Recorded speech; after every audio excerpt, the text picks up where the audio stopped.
Hey you all, welcome to Just a Shinobi. Today, we dive into an exciting what-if scenario. What if Naruto has wood release style? Hope you enjoy this, hit subscribe for more thrilling content. Explore my other videos, share with friends, enjoy them too, and drop your thoughts in the comments below. It motivates me. Let's not waste any time. Jump into today's what if. Sensei? 8-year-old Uchiha Sasuke stood, his arms crossed, watching with cold eyes as Akimichi Chuji and Nara Shikamaru, both his age, stood opposite each other in front of their teacher, Yumino Irika, behind the Ninja Academy. A traditional shinobi spar was taking place. What? Irika asked Chuji, who looked a bit meek. I don't really want to beat up my friend. That's not what we're doing, this is a traditional shinobi spar, Irika said, smiling. Even the Hokage and his friends trained like this to help them grow strong. Shikamaru didn't seem to listen, however. Instead, he just turned away and walked off. Sensei, I'm fine with losing by ring out, he announced, which made Chuji smile. Call the next pair. Irika sighed, exasperated, then gestured for Shikamaru to come back and said fine. Shikamaru, Chuji, the symbol of harmony. Next. As Chuji and Shikamaru hooked their middle and index fingers with each other, Irika looked over the clipboard in his hands, trying to decide on the next pair. Next is Uzumaki Naruto. And Uchiha Sasuke. You're up! As Sasuke walked into the ring that had been drawn on the ground, the girls in his class squealed with joy. Sasuke hated when they did that. He thought that ignoring them would make them stop, but they seemed to love his loner personality. Ignoring them once more, he looked to the kid who walked into the ring with him. The boy had spiky, blonde hair, intense blue eyes, and 3 strange, whisker-like markings on each cheek. Sasuke could see that he shouldn't relax when it came to this boy, as his expression was very rebellious, and his already bruised knuckles, coupled with the faded bruise on his cheek and the butterfly bandage over the cut above his left eyebrow, told him that this kid was a fighter. Let's do this, the other boy, Naruto, said with a grin that screamed defiance and confidence. Naruto! Irika barked, placing his hand in a half-ram seal. Before the spar, you have to make the symbol of combat. It's the proper protocol. I couldn't give a crap, Naruto exclaimed brashly and very loudly. Just start the fight, yeah? So stupid, Sasuke muttered. Fine, I'll take you down in 1. Stop, the both of you, Irika ordered. Sheesh. Listen, these shinobi spars are a tradition that's been passed down for generations. I realize there's a lot of etiquette, but it's important, and here at the academy, we're teaching you the basics. First, you always face your opponent and point your fingers like this. This is the symbol of combat. It represents on half of a seal that might be used to activate a ninjutsu technique, and means I've come to face you in battle. When the spar is over, both participants make the symbol of combat and lock their fingers together, to make the symbol of harmony and acknowledge that they are still comrades. This is all part of the proper etiquette for a shinobi spar, and Irika stopped and twitched when he saw Naruto looking away, cleaning out his ear. Are you listening, Naruto? This is the second time I've told you this. Yeah? Say yes, and say it once, you little brat. Naruto scoffed, but then smirked and formed the symbol of combat, staring into Sasuke's eyes, the Uchiha forming the same symbol. Begin! Irika yelled out, and the 2 kids charged at each other. Sasuke was right when he had assumed that Naruto could fight. He was used to being strong and all, so when Naruto seemed to anticipate every strike and counter with the same efficiency as Sasuke himself, the Uchiha was understandably shocked. The 2 traded blows, and Sasuke, though entirely focused on the fight, noticed in the corner of his eye how the other students were staring in open shock. None of them had apparently been expecting Naruto to be this good. Sasuke grunted when he felt a punch connect with his stomach, hard.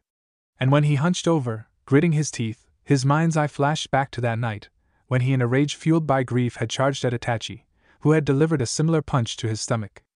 Stumbling back, Sasuke glared at Naruto, and before his eyes the blonde's features changed. Instead of the spiky-haired, cocky blonde, there stood the source of his hatred, Uchiha Itachi. Sasuke felt that familiar rage fill him, and he charged at his brother with renewed vigor, taking him completely by surprise with his increased speed. He laid into him with punches, then managed to knock him to the ground, jumping on him and straddling him. His eyes wide with rage, Sasuke raised his fist, ready to pound Itachi's head to mush. Then, he heard the cheering of the girls in his class, and he heard Irika's call of Sasuke wins, which brought him back to the present. He saw Itachi's mouth curve up into a smirk. Ho, I've seen eyes like that before, he said, and when he spoke, Sasuke heard Naruto's voice, and Itachi slowly warped back into Naruto, whose smirk faded to be replaced by a curious look. But for once, it's not directed at me. Who are you looking at? Sasuke felt himself twitch. He hesitated, then slowly got off Naruto as Iruka said, "Now, both of you make the symbol of harmony, and we'll move on." Naruto got to his feet and rubbed the bruise that had resurfaced on his cheek after Sasuke punched him rather hard on it. He put his hand in the symbol of combat, then held it out to Sasuke, giving him a calculating look. Sasuke grunted and did the same, hooking his fingers with Naruto's. They let go immediately, and Sasuke turned away, gritting his teeth. Later found Sasuke sitting on the Yondame's head on the Hokage monument. He had never been up there before, but Iruka, who had noticed the look in Sasuke's eyes, had told him that it was a great place to just sit down and think. He said that he had gotten the idea from another student. When asked who, the teacher had just shrugged and walked away. Sasuke had to admit, he could see so much from up there. He felt so small, as though his problems were just a single drop in a vast ocean. Came a grumpy voice from behind Sasuke, interrupting his train of thought. Sasuke looked over his shoulder to see that kid from the academy, Naruto, standing there, his hands in the pockets of his beige cargo shorts. He hadn't changed shirts, so his white t-shirt still had blood spatter on it. Surprisingly, however, his busted lip had already healed, and the bruise on his cheek had almost completely faded. Naruto pointed at the stone where Sasuke sat. "You're in my seat." "Don't see your name on it, loser," Sasuke snapped back, glaring at Naruto, whose face scrunched up in anger. "Want me to kick you off, you little shit?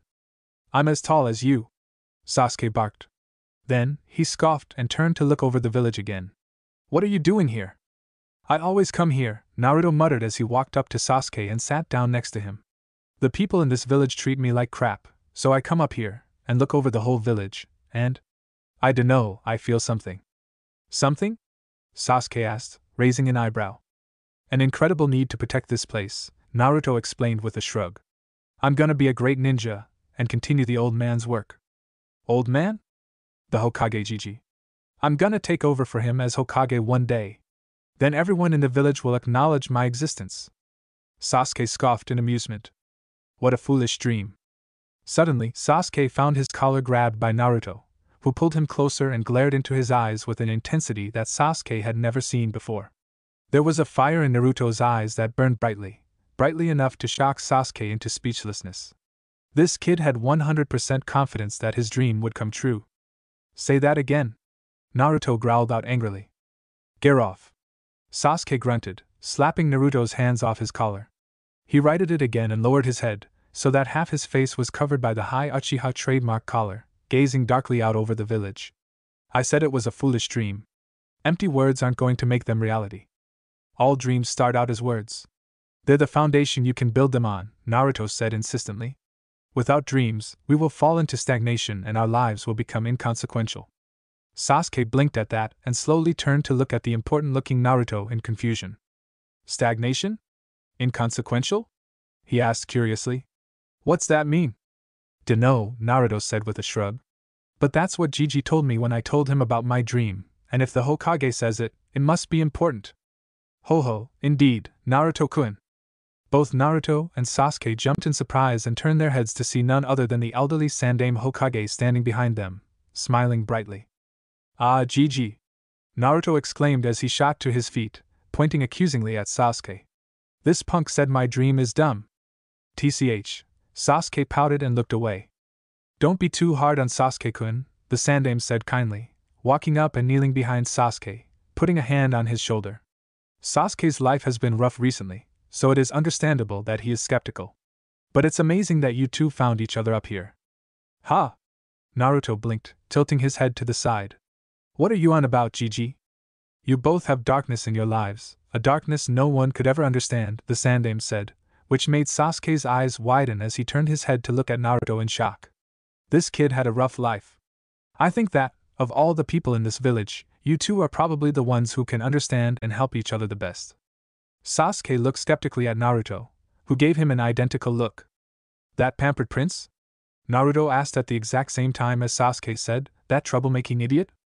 The Sandaime just chuckled as he patted both boys on the head and said, "Iruka told me that you two sparred today, the strongest in the class. If you were that energetic during your spar, You should have gotten a feel for each other's reasons for fighting. Rising again, the Sandaime smiled brightly at them. I believe, Naruto-kun, Sasuke-kun, that if you two talk, you will become great friends. It's not good to keep everything bottled up inside. With that, the Sandaime disappeared in a puff of smoke. Naruto looked a bit confused for a moment, then shrugged and plopped down next to Sasuke again, humming. What he mean? Had it rough? The blonde mumbled, and Sasuke's eyes darkened as he lowered his head again, hiding behind his collar. I don't want to talk about it. Fine, Naruto said with a shrug. Not like I want to talk to a punk like you anyway. I just came here to enjoy the view. Sasuke scoffed, keeping his gaze on the village. The two sat in silence for a while, and Sasuke thought back to the spar he had had with Naruto earlier that day. The Sandaime said that they should be able to understand each other, and Sasuke could remember that Itachi had said something similar once, that when two warriors clash, their minds connect, and their true feelings are displayed to each other. Slowly, Sasuke turned his head to look at Naruto, who kept his defiant look on his face as he looked over the village. You have determination, Sasuke spoke up suddenly, which made Naruto look at him. I got that from our spar. You're constantly trying to prove yourself, and the determination is just an outlet for all the hate you hold inside. Hatred for what? Why should I answer? You didn't. Sasuke gave another scoff and looked away from Naruto again. He contemplated for a moment, then said, I am from the Uchiha clan. My brother was the strongest of us all. He was my hero. For as long as I can remember, I have always wanted to be like him. Then, about a month ago. Sasuke closed his eyes and took a deep breath, the events flashing before his eyes. He contemplated avoiding telling Naruto, but felt that it might be best if he talked about it. About a month ago, my brother killed my entire clan, before fleeing the village. Naruto blinked in surprise at that. Wow. That sucks, I guess. What about you? Sasuke asked, hoping to find something else to focus on. What about me? Have you lost anyone? The Hokage said we'd understand each other, so. I don't think he meant it like that, Naruto said with a shrug. I've never lost a family member. Oh, Sasuke thought, and couldn't help but envy Naruto for how lucky he. Then again, I've never had any family to begin with. Huh? Sasuke blinked in surprise. Maybe Naruto wasn't so lucky after all? Yeah, I'm an orphan. No idea who my parents are. I think they died on the day I was born, during the Kyuubi attack, or something. Oh, Sasuke said slowly. Is that why you have such a suppressed hatred? Nope, I don't hate the Kyuubi, Naruto said, shaking his head. I don't really hate anything. That's total crap, Sasuke muttered, giving Naruto a skeptical look. The Hokage said that we'd be able to understand each other, since we've sparred, and I felt a lot of hatred coming from you. Naruto scoffed, crossing his arms and turning away while muttering, What do you know? I know a look of hatred. I see it every time I look in the mirror.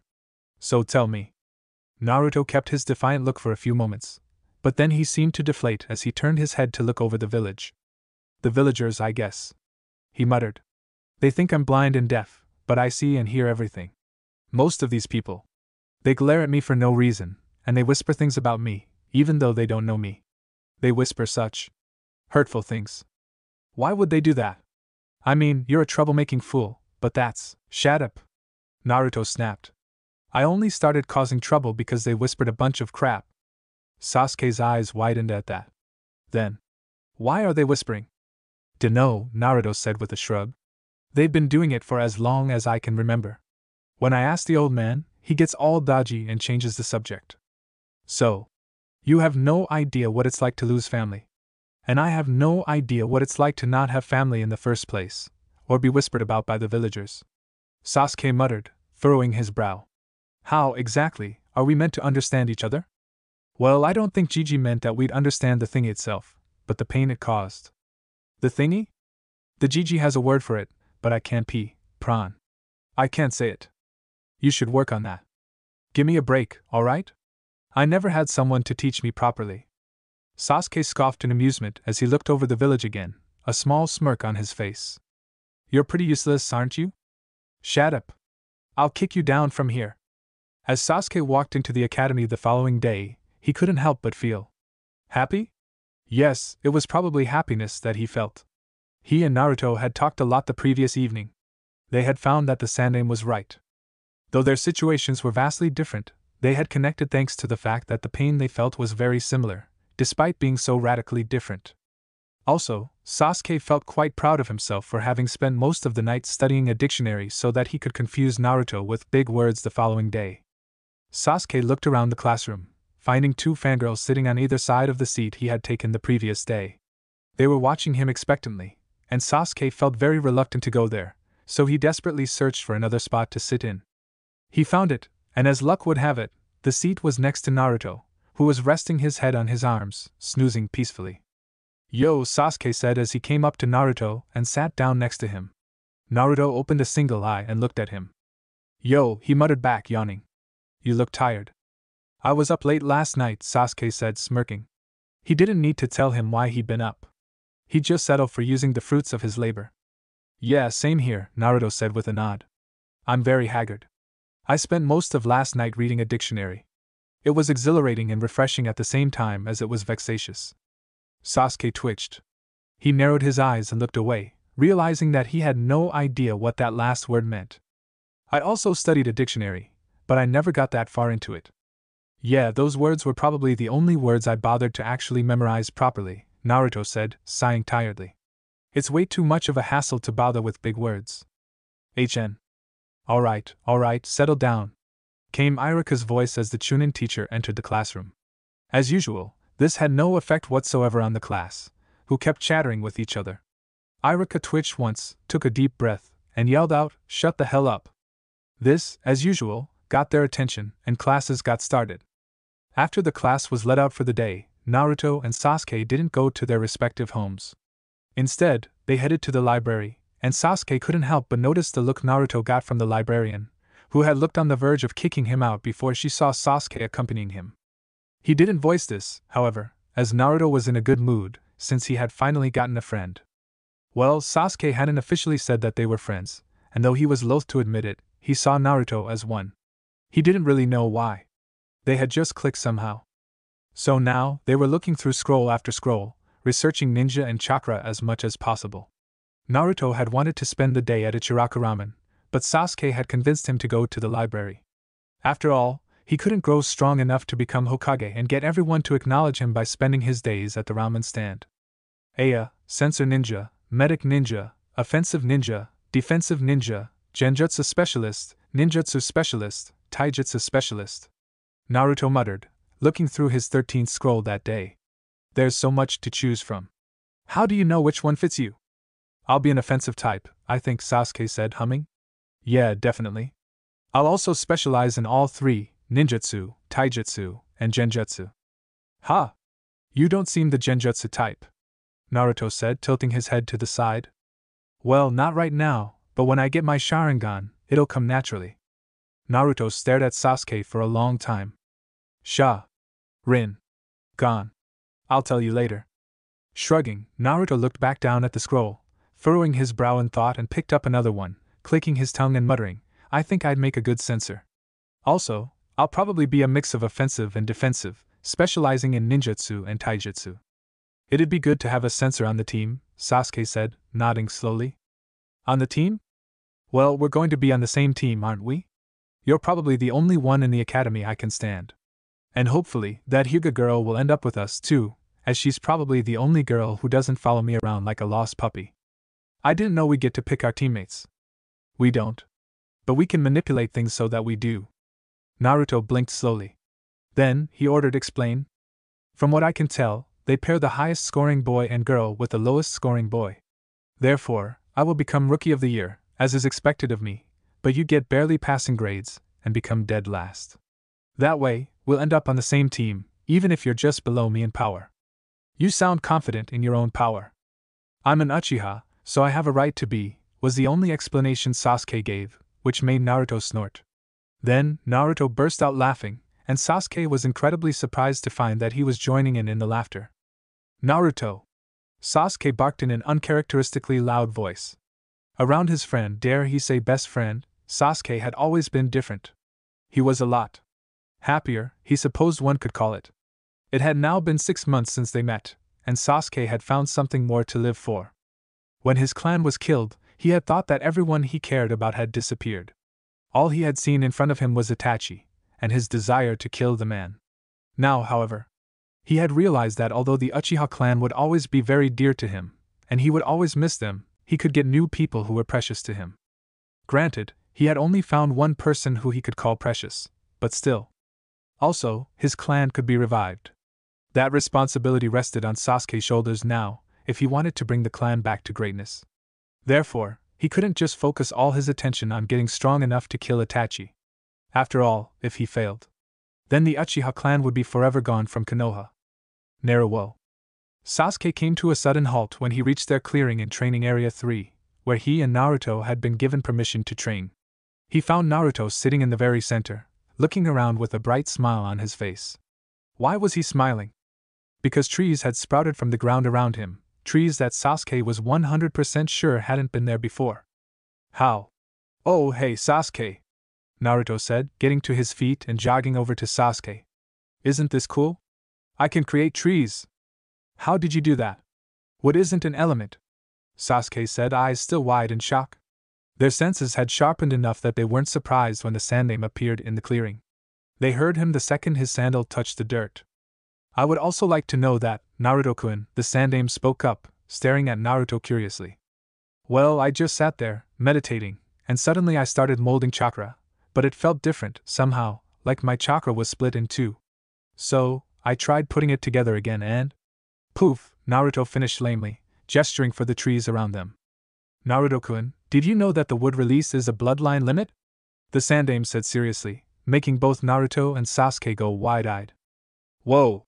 Naruto exclaimed, a grin appearing on his face as he turned to Sasuke. Did you hear that, Sasuke? I have a bloodline too. Indeed you do, Naruto-kun. Have any of you heard of the wood release before? I've heard it mentioned by my father once, I think, Sasuke said, scratching his head. Other than that, no. Nope. The wood release was the special bloodline ability of the Shodai Hokage, boys, the Sandaime said, and it didn't take more than a second for both Naruto and Sasuke to realize what he was saying. Holy mother hubbering crap! Naruto exclaimed, eloquently putting into words what both boys felt. I'm related to the Shodai Hokage? And in turn the Nidaime, Naruto-kun, the Sandaime said, nodding. How, I do not know. I didn't think either of your parents were related to them. The Nidaime never had any children, and the last known descendant of the Shodai is… The Sandaime's eyes widened. No. It couldn't be. Naruto blinked, then looked at Sasuke, who shrugged. Neither of them needed to speak in order to know that the other had no clue what the Sandaime was talking about. The old Hokage seemed to realize this, as he smiled at them. The last known descendant of the Shodai Hokage was the son of Senju Tsunade. However, she was forced to give him up for adoption, against the wishes of the village, of course, as she didn't think she could be trusted to raise a child. I believe that fate somehow intervened, and the child remained in the village despite everything. A smirk slowly spread on the Sandaime's face. Naruto-kun, I believe you now deserve to find out the truth about your parents, he said, making Naruto's eyes widen, along with Sasuke's, as Naruto had told him that the Sandaime had often said that it would be too dangerous for the blonde to know. Why don't we talk somewhere more private? Can Sasuke come? Naruto asked hopefully. 'Cause you know I'll tell him anyway. The Sandaime looked at Sasuke, who thought for a moment that the old man doubted he could be trusted. Those thoughts were unfounded, however, as the Sandaime smiled not even half a second later. Of course, good friends should never have to hide things from each other, after all. Secrets create a rift between them that can almost never be mended. So, Sasuke-kun, would you like to come along as well? Yes, Hokage-sama, Sasuke said eagerly, nodding. If Naruto was related to the Shodai Hokage, he wanted to know about it. The Sandaime reached out and placed a hand on their shoulders, and then all three disappeared in a blur. They reappeared inside the Hokage's mansion, in the Sandaime's office, to be exact. The walls were lined with scrolls, showing that was all the Sandaime did in this office, work on all manner of ninjutsu. Sit down, the Sandaime said, gesturing for 4 cushions on the floor. He sat down on one of them with the usual old person groan, and Naruto and Sasuke sat down as well, watching him eagerly. The Sandaime's gentle, grandfatherly look was replaced by a stern and serious one. Now, Naruto-kun, I want you to remember that this is very sensitive information, and that your parents, grandparents, great-grandparents, and even your great-great-grandparents had enemies that would love to kill you simply out of spite. Therefore, I would like you two to keep this information to yourselves, until I deem you strong enough to protect yourself. Is that clear? Yes, Gigi. Naruto said, and Sasuke nodded in agreement. Very well. Your mother, Naruto-kun, was Uzumaki Kushina, a member of the great Uzumaki clan of Yuzushiogakure no Sato, a now destroyed village situated on an island to the east of Fire Country. This clan was known for their great proficiency with sealing techniques, and their longevity. She was an amazingly strong woman, and very hot-tempered. The Sandaime paused for a moment, and then gave a small chuckle. In her youth, she was teased in the ninja academy because of her round face and red hair. The children took to calling her Tomato. Naruto gave an audible snort, and Sasuke had to suppress a smirk, knowing that was the kind of name Naruto would have come up with for someone like that. The Sandaime hummed and put a hand on his chin, rubbing it thoughtfully. Of course, that all changed when she started pummeling those who teased her, prompting the children to call her the red hot-blooded habanero. Naruto tensed, and Sasuke knew his friend well enough to know that Naruto had suddenly decided not to go name-calling anymore, unless the name-calling actually deserved it. Well, what about my dad? Naruto asked, shaking off the horrible thought of being pummeled by an angry redhead. Was he a super cool ninja, or something? Oh, he was super cool, alright, the Sandaime said with a nod. Your father. Your father is the main reason why your true heritage was kept hidden from you. In the last Great Shinobi War, he made a great enemy out of IWA. He was the man who would one day rise to become the Yondaime Hokage of Konoha, Namikaze Minato.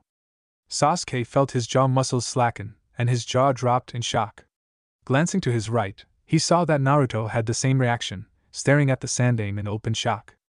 My old man was. That's right, Naruto-kun, your father was the Yondaime Hokage, who I now suspect to have been adopted. I believe he may have actually been Tsunade's biological son. The reason why I haven't told you, or anyone else, about this, is that you are, I'm sorry for saying this, a loudmouth, Naruto-kun. Sasuke couldn't suppress a smirk at seeing Naruto twitch in indignation at hearing that. Naruto-kun, if I had told you, then you would have screamed it out to whoever would listen at every chance you had. This would have been brought to Iwa's attention, and they may have tried to kidnap you. TCH. Naruto crossed his arms and pouted. I suppose. However, I didn't want to keep it from you any longer. Now you are going to need training. There is a man here in Konoha who is quite proficient at using Mokuton ninjutsu. And no, Naruto-kun, he is not a senju, the Sandaime added at seeing Naruto's face brightening. He was experimented on at a young age, and had Shodai-sama's genes implanted in him by a criminal of this village. He is currently serving in the Anbu forces, but I'm going to recall him to be your instructor when it comes to Mokuton ninjutsu. Naruto grinned widely at that. Thanks a lot, Gigi, he exclaimed, then turned to Sasuke. Let's both become super powerful, yeah? Heh. Sasuke scoffed, smirking. As if I'd let you become stronger than me, you fool. The Sandaime stared intently at the two children for a while. Then, his eyes closed as he gave a bright smile, chuckling softly. Naruto twitched, and a disgusted look appeared on his face. Gigi? Why are you smiling like that? Are you a pedophile? It was the Sandaime's turn to twitch. Naruto. Today's the day, eh? HN. Naruto and Sasuke were heading for the Ninja Academy. 4.5 years had passed since that day when they discovered Naruto's heritage, and everything had been proceeding according to plan. Naruto and Sasuke spent every day studying or training, or both. However, because of how the teams were sorted, Naruto had stuck with the plan and pretended to be a nobody in class, getting barely passing grades. It had been difficult, though, to get worse grades than Nara Shikamaru. That boy was a genius, but too lazy to lift a pen. Therefore, his grades should have been the poorest, but since they were the same as Naruto's, the blonde had to take drastic measures by adding poor attendance to the list. This had earned him the position of dead last. The two were dressed sharply enough, Naruto wearing a pair of black sandals, black ninja pants with a shuriken holster and a kunai holster strapped to his right leg, and a loose, long-sleeved, black ninja shirt that had been rolled up to just below his elbows, revealing the sleeves of the mesh shirt he wore underneath. Under the shirt, which had a fur collar much like that of the venerable Nidaime Hokage, over the mesh, Naruto wore plate armor. He also had 2 kunai pouches behind his back, and a black, 3-inch wide bracelet on each wrist. Sasuke wore black sandals, black ninja pants with 2 shuriken holsters on his right leg, a black muscle shirt over a mesh shirt, under plate armor, which was hidden by a black, long-sleeved shirt complete with the trademark high collar of the Uchiha, and the Uchiha clan crest on the back. He had only one kunai pouch, which was on the left side of his back, as a black shakudo was tucked into his red obi behind his back on his right side. He had identical bracelets on his own wrists. My awesome score in the upcoming exam won't change my overall grade, will it?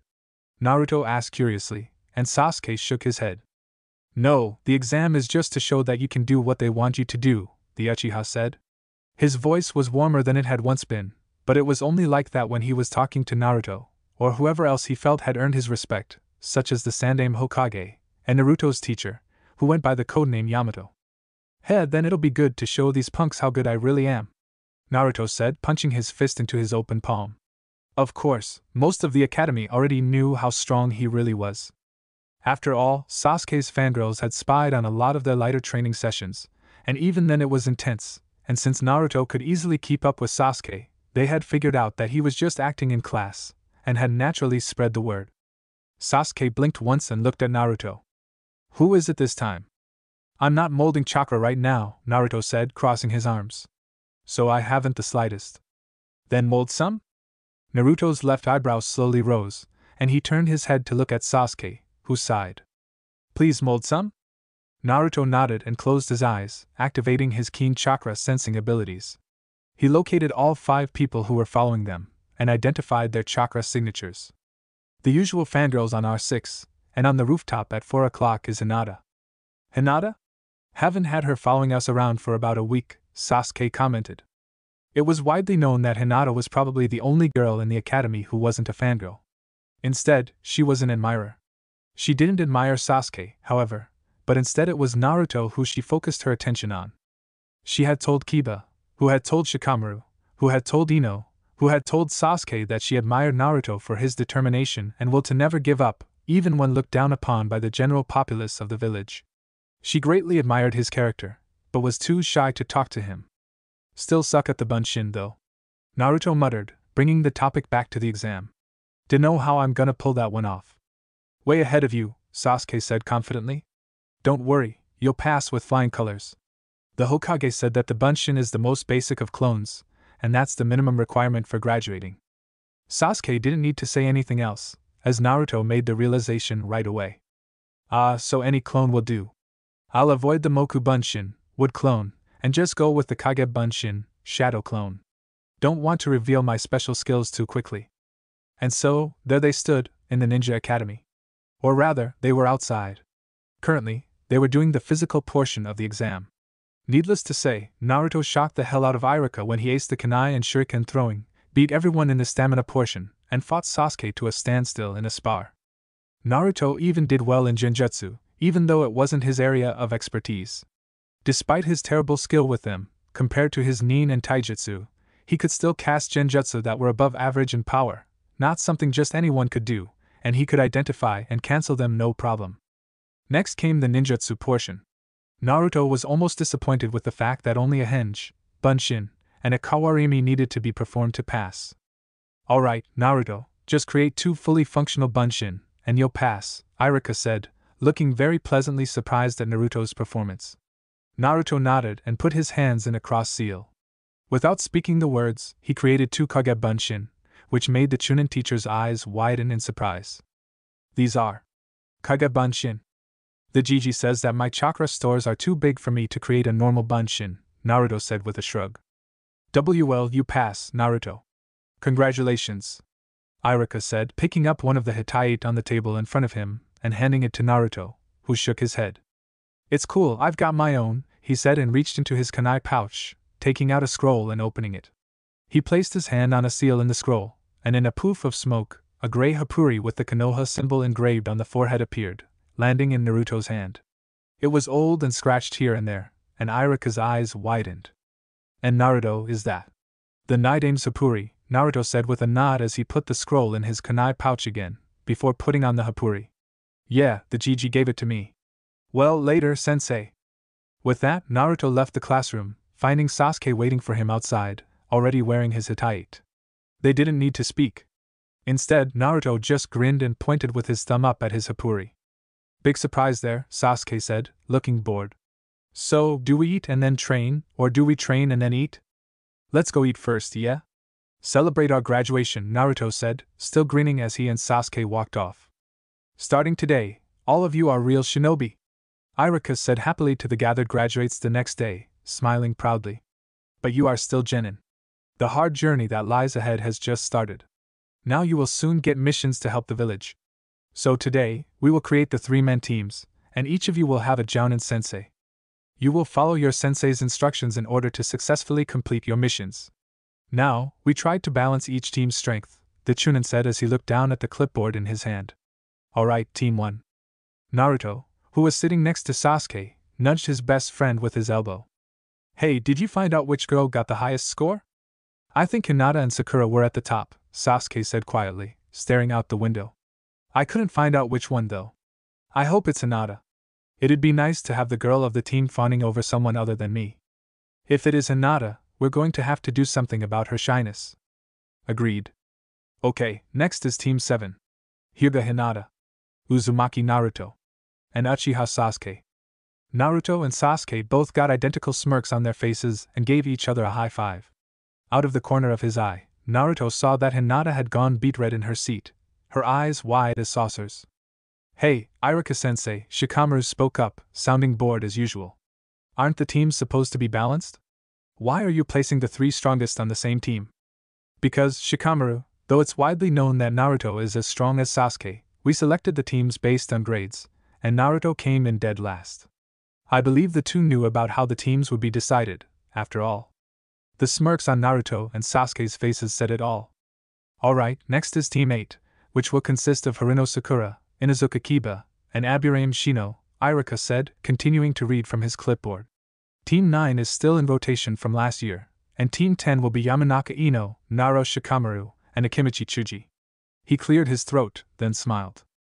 Okay, this afternoon we'll introduce your Jounin sensei. Until then, take a break. Hinata! Naruto called as everyone rose from their seats. The Hyuga heiress jumped at being addressed by her crush and spun to face him, completely red-faced still. Sasuke and I are gonna grab some lunch, you wanna come? Aye. Hinata started poking her fingers together, ducking her head down, which made Naruto and Sasuke share a look with each other, eyebrows raised. Sure, Naruto-kun. Dango today, then? Naruto asked Sasuke, who nodded as they walked up to Hinata. Dango alright with you, Hinata? Aye, it's fine. Hinata muttered, still keeping her head down. Naruto looked to Sasuke, who shrugged. The newly made Team 7 headed to a nearby dango shop, where Naruto and Sasuke each ordered 10 sticks, and Hinata ordered 5. You didn't pack lunch? Naruto asked Hinata as they waited for their food. Come to think of it, I've never seen you bring lunch. No, I go back home to eat lunch, Hinata said quietly. What about you two? Sasuke prefers dango, but he can't make it, and me. Well, the last time I tried cooking, Sasuke and I had to battle the ensuing creation to the death. Hinata giggled at that, especially at the look on Sasuke's face when he thought back to the monster stew. A stew shouldn't have been able to grow tentacles, damn it. So, Hinata, Naruto said as their order arrived, watching as Hinata jumped at being addressed. Why don't you give us a rundown of your abilities, eh? Sasuke and I know each other's skills well enough, but we have no idea about you. Oh, I'm kind of weak. Hinata mumbled shyly, ducking her head. Yeah, we don't buy that, Sasuke said simply. If you were weak, you wouldn't have scored top of the class. How about we go first? Give small introductions? He said, looking to Naruto for confirmation and getting a nod. Alright, I'm Uchiha Sasuke. I specialize in ninjutsu and genjutsu. My chakra control is excellent, and my strength is above average. I don't have the best stamina, but it's not lousy either. My preferred jutsu are Katon Jutsu. Uzumaki Naruto, Naruto said, raising his hand unnecessarily in greeting. I specialize in ninjutsu and taijutsu. I'm also a very accomplished sensor. My chakra control is good, but could be better, and my strength is amazing. I'm not the sharpest tool in the shed, but I get by. My stamina is monstrous, and my preferred jutsu are Doton and Suiton Jutsu, and the secret type. A secret type? Hinata asked, blinking at the grin on Naruto's face. To be revealed at a later date, Naruto said, nodding. Now you? I'm Hyuga Hinata. I guess I specialize in taijutsu. My Byakugan makes me a good sensor, I suppose. My chakra control is excellent, like Sasuke-kun's, but I'm kind of weak physically. My stamina is also not that great. And my preferred jutsu are my clan jutsu. So, only one of us has any focus on genjutsu, Sasuke said, crossing his arms and closing his eyes in thought. I know you have a pretty low opinion of yourself, Hinata, but I need you to think carefully about your skills. Do you have anything else that could contribute? Well, I do make my own medicine. Alright, that's great, Naruto said with a bright grin. So you'll act as our support, and can also patch up Sasuke and me when we rush into battle head first, yeah? Sasuke corrected, which got him a glare from Naruto. Shut up, you know it all. Hinata giggled softly at their antics, and even more so during their meal, when Naruto demonstrated his 4-in-1 technique, where he tilted his head back and put an entire dango stick down his throat like a sword swallower, chomped his teeth down on it, and pulled it out, clean, and swallowing the dumplings whole. Ugh! Naruto muttered afterward, clutching his stomach. Those always feel too big going down. It's like they swell to twice their size as soon as I swallow them. Sasuke chuckled softly, while Hinata giggled. When the food had been devoured, the trio got up and headed back to the academy, where they waited. And waited. And waited. Naruto? Sasuke said after 2 hours of waiting. The blonde was sitting at his desk, his eyes closed. Someone's finally approaching, Naruto said grumpily. Damn bastard, making us wait. Wait to make a first impression. The door opened, revealing a man wearing the traditional Jounin uniform, along with a mask that covered the lower half of his face, and a headband that was pulled down to cover his left eye. His hair, gray, looked as though it was defying gravity. He raised a gloved hand in greeting. Yo, boys and girl. I'll be your Jounin sensei, he spoke lazily, then looked around in thought. This place is a bit stuffy. Let's go up to the roof, yeah? With that, he left the classroom, and Naruto, Sasuke and Hinata, looking at each other strangely, shrugged and followed him up to the roof, where they sat down in front of the man, who was leaning back against the railing. Well, let's begin with introducing ourselves, the man said, his arms crossed. What do you want to know, sensei? Hinata asked softly. How about your likes, dislikes, your dreams for the future, and things like that? The Jounin said with a shrug. How about you go first? Sasuke asked. Yeah, you look very suspicious, Naruto muttered, narrowing his eyes. Oh, me? Well, my name is Hatake Kakashi. I have no desire to tell you my likes and dislikes. Dreams for the future.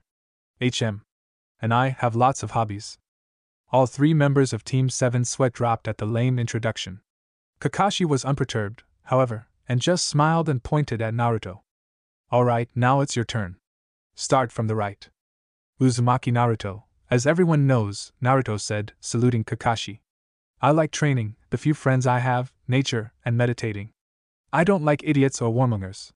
As for my hobbies, well, my only hobby is training, I guess. And my dream is to become Hokage, and surpass all my predecessors. Good. Next. My name is Uchiha Sasuke. I like training, swords, and meditating. My dislikes mostly consist of idiots, and a certain man. My hobby is training, and my dream. I don't really have dreams, but rather goals. The resurrection of the Uchiha clan, to kill that certain man, and to become Hokage. Though that last one is gonna have to remain a dream, Naruto supplied with a grin, while Sasuke gave a scoff of amusement. Kakashi was staring at the two of them with something akin to warmth in his eye. To think that those two would become friends. I think this will be good for them, he thought, then looked at Hinata. Okay, you're last. My name is Hyuga Hinata. I like sensai and cinnamon rolls. And Hinata stopped and blushed hard. She shook her head, deciding to leave that last part out. I dislike those who look down on others. My hobby is pressing flowers. And my dream is to become a Hyuga worthy of being the head of the clan, and to abolish the caged bird seal from the branch family. Kakashi hummed softly as he looked over his 3 genin. Then, he nodded. Okay. That's it for the introductions. Tomorrow, we'll start our duties as shinobi. First of all, we're going to do something with just the 4 of us. What is it, Kakashi-sensei? Hinata asked softly. Survival training, Kakashi said seriously. Survival training? Sasuke repeated curiously. We did enough of that in the academy. This isn't a normal training. This time, I'm your opponent, Kakashi said, making everyone's eyes widen. He chuckled softly. What's so funny? Naruto asked with a slight glare, still a little ticked that they found out nothing about the man. Oh, well, it's just that when I tell you this, you guys are going to freak out. Just spit it out, damn it, don't keep us in suspense. Of the 27 graduates, only 9 will be chosen to become genin. The rest will be sent back to the academy. This training is a very difficult exam with a failure rate of over 66%. Everyone's eyes went even wider than before at that, and Kakashi just laughed and pointed at them. I told you you'd freak out. Then what the hell was graduation for? Naruto growled out. Oh, that? That was just to select those who have the potential to become genin. It takes more than a couple of jutsu to become one, after all, Kakashi said. Anyway, tomorrow you have to show your real skills on the training ground. Bring all the shinobi tools you have. Oh, and skip breakfast, or you might throw up. As his genin once more went wide-eyed, Kakashi took 3 pieces of paper out of his kunai pouch and held them out to them. The details are on this paper. And don't be late tomorrow. Good morning, everyone, Naruto said happily as the 3 genin met in Training Area 7 the next day. None of them looked tired, which was good, and none of them looked hungry either, which was better. As Sasuke had said earlier, it was better to throw up than fight on an empty stomach. I'm guessing our sensei is going to be late again, Sasuke said, his hands in his pockets. Hinata nodded. I detect a pattern emerging. She mumbled softly. Well, better make good use of the time we have, Naruto said as he sat down in the lotus position, his eyes drifting shut. I'll keep a lookout for him, and Sasuke, you come up with some good battle plans. Sasuke nodded and sat down, humming. All right. Hinata, you are proficient in the Jukin, gentle fist, right? I am not as good as my father or my sister, but I guess. Sasuke was quiet for a moment, his eyes still closed. Then, he spoke up. All right, listen up. I'm sure we're all very strong, but none of us can win against a Jounin alone. Therefore, we're going to have to work together if we want to beat him. If it comes down to a fight, which it most likely will, Naruto will be acting as support. And Naruto-kun will? Hinata asked, blinking. But I thought you said I would be support? I did say that, but Naruto has special jutsu in this case perfect for distracting and capturing Kakashi from a distance. While Naruto is distracting him, you and I will come at him in taijutsu. I'll go high, you go low. If you can, target his nuts. Naruto gave an audible snort at that, and opened his eyes to see Hinata turning beet red again. Wow, that's kinda cruel, Sasuke, Naruto said in amusement. Are you sure you want to put Kakashi team through that? Punishment for being late, Sasuke said simply. I do, of course, have other plans as well. I want you to memorize them perfectly. Now, plan B. They waited for another 2 hours, before Kakashi finally arrived, and he had the audacity to wave happily at them as if he was right on time. Good morning, everyone. You're late, team, Naruto exclaimed angrily. Isn't that unbecoming of a Jounin? Ah, so sorry. See, a black cat crossed my path, and stop lying, you're wasting our time, Sasuke said coldly, his arms crossed, which made Kakashi's sweat drop. How serious? He thought with a sigh. He took off his backpack and set it down next to the 3 wooden poles in the clearing, before fishing out an alarm clock and setting it down on the pole. Okay, it's set for noon, he announced, taking 2 bells out of his kunai pouch and holding them out. Here are 2 bells. Your task is to take these from me before the time's up. Those who don't have a bell by noon gets no lunch. I'll not only tie you to one of those stumps, but I'll also eat right in front of you. Kakashi didn't see the hungry, devastated faces he had been expecting to see.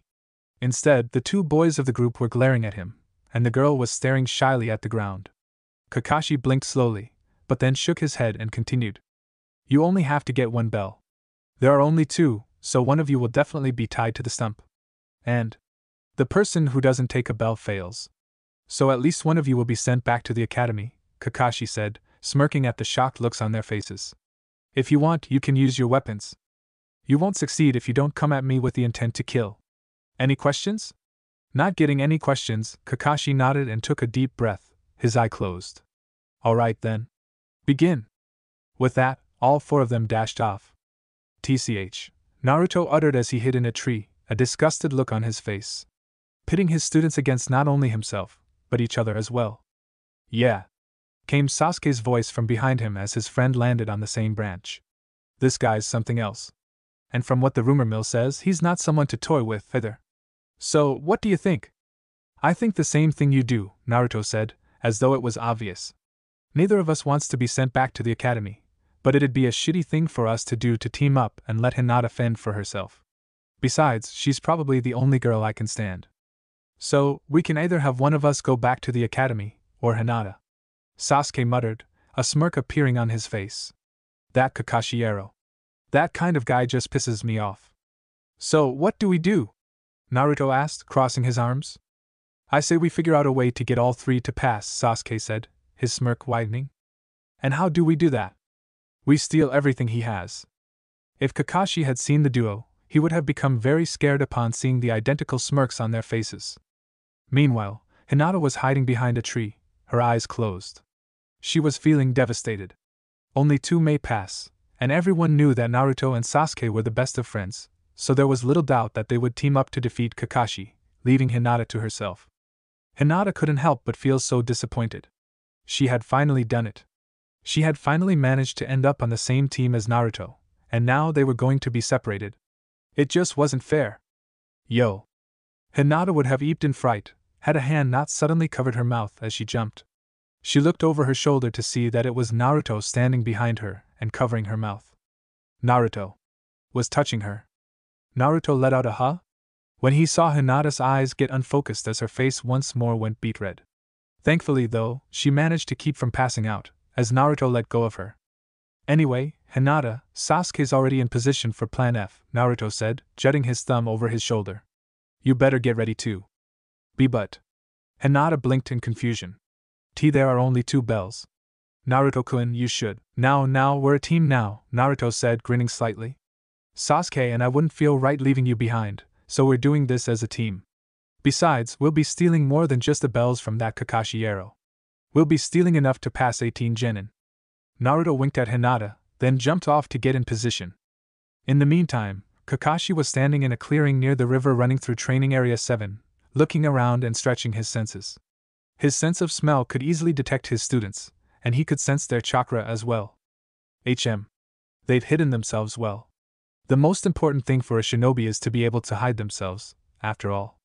They could probably hide from a Chunin at this level. Wait, Kakashi blinked as he focused on Sasuke's chakra signature. Then, his eyes widened when he felt that it was really Naruto's. Had he created a clone and manipulated his chakra to feel like Sasuke's? The soft thump of a sandal landing on the dirt was all the warning Kakashi got, before he had to duck under a swing from Sasuke's Chikuto. The Uchiha kept spinning and aimed a kick at Kakashi's head, forcing the Jounin to leap away.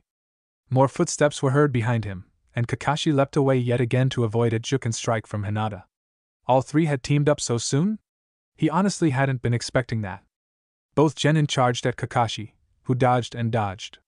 Sasuke swung high with his Chikuto, and Hinata went after his abdomen with her Juken, forcing him to lean and twist without pause in order to avoid being hit. Considering they focused on only taijutsu and kenjutsu, he felt it would be unfair at this point to use ninjutsu. After all, this was partly to test their abilities. Now, Naruto! Sasuke called suddenly, and Kakashi's eye widened. The only warning he got was a slight rumbling in the ground, before wooden poles shot out of it, wrapping around his arms and legs. What? Kakashi exclaimed, his eye wide. He didn't have time to think about it, however, as Hinata reached him just then, and slammed her chakra-laced palm into his chest. Only for Kakashi to disappear in a poof of smoke, replaced by a log. Kawarimi. Sasuke muttered with a scoff. He can't have gone far. Indeed he hadn't, as just then, Kakashi blurred into view behind Naruto, who was hiding behind a pair of bushes, a kunai at his throat. Naruto's hands were in a snake seal, and Kakashi smiled at the blonde. Oho, Mokuton ninjutsu, huh? Haven't seen that for a while. However, this is the end for you, Naruto. Really? Naruto asked with a smirk. In a flash, his hand was planted on the ground, and Kakashi only had a millisecond to react before a wooden spike burst out of the ground beneath him, forcing him to leap into the clearing again. He wasn't given any breathing room, as Hinata was on him in an instant. She didn't strike as fiercely or quickly as some of the Hyuga Kakashi had sparred with in the past, but she was impressive nonetheless. However, he had no trouble keeping up. As he stepped back to avoid another strike, Kakashi noticed out of the corner of his eye how Sasuke had just finished a string of hand seals. Katon, Gukaku no Jutsu, Fire Element, Grand Fireball Technique. Sasuke brought his hand to his mouth and unleashed a massive fireball, sending it hurling at Kakashi and Hinata, the Jounin going wide-eyed. Gakakyu? Impossible. A genin shouldn't have that much chakra. And he's aiming for Hinata as well. Evidently, Sasuke had been confident that Hinata wouldn't be hurt, and so was Hinata, apparently, as she looked quite calm. Suddenly, wood burst from the ground and enveloped Hinata in a protective wooden dome just as the fire reached them. Kakashi jumped into the air to avoid the fireball, which smashed into the wooden dome and exploded. More wooden poles burst from the ground and shot up at Kakashi, wrapping around his wrists and ankles, before forcefully yanking him down to the ground. Kakashi slammed hard into the ground on his back and grunted. Sure, he hadn't even used half his power in this spar, but still. These kids were already Chunin level. He was brought out of his musings as his 3 genin came walking up to him, staring down at the pinned Jounin. Then, Naruto knelt next to him and grabbed the bells, tossing them to Sasuke, who gave one to Hinata. That's some self-sacrificing you're showing there, Naruto, Kakashi spoke calmly, despite the situation he was in. Are you sure you want to be sent back to the academy? I won't be sent back, Naruto said with a grin as he grabbed Kakashi's kunai pouch and removed it from his person, opening it and rummaging through it. Either all of us pass, or no one. So, I'm going to see if you have anything worth threatening in order to pass us. Kakashi's eye widened to the size of a saucer when he saw Naruto fish out his precious book, Aika Aika Paradise. Naruto must have caught his reaction, because his grin widened as he wiggled it at Sasuke. Look, Sasuke, our new teacher likes reading dirty books. How about you set it on fire, yeah? That sounds like an amazing idea, Naruto, Sasuke said, a cruel smirk on his face. You can't do that, Kakashi exclaimed. Fine, you all pass. Now let me go and give me my book. He, Naruto uttered as he put the book back in the kunai pouch and dropped it onto Kakashi's stomach, before putting his hand in a half-rammed seal. The wood holding Kakashi loosened and sank back into the earth, allowing Kakashi to sit up. Well, you would have passed anyway, Kakashi said as he stood up, refastening his kunai pouch. This test was designed to see if you could figure out the hidden meaning behind it. Hidden meaning? Hinata mumbled, and Sasuke hummed, crossing his arms. You pitted the 3 of us against not only you, but each other as well. There was no way we were going to get a bell on our own, so we had to team up. So, self-sacrifice? That's right, Kakashi said with a nod. The hidden answer to this test is teamwork. I wanted to see if you could work together as a team, and I wanted to see if one of you would be willing to sacrifice themselves for the others.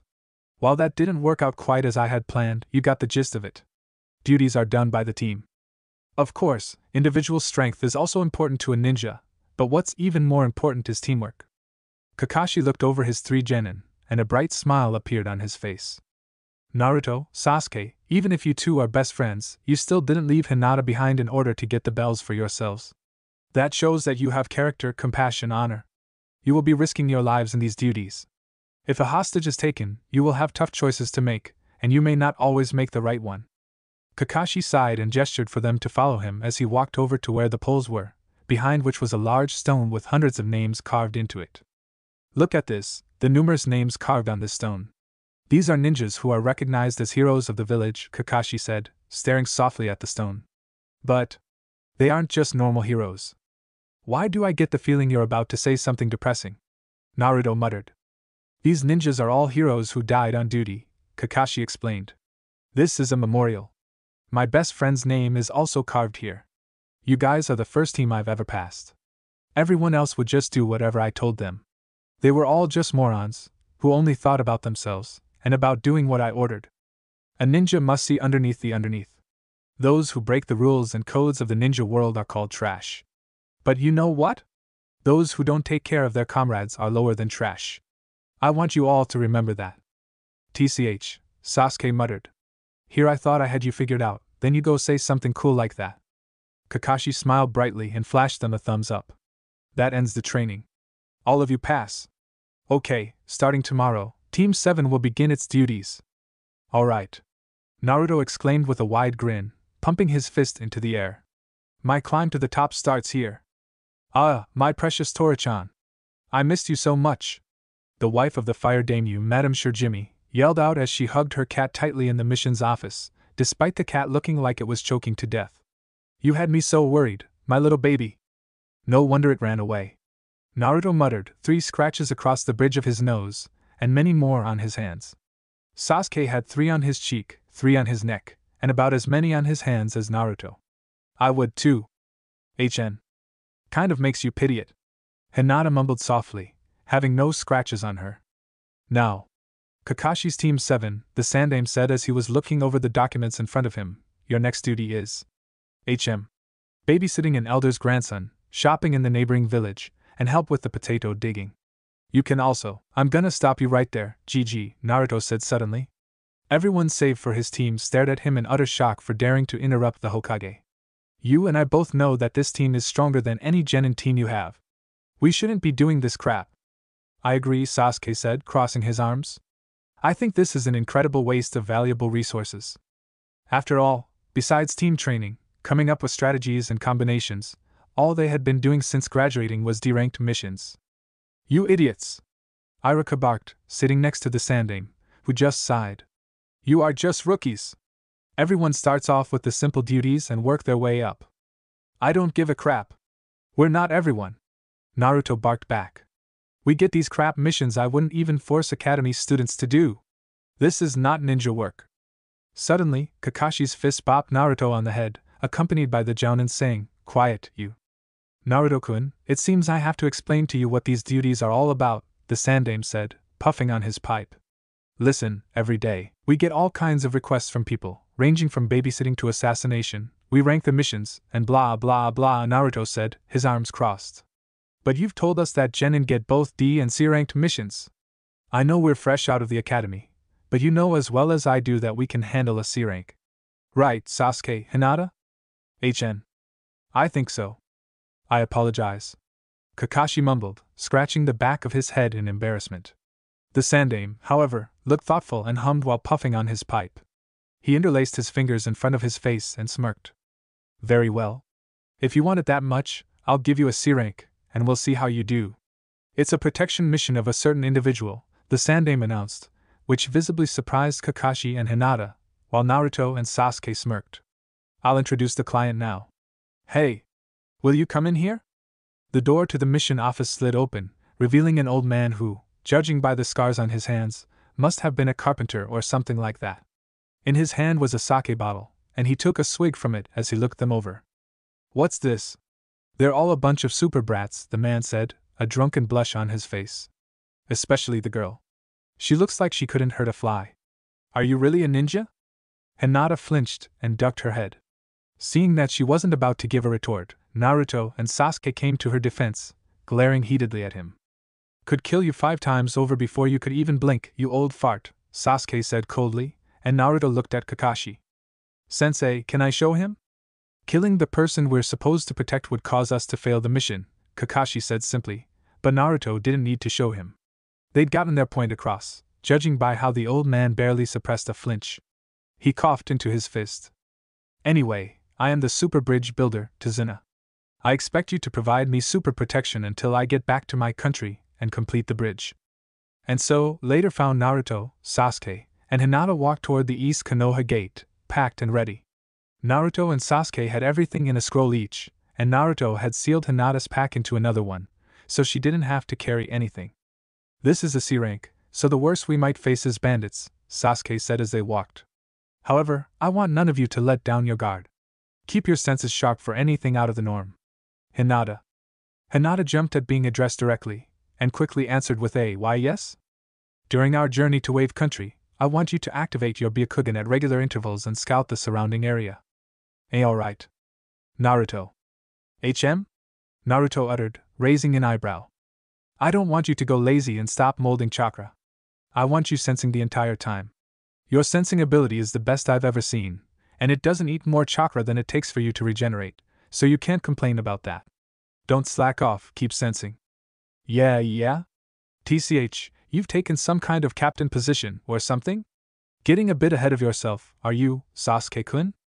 The Hokage is the leader of the village. I need training, Sasuke said simply, which made Naruto twitch. Yeah, right. The one who's gonna be Hokage is me. Heh, in your dreams, maybe? Why you? I think you both have good chances of becoming Hokage. Hinata mumbled softly, which caused the two genin to stop glaring at each other, instead turning their heads to look at her. Hinata looked a bit startled to be getting so much attention, but gulped and continued. Why you both have such strength, despite your young age. And you both have your unique sets of leadership skills. As Sasuke-kun. I think Naruto-kun has just as good a chance to become Hokage as you. Hinata, finished now, ducked her head, as though expecting Sasuke to react unfavorably to what she had just said. Therefore, he no doubt surprised her when he just gave a soft laugh of amusement. Of course, he said, crossing his arms. He wouldn't be worthy of being my rival if he couldn't keep up with me, after all.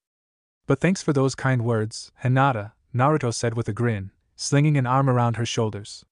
Seriously though, we need to do something about this shyness of yours, don't you think? I am not shy. Hinata mumbled, beet red at having Naruto touching her. You're gonna try to convince me that fish can fly too? Naruto said, still grinning widely. He flashed her a thumbs up. Don't worry though. Stick with us, and in a couple of weeks, you'll either be a happy-go-lucky jokester like me, or a cool, brooding type like Sasuke. Go with the jokester path, though. One Sasuke is enough. Oh, are you saying I'm annoying? Sasuke asked with a slight glare. Oh ho, not at all, Sasuke-kun. Funny how you would jump to that conclusion, though. Why you? Hinata giggled softly at their antics, which made Naruto grin wider. They rendezvoused with Kakashi and Tazuna at the gate, and then set off toward Wave Country. As Sasuke had suggested, Naruto started molding chakra and spread out his senses the second they left Konoha, and it was a good thing he did, because he immediately picked up on 2 chakra sources in the trees to their left. He glanced at Sasuke, who caught his eye. They had long since reached the point where they could tell what the other was trying to tell them from simply looking into each other's eyes. Sasuke's eyes narrowed slightly, and he gave a small, barely noticeable nod, before moving over to Hinata. Hinata, don't use your Byakugan, he whispered so quietly that no even Kakashi would be able to hear them. We have a tail, and we don't want to spook them. Understood, Hinata whispered back. Sasuke was shocked to have seen her turn so serious, not at all her usual, shy self. No, he did see that she was the same, but she forced those traits back through sheer force of will.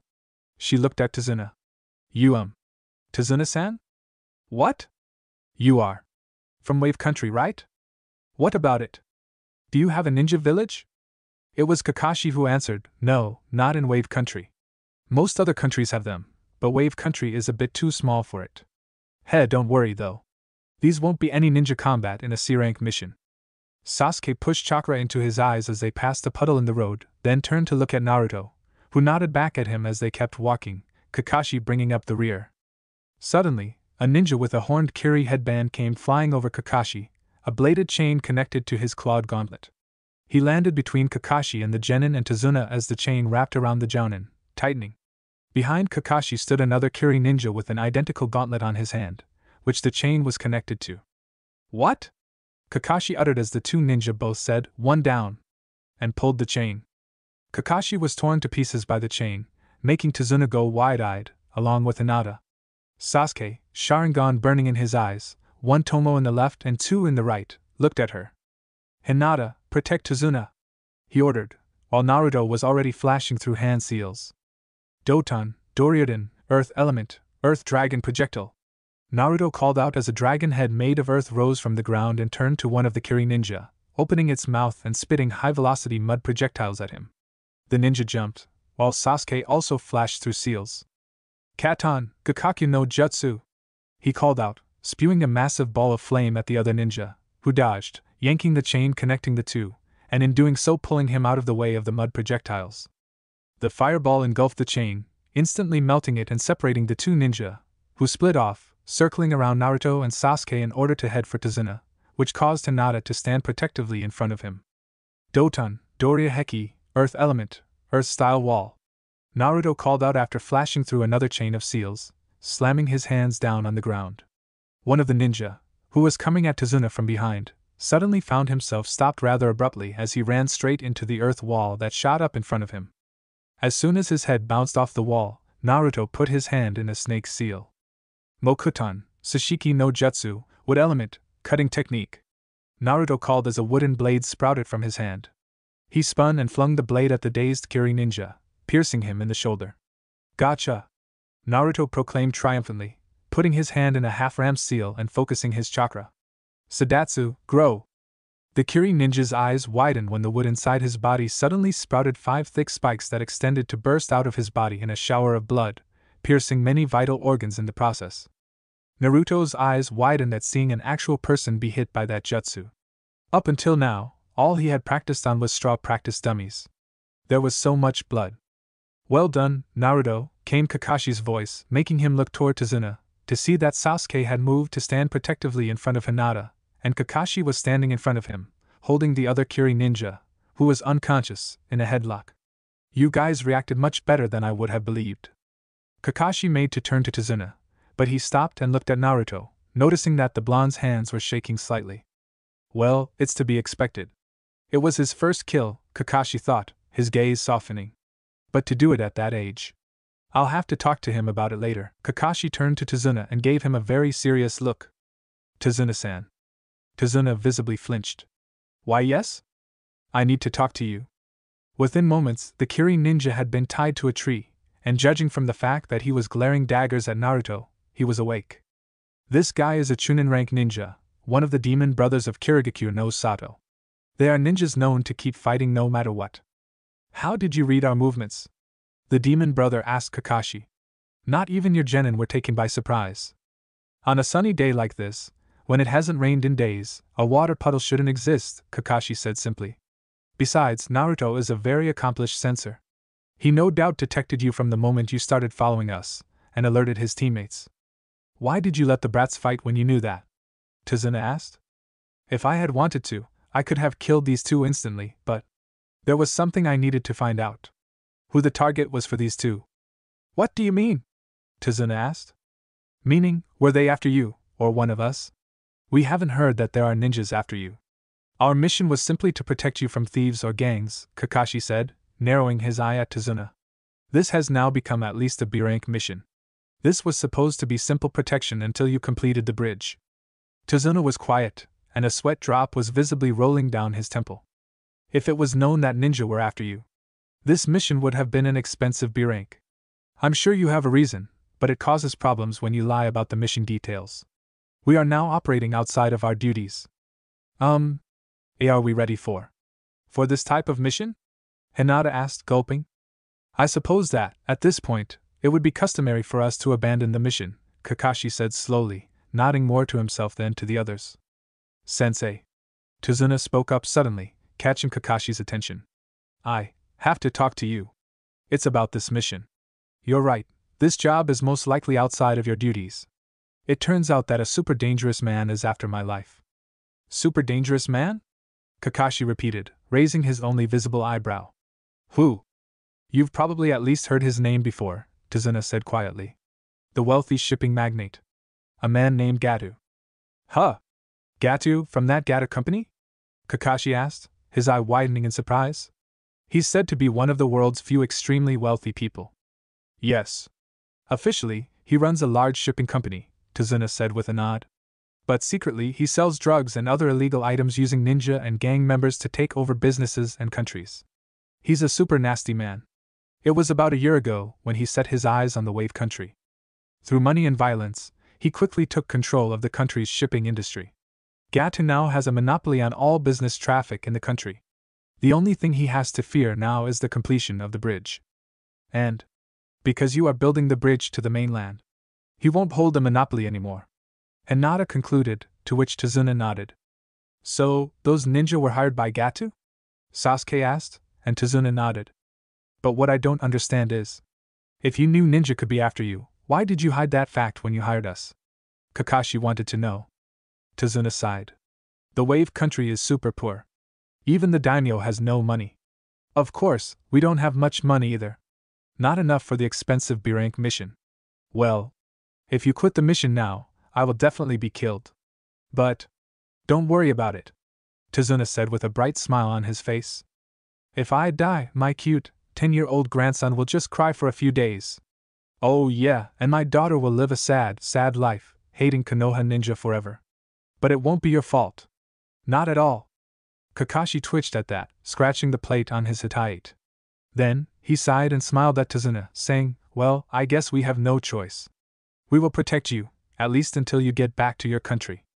Tazuna smiled and thanked them profusely, but they could all see the victorious glint in his eyes. They set off, Kakashi in the front, Hinata and Tazuna in the middle, and Naruto and Sasuke bringing up the rear.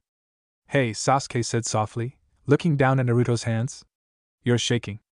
"Still a bit shocked, I guess," Naruto mumbled, taking deep breaths. "It's not like I've actually killed a man before." "It was you or him," Sasuke said simply. "Don't beat yourself up about it." "Well, I know that, but my body doesn't seem to want to listen. It's not good to be shaking, especially now that we know that enemies are going to attack." "Give me a minute, and I'll be fine," Naruto said, a small grin on his face. The group managed to make their way into Wave Country without encountering any more enemies. However, Naruto, Sasuke, and Hinata were always on alert, their senses sharp. As Naruto had said, his shaking had stopped, and he was ready for anything. "If we're attacked again, it'll probably be a jounin, since the two Chunin were defeated," Naruto stated as they walked, to which Kakashi nodded. "Without a doubt." Naruto perked up, and in a flash he fished out a kunai, hurling it into a bush, making the others jump, save for Kakashi, who must have sensed it as well. "Naruto?" Sasuke asked, tense. "TCH, Kawarimi, huh?" Naruto muttered, lowering his hand. His eyes closed, and he stretched out his senses. "Everyone, get down!" Kakashi ordered suddenly, ducking, just as Naruto detected the presence. Naruto grabbed Hinata and dropped, while Sasuke tackled Tazuna to the ground. A giant sword came flying through the air, passing through the space where the genins' necks would have been, before embedding itself in a tree, at which point a ninja landed on the hilt of the massive Zanbatsu. The man wore striped pants, camo-patterned leg and arm warmers, and bandages wrapped around the lower half of his face. Tied sideways to his head was a Kiri Hittite. "Well, well," Kakashi uttered as they all got to their feet. "If it isn't the Kirigakure missing Nin, Momochi Zabuza-kun." "Naruto?" Sasuke uttered, as Naruto narrowed his eyes. "Be careful, guys. This guy's got as much chakra as I do. And it's dark. Very dark. And powerful," Naruto muttered. Hinata formed a few hand seals, then called, "Byakugan." Veins were visible around her eyes as her dojutsu activated, and her eyes widened when she looked at Zabuza. He's right. This chakra. Sasuke, curious, activated his Sharingan and looked at Zabuza, his eyes widening as well. "No. It's only a little, but his chakra stores are larger than yours, Naruto." "Ho!" Zabuza spoke, turning around so that he was facing them. He lowered himself into a crouch, resting his elbows on his knees as he watched them. Sharingan, Byakugan, and a skilled sensor. Not to mention Sharingan no Kakashi. No wonder why the demon brothers lost. "Sorry, but the old man is mine." "Sharingan?" Naruto and Sasuke uttered in unison, amazed, as Kakashi reached for his headband. "Surround and protect Tazuna," Kakashi ordered. "Do not enter the fight. That's the teamwork here. Zabuza first." Kakashi slowly lifted his headband to reveal his left eye, which had a scar through it. And in it was a Sharingan. "Fight me." "Ah, I already get to see the famous Sharingan." "I'm honored," Zabuza said, and it was evident that he was smirking behind his bandages. "When I was in the Kirigakure NBU, I kept a handbook. It included information of you. It said the man who has copied over 1,000 jutsu. Copy Ninja Kakashi." "Of Sasuke," Naruto muttered. "I thought the Sharingan was an Uchiha bloodline. Why the hell does he have it?" "No idea," Sasuke said, narrowing his own pair of Sharingan eyes. "But I intend to find out." "Let's end all the talking," Zabuza said as he reached down, grabbing the hilt of the sword he was standing on. "I have to kill that old man." Immediately, the three genin moved to stand protectively around Tazuna, ready for anything. "But, Kakashi, it seems I have to beat you first." Zabuza kicked off the tree, yanking his sword out as he flew toward the lake in front of them, landing on it. He released a large amount of chakra, causing the water to start swirling around him. "Ninpu, Kirigakure no Jutsu, ninja art, hidden mist technique." Zabuza muttered as a thick mist rolled in, causing him to disappear from view. "He'll come after me first," Kakashi announced. Momochi Zabuza. As a ninja of Kiri, he was known as an expert in silent killing. You don't even notice until you're already dead. It's not like I can use the Sharingan perfectly. You guys be careful. Suddenly, the mist got even thicker, and Zabuza's voice was heard coming from all around them. 8 choices. Larynx, spine, lungs, liver, jugular, subclavian artery, kidneys, heart. Which one should I go after? Both Kakashi and Zabuza started flooding the area with killing intent. It was so much that Naruto felt every single muscle in his body tense, and he couldn't help but shiver slightly. He turned his head to look at Hinata, to see that her Byakugan was fading, and her entire body was shaking.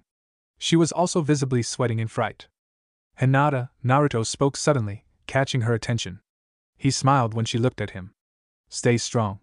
This is what he wants, so keep your guard up. Sasuke, Kakashi spoke suddenly, and Naruto turned his head to see that Sasuke had been shaking as well. Don't worry. I'll protect you guys with my life, their sensei said as he turned his head to smile at them. I don't let my comrades die. We'll see about that. Came Zabuza's voice from between Tazuna and the genin. It's over. Zabuza wasn't fast enough, however. In a flash, Sasuke's Chikudo had been unsheathed, and he spun faster than Naruto had ever seen him move. The blade flashed, and Zabuza's head was suddenly separated from his body, his eyes wide. The body and the head, however, exploded in a shower of water, and Naruto's eyes widened when he picked up on Zabuza's chakra. Sensei, behind you! He called out, but too late, as Zabuza's massive sword had already cut Kakashi in half. Only for Kakashi's body to disperse into water as well, another Kakashi appearing behind Zabuza with a kunai at his neck.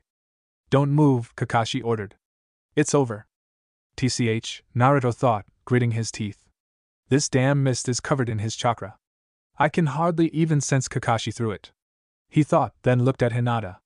Oh, Hinata, can you see anything? And no, Naruto-kun. There's too much chakra in the air.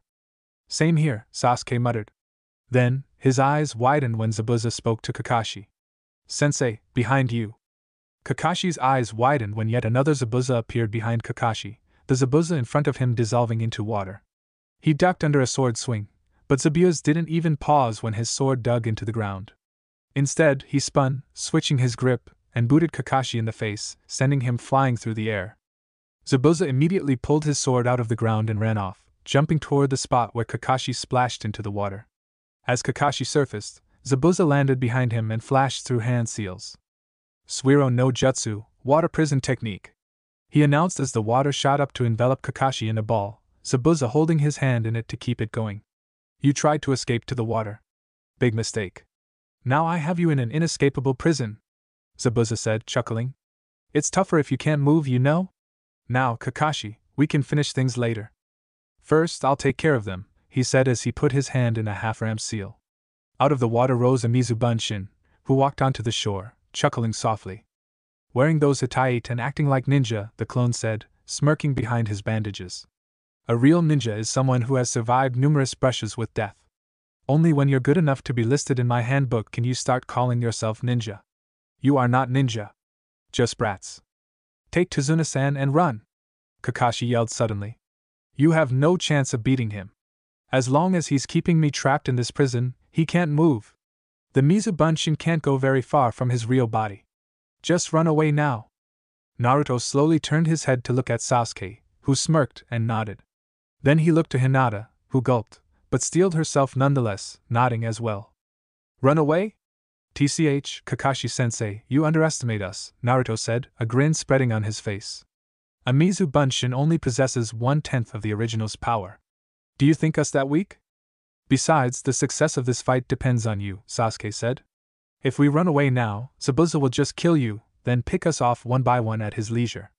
Besides, those who abandon their comrades are even worse than trash, right? Tazuna-san, Naruto said, ignoring Kakashi's wide-eyed look, instead looking to the old man, who sighed. Well, I planted this seed myself. I'm not going to say that I desire to live so much that I'd stop you. I'm sorry, guys. Fight as much as you want. Zabuza's clone, however, just started laughing, grinning slightly. You guys will never grow up. Going to keep playing ninja, eh? When I was your age. These hands were already dyed red with blood. So? Naruto asked, raising an eyebrow. What, that makes you a ninja? That just makes you a psychopathic killer, you eyebrowless freak! He exclaimed, raising his hand to point at Zabuza. Don't talk as if you know us. Talking trash is for when the battle is over. Sasuke, Combo 27. Heh, right. Sasuke said as they both started flashing through hand seals. Naruto ended in a snake seal, and a wooden pole shot out of the ground in front of Sasuke, heading past the Zabuza clone and then curving around him, intending on wrapping around him. The clone, despite the shock at seeing a Mokuton jutsu used, leapt into the air to avoid it, which was a big mistake, as the wood shot upward and wrapped around him, trapping him, just as Sasuke finished his hand seals. Naruto Sasuke Kombi Jutsu, Naruto Sasuke Combo Technique, they both announced, Naruto grinning and Sasuke blowing a stream of flame at the wood, which shot up along it to encase the entire wooden pole and the Zabuza clone in flames, yakiniku, grilled meat. The flames burned so hot that when the clone died, the water didn't drop to the ground, instead turning into steam and rising into the air. Ho, the real Zabuza uttered in amusement. Mokuton ninjutsu, eh? That was unexpected. However, he put his hand in another half-ram seal, and 10 more Mizu Bunshin rose from the water, walking onto the shore. Sasuke, you can do it, right? Naruto asked his friend, who immediately knew what he was referring to and nodded, unsheathing his Chikuto again. Good.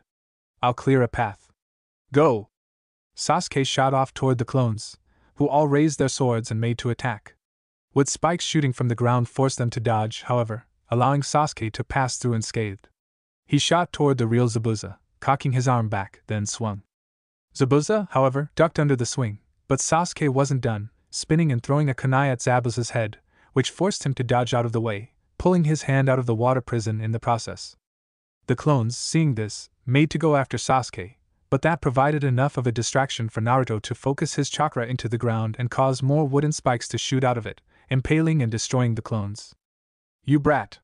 Zabuza yelled at Sasuke, reaching up to grab the sword on his back, only for Kakashi's sandal to plant itself into his face, knocking him back. Your opponent is me, Kakashi said, his Sharingan narrowed dangerously. Zabuza bounced on the water, landing in a crouch and rising to a stand. Heh, I got distracted and released the jutsu. Wrong, Kakashi said. You were forced to release it, he corrected, which made Zabuza twitch. Naruto, Sasuke, good job. Don't worry though. I'll take it from here. Zabuza looked like he was gritting his teeth as Sasuke nodded and sheathed his Chikuto, running past Kakashi and back to Naruto, Hinata, and Tazuna, whereupon he gave Naruto a high five. I'll tell you now, I don't fall for the same jutsu twice, Kakashi said, staring calmly at Zabuza. What will you do now? TCH. Zabuza uttered and leapt back, before starting a long chain of seals, which were perfectly mimicked by Kakashi. Suiton, Suryudan no Jutsu, Water Element, Water Dragon Projectile Technique. The both called out in perfect unison as 2 dragons formed out of the water between them and charged at each other, crashing into each other and exploding. That many seals, and he copied them flawlessly, Naruto muttered, bracing himself as the water washed up onto the shore and crashed into them. He turned to look at Sasuke. Can you do that?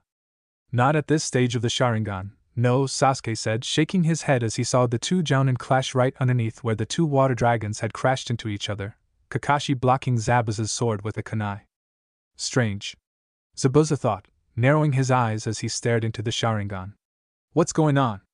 He pushed off and jumped back, Kakashi mimicking his actions perfectly, as he tried circling around him, then stopped and raised his hands to perform the Kirigakyu Jutsu. My movements. Zabuza thought as he lowered one of his hands, Kakashi doing the same. He's completely reading them, Kakashi finished his line of thought, making his eyes widen. What? Did he read my mind? Zabuza thought, feeling sweat breaking out on his forehead, placing his hands in a seal. Damn. That freaky eye is pissing me off. Right? Zabuza twitched. Heh. All you're doing is copying me. You can't beat me, you monkey bastard. Both Kakashi and Zabuza exclaimed at once, and that really made Zabuza's eyes widen. Damn you. I'll make it so you can never open that mouth again. Zabuza growled out, flashing through hand seals. He stopped, however, amazed, as he saw himself form behind Kakashi. That's me? That's not possible. Is this one of his genjutsu? Kakashi, to his surprise, finished the chain of seals Zabuza had been doing, and called out, Suiton, Daibakufu no Jutsu, Water Element, Grand Waterfall Technique. As his Sharingan started spinning, and the water in front of him came to life and rose up, rushing at Zabuza. What? Impossible! Zabuza roared as the water smashed into him, sending him through a large amount of trees with the force of it. I'm the one doing the jutsu. Yet I can't keep up, he thought in a panic, right before getting washed into a tree, after which his arms and legs were pierced by kunai. It's over, came Kakashi's voice from above, making him look up to see Kakashi crouching on a tree branch. How? Can you see the future? Zabuza asked, still in shock. Yeah. Your future is death, Kakashi proclaimed, raising a kunai. Before he could use it, however, 2 Senbon needles came flying out of nowhere and pierced Zabuza's neck. Zabuza's eyes were wide as he collapsed to the ground, and everyone looked up to another tree, to see a kid around the Genin's age, wearing a mask that looked almost like an ANBU mask, which had the Kiri markings on the forehead. Hee. You're right. He's dead, the boy spoke in a very feminine voice, which matched his feminine body. Who's the gender-confused mask boy? Naruto asked loudly, displaying his usual tact as Kakashi jumped down to Zabuza's body, checking his pulse. Thank you very much, the masked ninja said, bowing. I have been searching for the opportunity to kill Zabuza for a long time. That mask, Kakashi said, looking up at him. You're a Kiri Hunter Nin. Hunter Nin? Hinata repeated in confusion, looking to her teammates for explanations. Hunter Nin are a special division of ANBU, Sasuke explained. Their duty is to hunt down and kill missing Nin. TCH, to get a rank like that at that age. There are some great ninja out there, eh? Naruto asked, a grin on his face. It'd be nice to fight him. The Hunter Nin jumped down and slung Zabuza's arm over his shoulder, picking him up. Your battle is now over, and I must dispose of this body, since it seems to be a body with many secrets, he said, putting his hand in a half-ram seal. Farewell. The wind started kicking up around him so fast that it was howling, and then, in the blink of an eye, he and Zabuza's corpse were gone.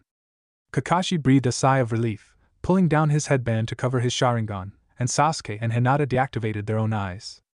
Now we have to get Tazuna-san home, Kakashi announced to his genin. Let's go. Ha! Super thanks, guys. Tazuna said brightly. Come over to my house and relax for a while. Just as he said that, Kakashi suddenly froze, and tipped forward, unable to move. I was wondering when that would happen, Naruto said, unsurprised as he walked up to Kakashi, crouching down in front of him. Your chakra stores are lower than mine, and you're using a transplanted eye. That should drain you pretty quickly, eh?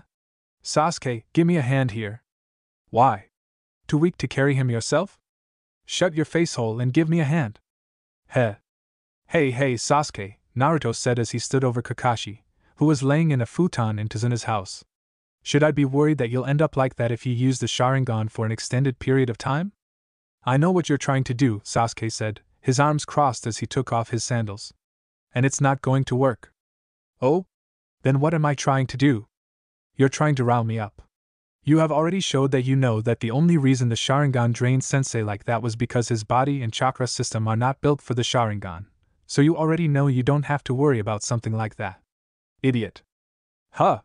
Naruto said, blinking as he cupped his ear. Oh, I'm sorry, I couldn't hear you over this uncopyable Mokutan ninjutsu I have. Just as Sasuke knew how to annoy Naruto, by calling him stupid, Naruto knew perfectly well how to annoy Sasuke, by mentioning the fact that he'd be unable to copy Naruto's bloodline jutsu. Therefore, it came as no surprise to those who knew them that they suddenly got involved in a glaring match in which one could almost see the sparks flying between them as they tried to mutilate each other with nothing but their eyes. By the way, Kakashi-sensei. Who was that masked ninja? Hinata asked, trying to take Naruto and Sasuke's attention away from each other, and onto the matter at hand. That's the mask worn by the Kirigakure Special Hunter Nin Squad, Kakashi said, completely unable to move. They are also known as body erasers. Their duty is to completely dispose of the body without a trace. A ninja's body has within it secrets of the village's ninjutsu.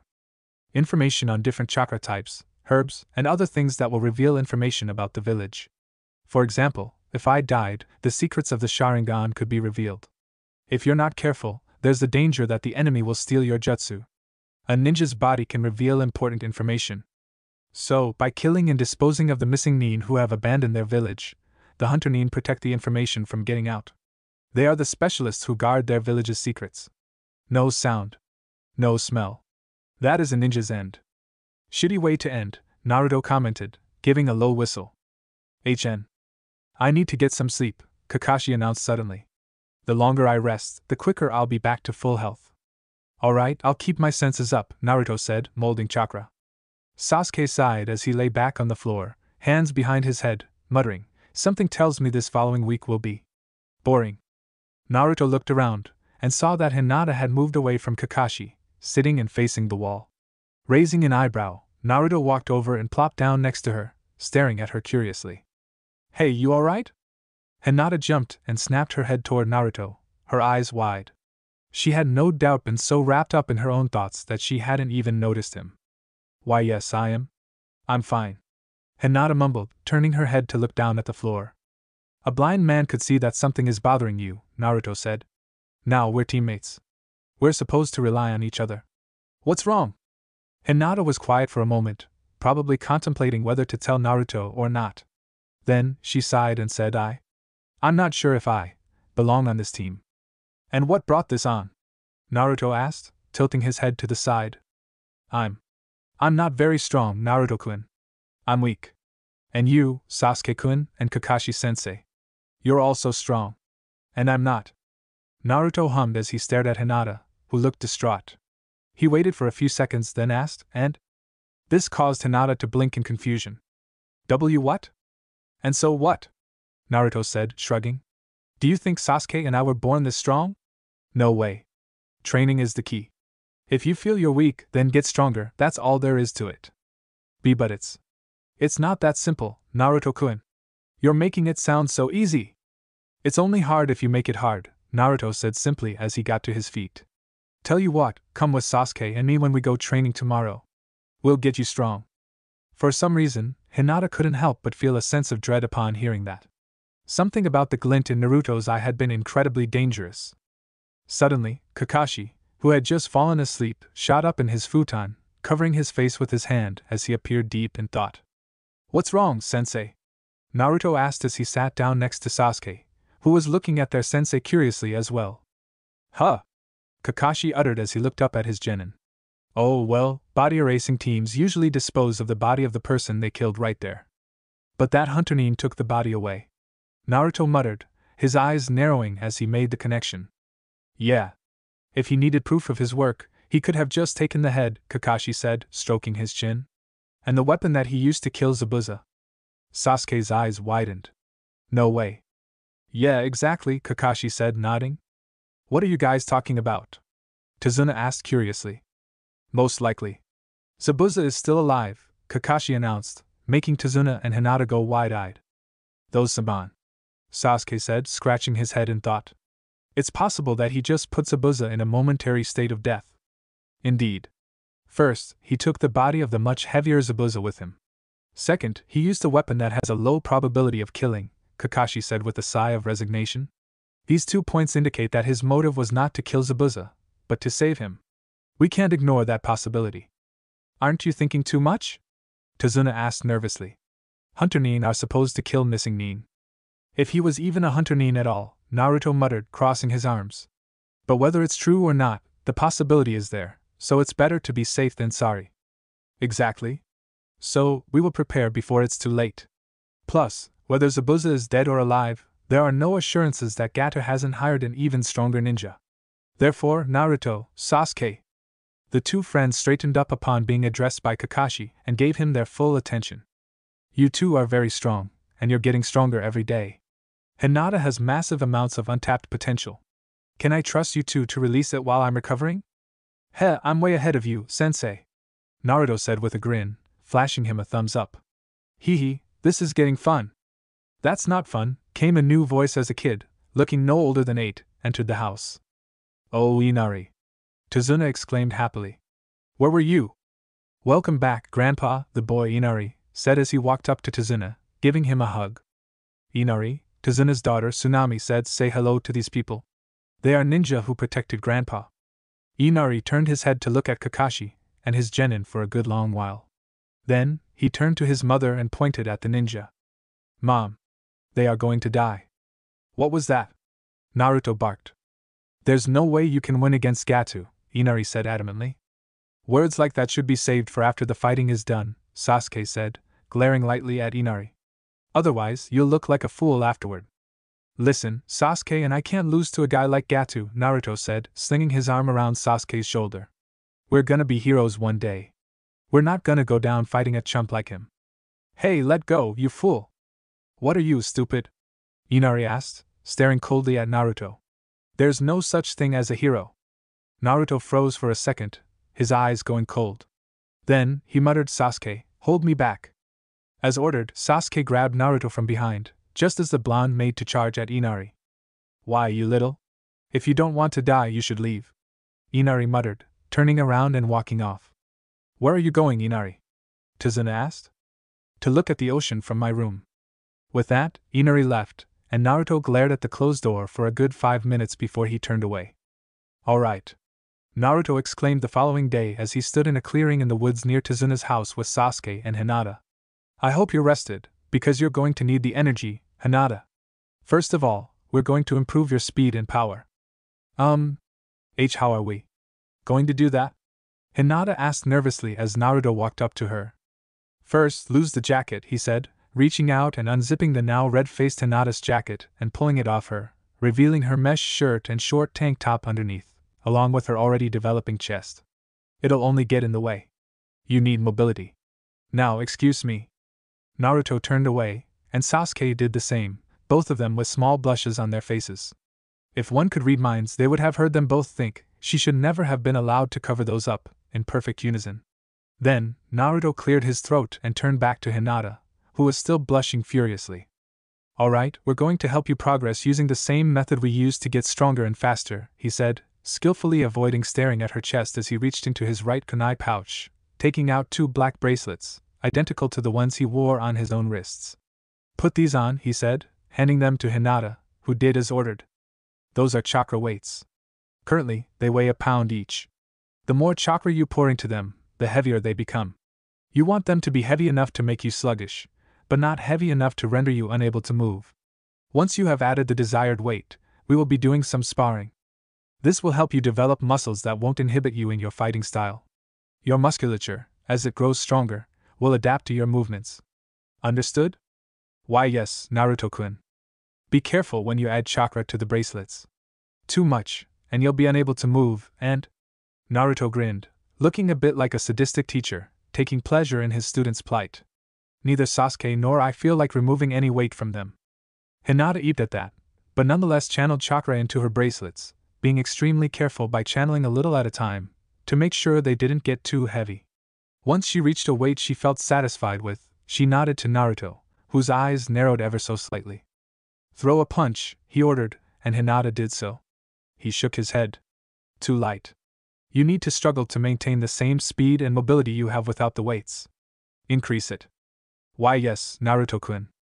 Hinata channeled more chakra into the bracelets, and deemed herself ready. Once more she was ordered to throw a punch, and once more Naruto ordered her to increase the weights.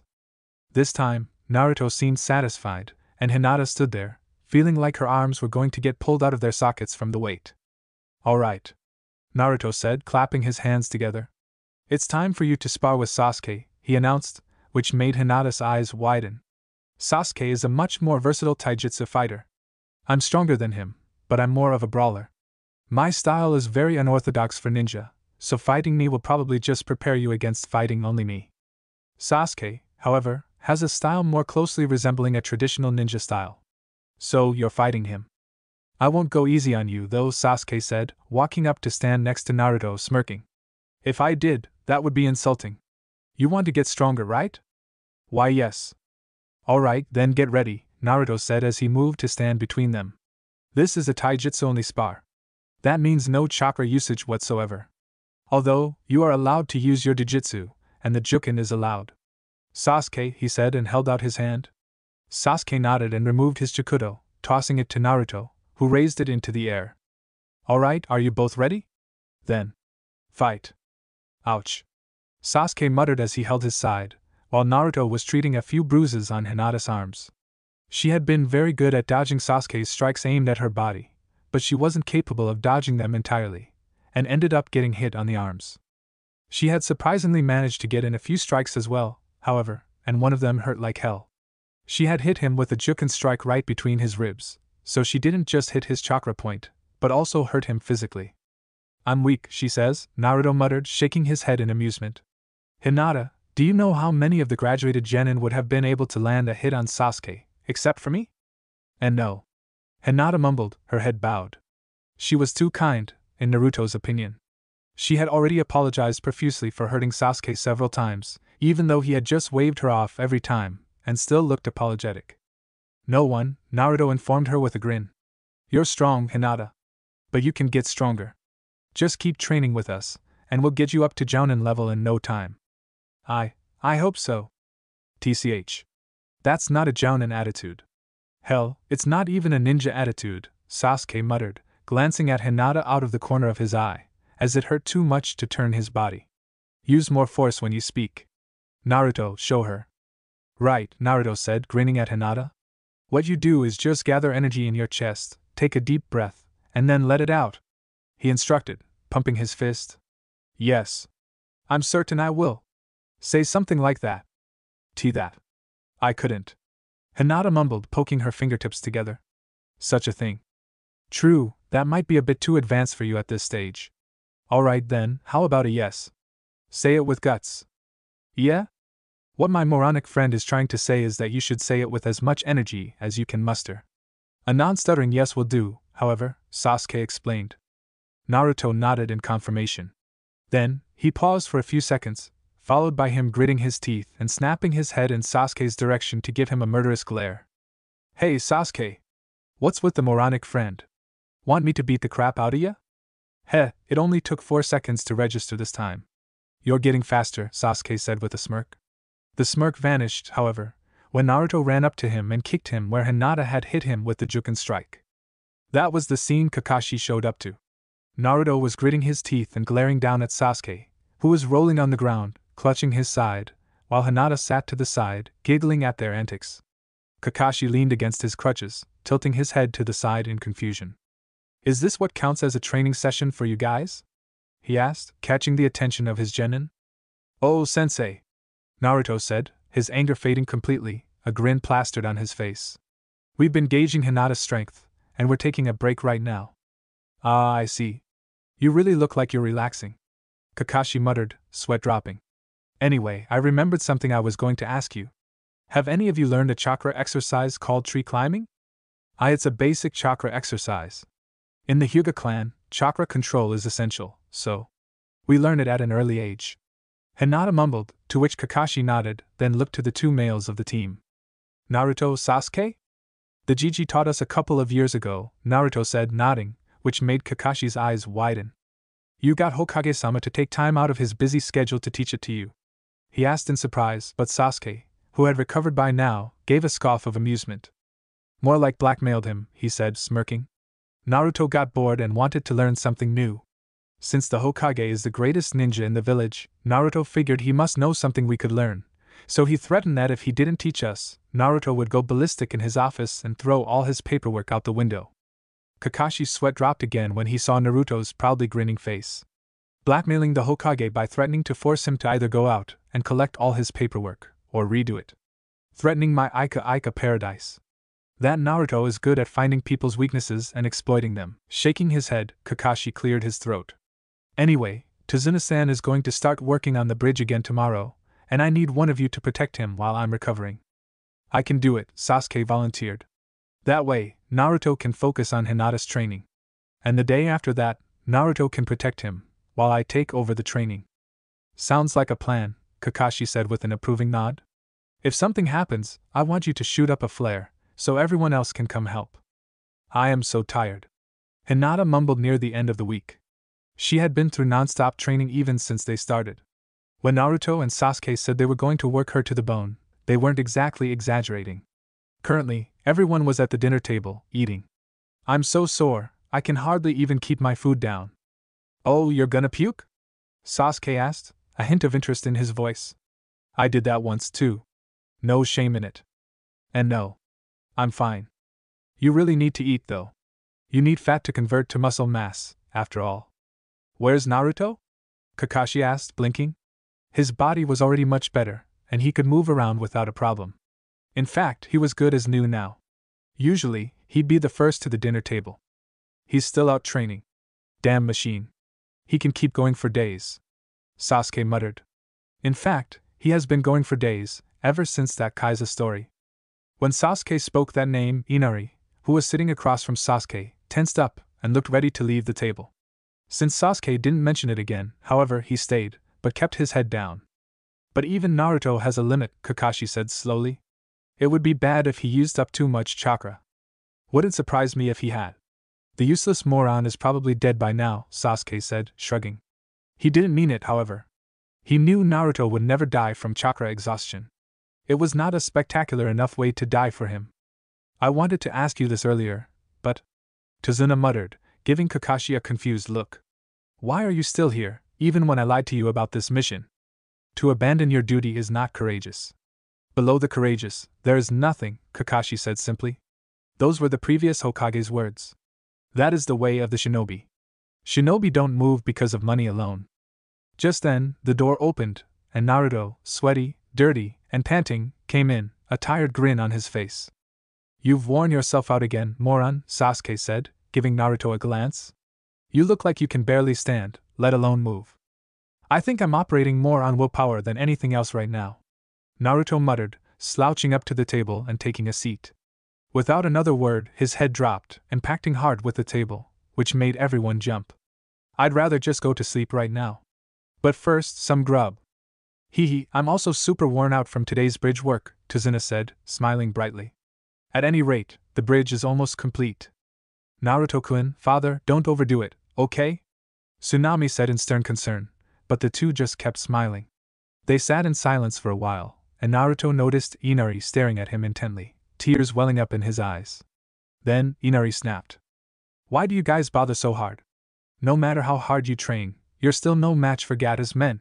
No matter what glorious claims you make, or how hard you work, when facing the strong, the weak will only end up getting killed. The grin faded from Naruto's face, and the blonde gave Inari a long, almost bored stare. Whatever. I'm not like you. I'd hate to be like you. You don't know anything about this country, yet you're being so nosy. Inari yelled. What the hell do you know about me? I'm different from you. You're always clowning around and acting so cheerful.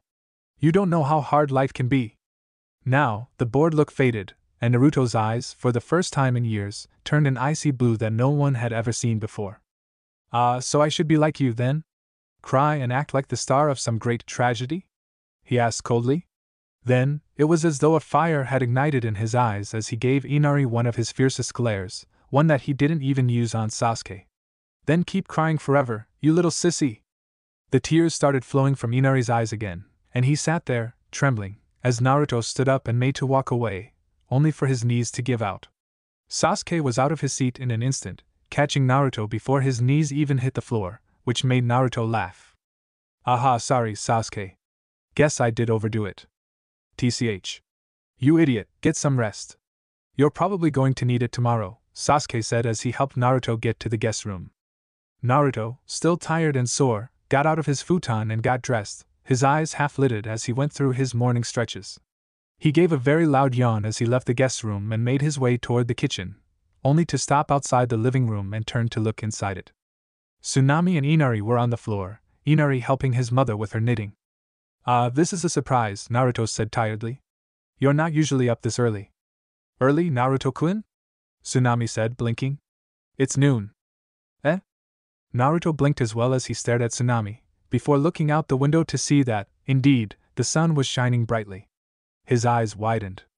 I overslept, he exclaimed, clutching his head. I've never overslept in my life. Sensei said you should rest. No time for rest. I need to be out there, Naruto exclaimed, rushing off. I'm off. Naruto ran out of the house and into the woods, taking a shortcut to the bridge. As he jumped from branch to branch in the trees, however, he stopped suddenly and looked down toward the road to his right. There was a boar next to the road, and it was cut up bad. He looked around, and saw several cuts in the trees, leading toward Tazuna's house. Tazuna-san said that Gato has 2 bodyguards who specialize in Ayajutsu. Naruto thought, narrowing his eyes. TCH, they're not very subtle, are they? Meanwhile, Inari was in his house, trembling. 2 men had just come in and kidnapped his mother, and he had been powerless to do anything. I don't want to die. I'm afraid, he thought, crying to himself. I'm sorry, Mom, you little sissy. Naruto's voice echoed in his head suddenly, making his eyes widen. Cry and act like the star of some great tragedy? He's probably sick and tired of crying, came Kakashi's voice next. Then keep crying forever, you little sissy. He knows what it means to be truly strong, just like your dad. As Inari slowly lowered his hands from his face to look at them, the voice of his dead father, Kaiza, echoed in his head. If it's truly previous, even if you lose your life, you must protect it with these two arms. They're all so incredible. So cool. So strong. Inari thought, wiping his eyes. Then, he stood up, a look of determination on his face, no longer crying. Will I also be able to become strong, Dad? With that, he ran out of the house, where he saw the two swordsmen leading his mother away. Wait! He yelled angrily, which made the three stop and turn to him. Inari! Tsunami yelled in distress. It's that kid, the eye-patched swordsman said. Get away from my MOM! Inari cried and charged at the two swordsmen, who scoffed and thumbed their swords out of their sheaths. Then they dashed forward, slicing Inari into 3 pieces. Their eyes widened, however, when instead of Inari, they had cut a wooden doll who looked exactly like him. Kawarimi no Jutsu? One of the swordsmen asked, his eyes wide as he looked toward Tsunami, to see that Naruto had arrived, holding Inari in his arms. Sorry I'm late, Naruto announced, setting Inari down next to Tsunami, grinning. But you know, heroes usually show up at the last second, so it's alright. Naruto. Inari muttered, staring at Naruto in shock, which got him a grin from the blonde ninja. Great job, Inari. Thanks to you distracting them, I was able to save your mom. Well. If it isn't one of the loser ninja Tazuna hired, the eye-patched swordsman said, scoffing. The two charged at Naruto, which made Inari's eyes widen. Are you going to be alright? The boy asked in concern, while Naruto just looked calm as ever. He slowly dragged his foot against the wooden planks beneath him, a smirk on his face as he tapped his foot against it. Suddenly, 2 blunt wooden poles grew out of the wood at great speed, smashing straight into the swordsmen's chins, snapping their heads back with the force. They stumbled back, straight into 2 more Naruto, who raised their hands. Their raised hands contorted and transformed into wooden fists twice their normal size. The swordsmen only had the time to give quick eeps, before the fists smashed into their faces, knocking them out cold. Once the swordsmen were tied up and left hanging upside down from a tree, Naruto casually brushed non-existent dust off his hands and gave a grin. Piece of cake. How did you know those swordsmen were coming here? Inari asked. Oh, there was a cut-up boar in the forest, and a lot of cuts on the trees leading here. I got a bad feeling, so I turned back. Lucky I did, eh? Naruto said as the grin faded, to be replaced by a soft smile. Sorry, Inari, about yesterday. I called you a sissy, but you're obviously not one, he said and put his hand on Inari's head, the grin returning once more. You're strong. Inari's eyes widened, and tears started welling up in his eyes. Then, with a muttered damn it, he ducked his head and wiped his eyes. I decided I wasn't going to cry anymore. You're going to make fun of me and call me a crybaby. TCH, I'd never stoop to such a low-class insult. Tear-shedding baby wimp, maybe, Naruto said, shrugging. Then he grinned at Inari again. But that doesn't apply here. It's okay to cry when you're happy, Inari. That did it. Inari started crying again as Naruto turned away, sighing. Well, if they attacked here, then the bridge is probably in danger.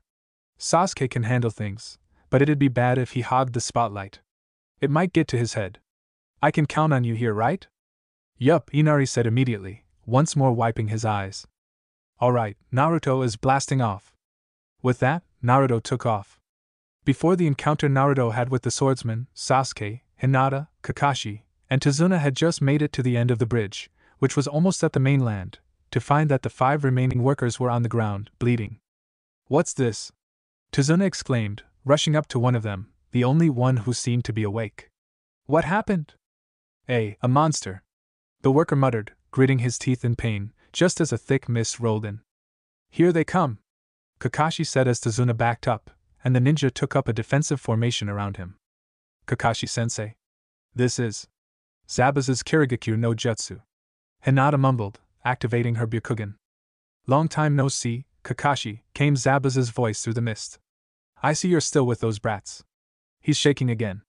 Poor kid. He was referring to Sasuke, who was shivering as a large group of Zabuza clones appeared around them. Sasuke gave a small grin as his Sharingan activated. I'm just so damn excited to see you again, Sasuke said, which made Kakashi smile. Do it, Sasuke. Sasuke gripped his Chikuto and pulled it out of his sheath, moving so fast that he had only just barely unsheathed the sword when he reached the first Zabuza clone. Before the water from the first clone had even splashed to the ground, Sasuke reappeared in his original spot, all of the clones exploding as he slowly sheathed his Chikuto. I don't know if anyone's ever told you, Zabuza, but you're a real drip, Sasuke joked, but then froze and palmed his face. Damn it, I've been hanging around Naruto too much. He saw through the water clones, came Zabuza's voice as the mist cleared slightly to show Zabuza and that fake Hunter Nin standing on the bridge. It looks like a rival has appeared. Haku? Indeed it does, the Hunter Nin, Haku, said with a nod. It seems our suspicion was right on the mark, Kakashi commented, appearing to be the epitome of calmness, as always. That masked one? He's obviously Zabuza's comrade, standing right next to him and all. I'll fight him, Sasuke said, narrowing his eyes. Tricking us with that stupid act. I hate bastards like that the third most. Third? Kakashi asked, blinking. Second is Naruto when he's cranky. First is you when you're late. That caused Kakashi to sweat drop. An impressive young man, Haku spoke, ignoring their conversation. Even though the water clones only have 1/10 of the original strength. Still very impressive. But we have gained the first advantage, Zabuza said. Go! Yes. Haku started spinning incredibly fast and shot forward. Sasuke tensed and did the same, unsheathing his Chikuto again. The two clashed halfway, Sasuke smirking. Oh, nice speed. However, it's nothing my Sharingan cannot see, the Uchiha said. In all honesty, Haku was rather slow, compared to Naruto's Mokuton ninjutsu, which moved at incredible speed. Hinata, it's not the most glamorous assignment in a fight, but stay in front of Tazuna and protect him, Kakashi said. We'll let Sasuke handle the kid. Yes, sensei, Hinata said, nodding with determination. Ho, it seems our training has paid off, Sasuke said, demonstrating how Haku's strength was nowhere near his own by turning his head to look at Hinata, not even appearing bothered by the Senbon-wielding ninja pushing against his Chikuto. There wasn't even a tremble in your voice just now. Good work, Hinata, he praised, before turning back to Haku, who raised his hand in a half-ram seal. I don't want to have to kill you. But you won't stand down, will you? Haku asked, which made Sasuke scoff. Don't be foolish. I see. But you won't be able to keep up with my speed the next time. Plus, I've already gained 2 advantages. 2 advantages? Sasuke repeated. The first is the water on the ground. And the second is that I have occupied one of your arms. You will now only be able to run from my attacks. Sasuke's eyes widened when Haku started forming seals with only one hand, ending in a half-ram seal again. The water around them suddenly rose into the air and formed needles, which all flew straight towards Sasuke. Despite the impending danger, however, Sasuke just smirked at Haku. How foolish. With that, the needles all pierced his body as Haku jumped away. Sasuke! Kakashi yelled, his eye wide upon seeing the water needles piercing his student's body, while Zabuza just chuckled. Everyone's eyes widened in shock, however, when Sasuke exploded in a puff of smoke. Kagebunshin? Haku whispered in surprise. He tensed and spun around suddenly, just in time to cop a kick to the face, courtesy of Sasuke. Sasuke's ankle impacted with the mask, perfectly hooking his foot around Haku's head, which allowed him to carry the ninja with him during his spin kick, and send him flying back towards Zabuza. I can't have you underestimating my team by calling them brats, Kakashi said to the shocked Kiri ninja after quickly recovering from his own shock. Sasuke is Konoha's Rookie of the Year, Hinata is a Hyuga, the number 1 kunoichi of her graduating class, and the other is Uzumaki Naruto, wielder of the Mokuton ninjutsu bloodline. Zabuza, however, just started chuckling. Haku, do you realize that at this rate we'll be driven back? Yeah. We can't have that, Haku said as the air suddenly grew cold, while the ninja put his hands in a strange seal Sasuke had never seen before. Hijitsu, Maku Hyushu, secret technique, demonic ice mirrors. The water on the ground around Sasuke suddenly rose up to form plates of water, which froze and took on an appearance akin to that of a mirror.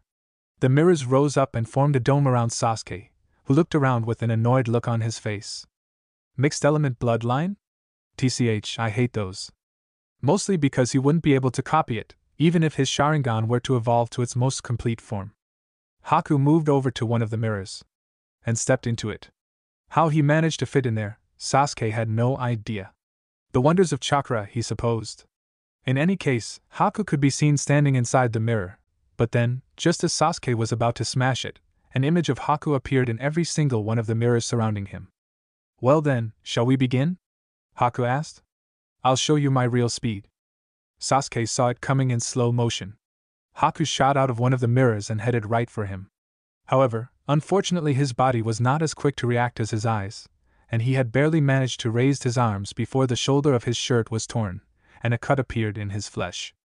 Then came another attack, and another, all of them too fast for Sasuke to properly react to. Sasuke! He heard Kakashi's voice from outside the dome as he covered his head with his arms. Sasuke-kun! Hinata yelled, and Sasuke looked up to see Hinata throwing a kunai at one of the mirrors. However, Haku came halfway out of the mirror and caught it with ease. This was good, however, as it forced him to stop the attacks on Sasuke, who took this time to think things through. His speed is greater than mine. This jutsu. It obviously moves partly into space/time territory. Is he hitching a ride on the light reflecting off the mirrors? TCH, too many theories and not enough data. And I don't particularly fancy getting hit again just to find out more. He thought, closing his eyes and thinking hard. Think. I can take off my weights, but even then, I doubt I'd be fast enough. In here, I'm like a sitting duck. I can't try to run, even if I create a bunch of Kage-Bunshin. Besides, my chakra stores aren't nearly as large as Naruto's, so I can't waste chakra on clones that will probably be killed, anyway.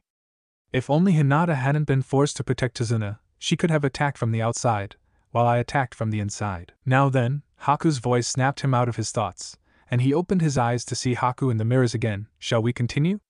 Sasuke screwed his eyes shut and waited for the pain. However, the only thing he noticed was a tremor in the ground, and then a heavy thud. He opened his eyes again and looked to the right, to see a wooden pole sticking out of the ground, and behind it was Haku, sprawled on the ground. Before Sasuke could recover from his surprise, Haku shot to his feet and dashed back into the mirror. Interesting jutsu you have there, came Naruto's voice from outside the dome, and Sasuke hated to admit it, but he had never before been so relieved to hear it. A Hayatan ninjutsu bloodline technique, utilizing not only nature manipulation, but also moving into space/time ninjutsu territory. Water and wind mix to become ice. It allows you to move from mirror to mirror at the speed of light wherever the light from your mirror can reflect. To cope with the speed, the jutsu also improves your senses. To you, it must look like everything around you is moving in slow motion. Heh, that's what you can expect from Naruto, Sasuke thought with a smirk. Dumb as hell in most areas, but when it comes to analyzing and breaking down chakra and its technique, he is one of the fastest thinkers around. He couldn't have been here for more than a few seconds. However, like most jutsu, yours has flaws, Naruto continued, chuckling. The biggest one is that although you can see out the back, there is no mirror across from you to catch you if you move out of it. The second is that there is only one of you. A sensor, like me, utilizing a ninjutsu that reacts based on my thoughts, can easily predict from where you are going to strike based on your location. I admit, it was brilliant of you, leaving a chakra trace in every single mirror. However, you, the real one, will always carry chakra stores much larger than the other mirrors. You won't be able to attack Sasuke anymore. It's over. It is over? Haku repeated slowly. I'm afraid not. Your friend is still within my dome. I will kill him if you try anything. Sasuke, you can see him, right? In freaking slow motion, but I can't quite keep up. Remove the weights. I'll provide cover. Sasuke smirked as he reached for his wrists, removing the chakra bracelets, and then reaching for his ankles, removing identical bracelets. Haku came shooting out of another mirror, but stopped when another wooden pole shot up in front of him. He changed direction and shot into another mirror. It kept going like this for a while, Sasuke watching closely with his Sharingan as Haku shot out of mirror after mirror, getting blocked by Naruto's wood. He sat there, waiting for the perfect opportunity, and he knew Naruto was trying to create it. There it was! Yet another wooden pole shot up, blocking Haku's path and forcing him to turn right, Sasuke's left. Sasuke, who was sure Haku had lost all focus on him by now, crossed the distance between them in 2 quick steps, his speed greatly increased after removing his weights, and spun, swinging his sword. I got you! He exclaimed triumphantly as he felt his sword meet resistance, but cutting through it with ease. Upon completion of the swing, Haku's head was separated from his body. A millisecond after his death, the ice mirrors shattered, falling to the ground in a heap.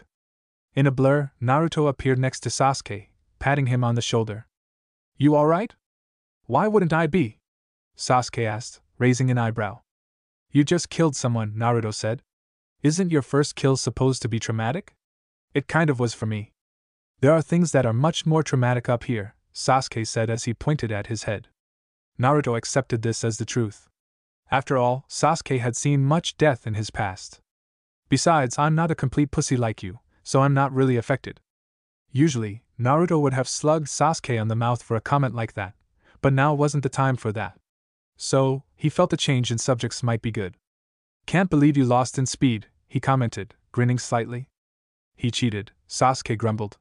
He helped himself along with space/time jutsu. Very true, Naruto said with a chuckle as he turned to look into the mist in the direction of their teammates. This is strange. What's the matter? Sasuke asked. Zabuza isn't alone. There are 8 more chakra signatures around him that weren't there before. Did Kakashi summon someone, you think? Yeah. And it's not much, but the mist has cleared a bit, Sasuke said, nodding slowly. He gestured for Naruto to follow him, and they walked through the mist, until they reached the chakra signatures. There, the mist was clear enough for them to see what was going on. Zabuza was standing with Kakashi in front of him. 8 dogs that had seemingly sprouted from the ground were all biting down on Zabuza's limbs, sword, and shoulder, keeping him in place. Both Jounin's heads turned to stare at the 2 genin, and Naruto raised a hand, waving at Kakashi. Yo, sensei! The kid has been taken care of. Good work, Sasuke, Naruto, Kakashi said, smiling at them, before looking at Zabuza again. I'll show you something, Zabuza. This is my own original technique. It's not a copy. Kakashi went through 3 simple seals, and then grabbed his wrist and started channeling chakra into his hand with a call of Raikiri, lightning cutter. The chakra, taking the form of electricity, started sparking around him hand, until the lightning covered his entire hand, which made Naruto and Sasuke go wide-eyed. Hey, are you seeing that? Naruto asked in surprise. Why yeah. With chakra output on that level, and with the lightning element no less. That should be able to cut through anything. You're too dangerous, Kakashi told Zabuza, staring coldly at him. Tazuna-san, who you're trying to kill, is this country's courage. The bridge he seeks to build is this country's hope. Your ambition sacrifices many people. That's not what a shinobi should do. I don't give a damn, Zabuza muttered. I fight for my own ideals, and that shall continue. I'll ask once more. Surrender, Kakashi advised. Your future is death. Zabuza, hardcore to the end, just grinned behind his bandages at Kakashi in defiance. Kakashi sighed, then dashed forward and punched his hand straight through Zabuza's heart. The large dog that had been latched onto Zabuza's shoulder jumped back just in time for Kakashi's hand to protrude from Zabuza's back. And so ended the life of the terrifying demon of the bloody mist, Momochi Zabuza. Naruto supposed that this was a worthy death for him, fighting the copy ninja Kakashi. The lightning surrounding Kakashi's hand died down as Zabuza's eyes closed. The dogs poofed out of existence, and Kakashi lowered the man's body to the ground, pulling his hand out. Naruto-kun! Sasuke-kun! Hinata yelled out in relief, only just now noticing her teammates, having been completely focused on Kakashi's fight with Zabuza. Chump had nothing on us. Naruto exclaimed triumphantly, giving Hinata a thumbs up, but Sasuke wasn't so happy. He grunted and crossed his arms. So you say, but it took 2 of us to take down the one of him. And if he wanted, he could have just killed me upon the first attack. I wasn't fast enough to dodge him. He was holding back. Well, aren't you a mood killer? Naruto grumbled as the mist cleared completely. To show a very large group of thugs at the end of the bridge, with a very short man wearing glasses and a business suit at the front. Well, the short man said, a cruel grin on his face. He talked big, but it seems Zabuza was nothing but a cute little devil after all. You are. Gato. Kakashi spoke, which immediately caught the interest of his genin. Thank you for killing Zabuza, saving me the trouble of doing so myself, Gato said, still grinning. Hiring normal ninja is too troublesome. Not only are they more expensive, but there's always the chance that they might betray me. So I hire Missing Nin, and have them battle. Then, when both parties are weakened, I have them both killed with numbers. And now you, the Jounin, are tired and weakened, I can go through with my plan. How's? Gato stopped rather suddenly and 2 kunai impacted with his forehead, piercing his brain. Kakashi looked over his shoulder to see that the throwers had been Naruto and Sasuke, who looked rather bored. I hate people who feel the need to brag about their plans. Sasuke muttered while the thugs, shocked, stared at Gato's dead form, which had slumped to the ground. Hey! One of them yelled out, a grin suddenly appearing on his face.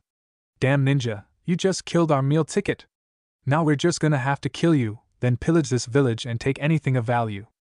He got yells of agreement from his companions as they all charged at the four ninja and the bridge builder.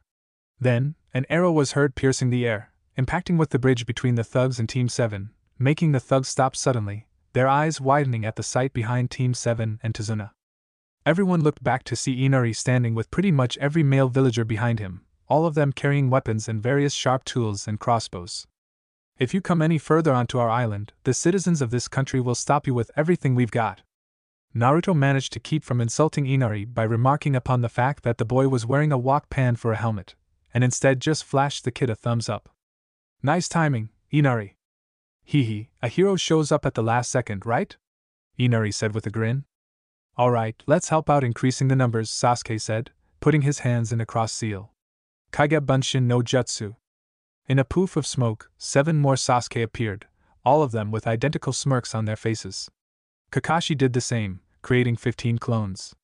Then came Naruto. The entire bridge was filled with about 40 Naruto Kage Bunshin, all of them grinning brightly at the now terrified thugs, who immediately turned around and ran back to the ship that had carried them there, some of them even jumping into the water out of fear. As usual, I'm amazed by the sheer number. Sasuke muttered, sighing. You sure do like to overkill, don't you? Naruto just grinned as they all dispelled their clones, and the villagers started cheering. Hinata let out a ha as she attacked Naruto, who deflected the palm strike and countered with one of his own, which was dodged. It had been 3 weeks since the bridge was completed and Team 7 had returned to Konoha in triumph. Since the mission had been increased in rank, their mission history marked it as a B rank, which would do wonders for them in the long run. After all, if they could complete a B rank with no lasting injuries, a C rank was nothing. Sasuke appeared on Training Area 7 in a blur and waved at his 2 sparring teammates. Hey Naruto, I'm tagging in. The Hokage wants to see you. Huh? Naruto asked, blinking as they both paused in their sparring, and Sasuke moved over, holding up his hand for Naruto to slap. What for? No idea. Kakashi told me to tell you that the Hokage wants to see you. That's all, Sasuke said, wiggling his hand. Naruto shrugged and slapped it with his own, tagging out as Sasuke took his place in front of Hinata, ready to continue the spar. Naruto flashed through hand seals and performed a Shunshin no Jutsu, body flicker technique, disappearing with a blur and reappearing outside the Sandame's office window. He peered inside and saw that the old man was currently puffing contently on his pipe, reading that little orange book that Kakashi always read. Raising his hand, he knocked, making the old man jump and quickly hide the book in one of his desk drawers, looking toward Naruto, who waved happily. Ah, Naruto-kun, the Sandame said after moving over to the window and opening it, allowing Naruto to climb inside. Good of you to show up so fast. I heard you wanted to talk to me? Naruto said, raising an eyebrow as he moved to stand in front of the Sandame's desk. Unlike most ninja, he didn't stand at attention, instead slouching lazily with his hands in his pockets. Yes, I do. It is something very serious, an S-rank secret that has been kept since the day you were born. I get the feeling this isn't a good secret. Naruto muttered, sighing. Naruto-kun, you have always wondered why you experience such hatred from the villagers, have you not? The Sandame asked, and Naruto immediately tensed at that, standing straighter and giving the Sandame his full attention. Naruto thought hard about it, and several suspicions, which he and Sasuke had come up with growing up, surfaced in his mind. Since the day I was born, he muttered, narrowing his eyes. This wouldn't have anything to do with the Kyuubi, would it? Indeed it does, the Sandame said. The official story in this village is that the Yondaime, your father, gave his life to kill the Kyuubi. That is not completely true. He gave his life, he died a hero, and he stopped the Kyuubi from destroying the village. However, he didn't kill it. Naruto's eyes widened. The mysterious seal on my stomach. Yes, Naruto-kun. It is the seal that contains the Kyuubi, which Minato sealed into you. Why though? Naruto asked, furrowing his brow. Why would he do that to me? That I can't answer. Well, partly, at least, the Sandame said, puffing on his pipe. I have been studying the sealing technique he used, the Shiki Fujin, dead demon consuming seal, and I have come to realize something. Minato only sealed half the Kyuubi's chakra inside you, not because he wished to, but because it was both physically and conceptually impossible to seal it all. It was just too great. I arrived on the scene in time to see your mother holding down the Kyuubi with her special chakra, already dying. You see, she was once the container of the Kyuubi, and it was forcefully extracted from her. In the middle of the ceiling, Kushina was weakened, and her grip on the Kyuubi was loosened. The Kyuubi attempted to kill you as soon as the opportunity presented itself. Keyword being attempted, Naruto said, crossing his arms.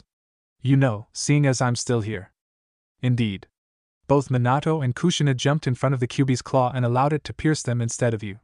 I know that you, like all orphans, have always wondered if they really loved you.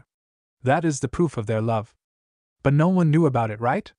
Naruto asked, furrowing his brow again. I mean, I have never heard anyone talk about how Uzumaki Kushina was the container of the Kyuubi. So why do people know about me? It was impossible to keep the sealing completely secret, Naruto-kun. However, when I was reinstated as the Hokage upon Minato's death, I made a law stating that no one was to speak of you being the new container of the Kyuubi. The punishment for speaking of it was death. However, that did not seem to stop them from preventing their children from associating with you in other ways, I am sad to say.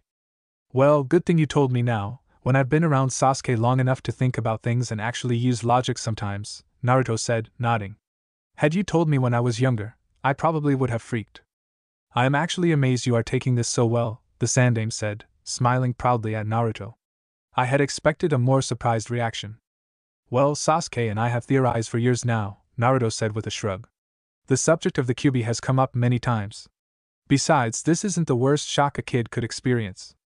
It's not? The Sandaime asked, his eyebrows rising in surprise. Nope.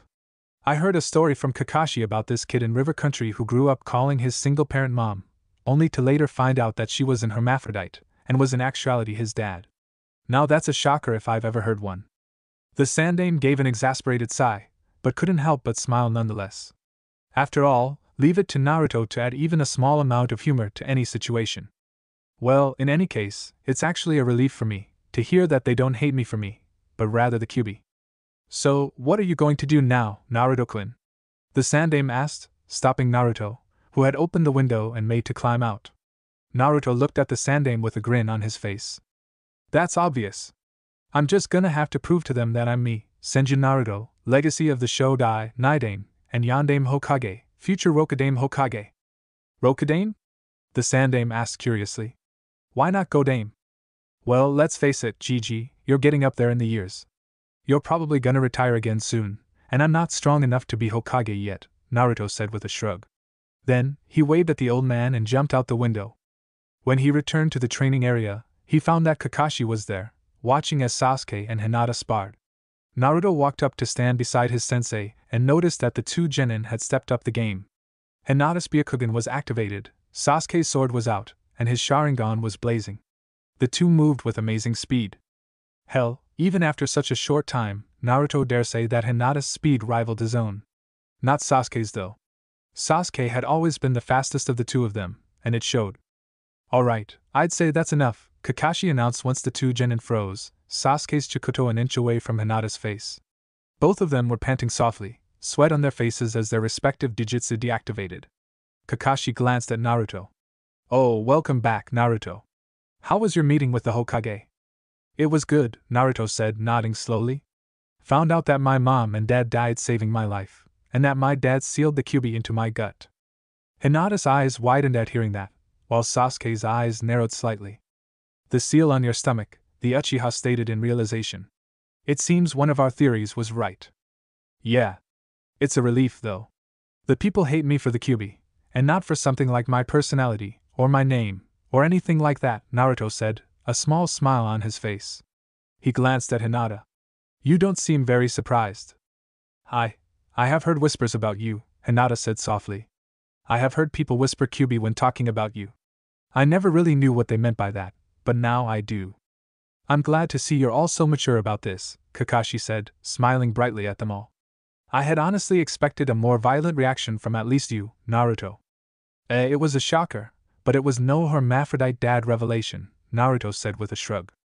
Alright, I'm going to talk to you about some things, Kakashi said, gesturing for Sasuke and Hinata to come closer. It's partially about your training, and partially about something I think you will find even more interesting. Well, are you going to tell us, or keep us in suspense? Sasuke asked as he crossed his arms, which made Kakashi smile. I was thinking of making you beg to hear about it, but I guess you guys wouldn't do that. Alright, First of all, the training. I would have wanted to do some 1-1-1 training with each of you, but things have come up. Hinata, I talked to Hayashi-sama about your progress. He expressed great disbelief, but wants you to come home for a spar with your sister. Hinata's eyes widened at the opportunity to show her father how strong she had gotten.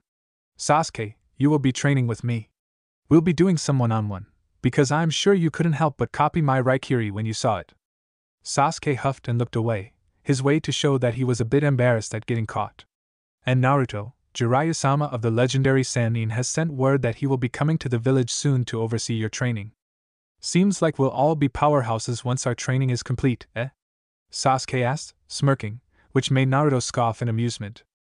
I'm already a powerhouse. It is true that at present, Naruto is probably the one who has the most power and stamina, Kakashi said, nodding. However, Sasuke is much more experienced in Genjutsu, and possesses greater speed and a sharper mind. Hinata, I'm sorry to say, is not in the lead in any area. However, although it's unofficial, she possesses great knowledge in medicine, and will no doubt become an amazing medicine in time.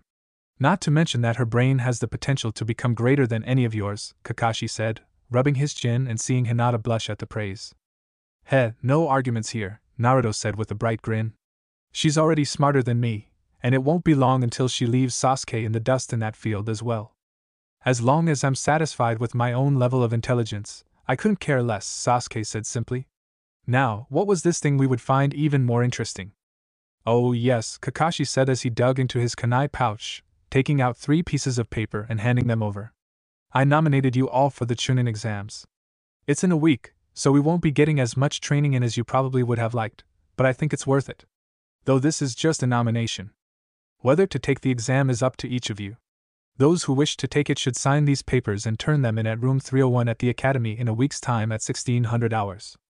Are you sure we're ready for this? Hinata asked after taking her application form and staring down at it. She looked up, however, as Kakashi placed a hand on her head. Hinata, I know you don't feel like you have contributed to this team, and so you probably feel like you're weak. However, this couldn't be farther from the truth. I have watched your training, and I'll tell you now. You're ready. Yeah, Hinata, listen to the Cyclopes, but not really a Cyclopes because he actually has an eye under the headband, Naruto said with a grin. Your speed rivals my own as it is, and with your Byakugan and Hyuga Taijutsu, you're a force to be reckoned with. And as we've already stated, you're much more intelligent than the blockhead, Sasuke said, jutting his thumb in Naruto's direction. Only to get 2 fingers jabbed into his kidney, courtesy of said blockhead, making him sink to his knees, clutching at his side in pain. So, later found Naruto and Sasuke walking through Konoha, coming from Sasuke's favorite dango shop. They had used rock paper scissors in order to decide whether to go to Ichiraku Ramen or Toyama Dango. Naruto, like almost always, lost. Just once, I'd like to get ramen. Naruto muttered, chewing on the dango stick in his mouth. Yeah, well, Sasuke started, but stopped when they heard a very familiar voice scream in fear. It was Konohamaru, the Hokage's grandson, who idolized Naruto and Sasuke. Their eyes widened as they took off toward Konohamaru's voice, only to sweat drop when they landed on a tree branch and saw that Konohamaru and his 2 friends, Moegi and Udan, were being chased by none other than Harino Sakura. Then, Konohamaru, not looking where he was going, ran right into a man dressed in all black, wearing kabuki makeup, getting knocked on his ass. That hurt. The kabuki man said, standing next to a blonde girl who had her hair done up in 4 spiky ponytails. The man reached down and grabbed Konohamaru by the scarf and hoisted him into the air. I said, that hurt, you little piece of shit. Hey Naruto, Sasuke muttered as Sakura started apologizing. What do you make of them? Tsunegekyo Shinobi, judging by the forehead protectors, probably here for the Chunin exams, Naruto muttered back. From the fan, I'd say the girl uses futon ninjutsu. The guy, whoever. What's that thing on his back? No doubt some kind of tool. Sasuke muttered. Suna is known for their grasp on futon ninjutsu, and for their skills as puppeteers, so. A puppet then? Most likely, Sasuke said with a nod, fishing a kunai out of his pouch. Well, we better stop him from hurting our cute little underling. He gave the kunai to Naruto, who took aim and threw it perfectly so that the ring on the bottom impacted with the puppeteer's thumb, making him drop Konohamaru and turn his head to look up at the 2 genin. Hey now, Naruto said, crossing his arms as he sat down on the branch. Just because the Chunin exam has allowed you to enter our village, that doesn't mean you can just go around beating up our kids. Sasuke-kun! Sakura cried happily, which made Naruto scratch his head. And what am I, chopped liver? TCH, more people who piss me off. The Kabuki man said as he grabbed the bundle on his back and set it down. I hate show-offs like you two the most. Hey, you're even going to use Karasu? The girl asked, her eyes widening in surprise. Well, I can't say that I would mind a good brawl, Naruto said, then jutted his thumb in the direction of the tree trunk. But I don't reckon he's keen. Kankuro, stop it, came a voice from the other side of the trunk. Standing upside down on a branch was a red-haired teen around Naruto and Sasuke's age, his arms crossed. On his back was a very large gourd, which made both Naruto and Sasuke raise an eyebrow. You're an embarrassment to our village. The Kabuki man, Kankuro, flinched. Losing control over yourself in a fight, how pathetic. The redhead continued in a creepy, monotone voice. Why do you think we came to Konoha? Listen, Gaara, they started it, and, shut up. I'll kill you. Kankuro flinched again, and started visibly trembling now. Oh, okay. I'm sorry. I'm also sorry, the girl said, smiling nervously. Really sorry. Sorry to you guys, Gaara the redhead said to Naruto and Sasuke, as the blonde stood up and leaned against Sasuke's shoulder. Did you see his eyes? He whispered as Gaara vanished in a swirl of sand, to reappear between Kankuro and the blonde girl. Yeah, Sasuke muttered. They weren't exactly pleasant. The two jumped down when the Suna team turned away and walked off. Hey, you three, Sasuke said as they landed in front of the Konohamaru Corps and Sakura. Your names? Gaara was quiet for a moment, staring at them. Then, he muttered, Sabaku no Gaara. This is my sister, Temari, and my brother, Kankuro. I'm also interested in you too. Your names? Uchiha Sasuke. Naruto. Haven't decided on what clan name to use yet though. The trio left, and Naruto and Sasuke were left staring at the spot where they had been previously. Naruto, Sasuke said, glancing at the blonde. That gourd kid had creepy eyes. What do you make of him? TCH, you think his eyes were creepy? You should have gotten a taste of his chakra. It was vile. I guess we'll have to be careful around him.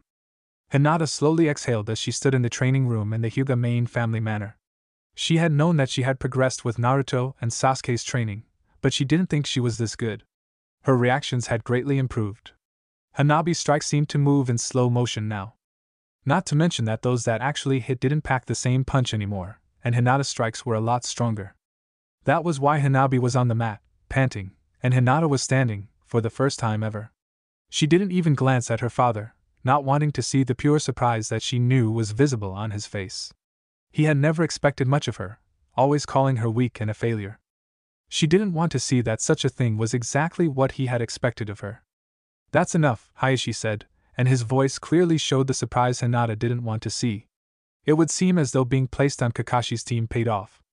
Kakashi-sensei has taught me to work in a team, and showed me many ways to use my skills to their fullest potential, father, Hinata said, nodding slowly, still not looking at Hayashi. However, I have my teammates to thank for my increase in said skills. The Uchiha and Uzumaki boys. Hayashi muttered softly. They have some use after all. To make someone like you capable of beating Hanabi. Hinata fought to maintain her strong expression.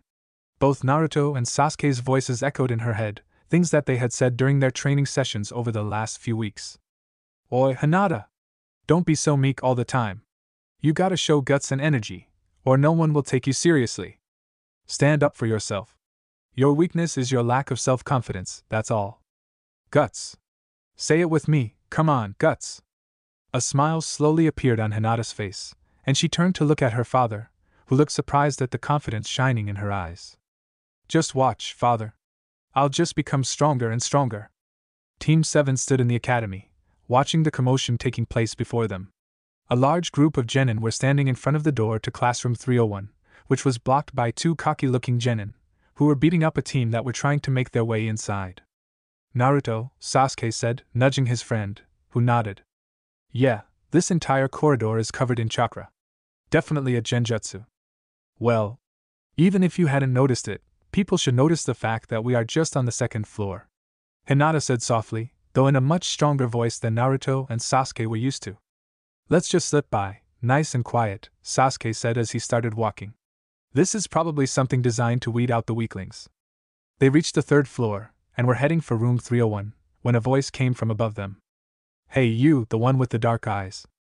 They all looked up at the catwalk above to see a kid wearing a very tight, green jumpsuit and orange leg warmers. His black hair had a bowl-cut style, and his eyebrows were amazingly thick. He was looking down at them, a very serious look on his face. What is it? Sasuke asked in boredom. Will you fight me right here? The kid asked. A fight right now? Sasuke asked, and the kid nodded, jumping down to their level, landing in a crouch. My name is Rock Lee. And you are Uchiha Sasuke. So you know? Sasuke asked, raising an eyebrow. I want to fight you, Rock Lee said. I want to test my techniques against the offspring of the genius ninja clan. You're challenging me, even knowing the Uchiha name, Sasuke said, narrowing his eyes a smidgen. Frankly, you're a fool. You're about to learn what this name means, thick brows. Please, Rock Lee said, getting into a stance where he held one of his hands in a come on gesture, the other hand behind his back. I'll say this. You cannot defeat me. Because right now I am the strongest Konoha genin. Sounds fun, I'll do it, Sasuke said with a smirk. Sasuke-kun, you really shouldn't, Hinata said, pointing up at the clock on the wall. We only have 30 minutes to get to the meeting. Don't worry, I'll be done in 5 minutes, Sasuke said simply. Hey, don't kill fellow Konoha ninja. Naruto muttered. Kill? Lee asked, raising an eyebrow. Well, I have long since learned not to underestimate any opponent, Sasuke said as he reached behind his back, grabbing his Chikuto. I won't use ninjutsu, as I don't want to destroy the academy. However, I won't go easy on you, thick brows. Sasuke charged forward, but before he could unsheath his sword, Lee came at him with a spin kick, which forced him to duck. Lee didn't let up, however, instead spinning 360 degrees and lowering himself to aim another kick at Sasuke's ducking form with incredible speed. He's fast, Sasuke thought, jumping over the kick and twisting in midair, bringing his heel down toward Lee, who pushed off the ground and leapt out of the way.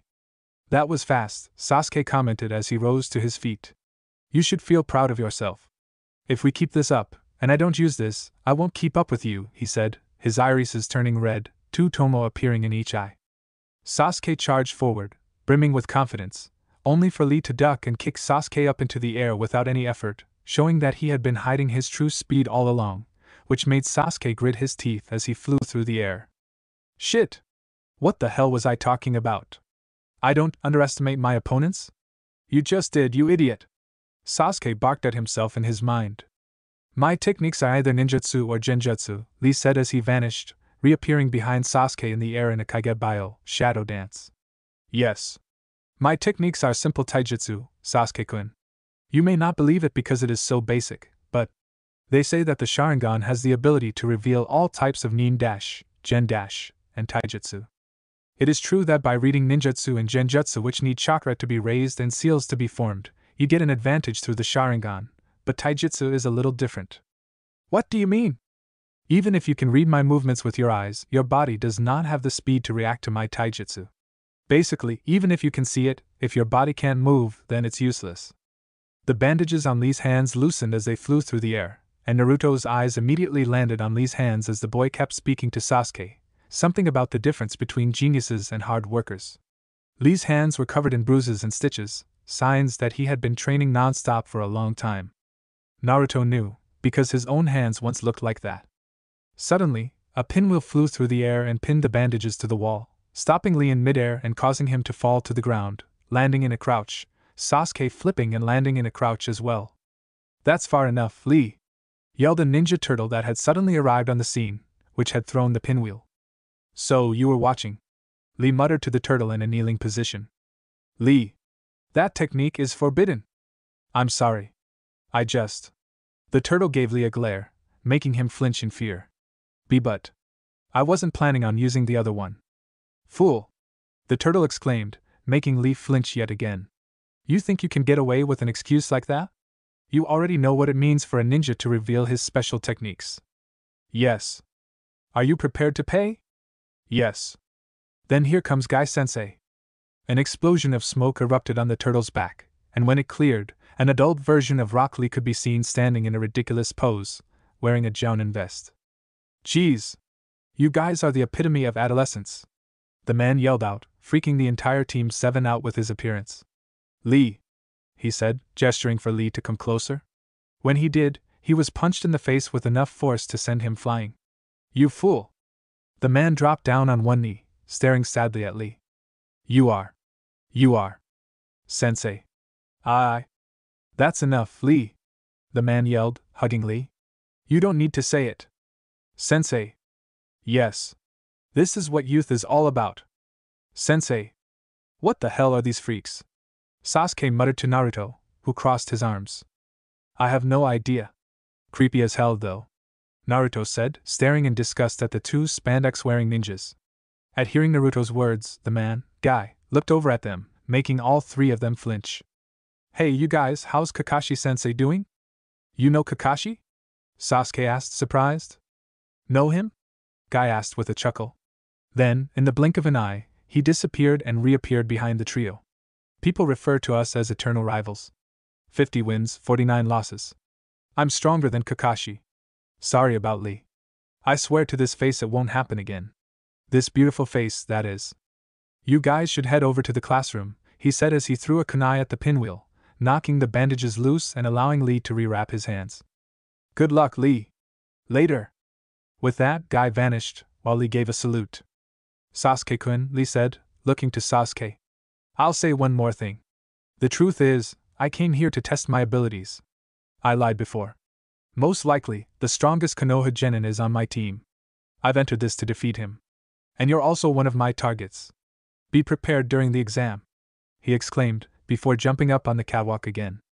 You are incredibly lucky no one was here to see that, Naruto said, sighing in relief.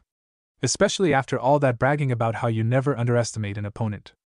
Shut it. Sasuke muttered as he crossed his arms, his Sharingan deactivating. He spoke so damn boldly, I thought he went all out from the start.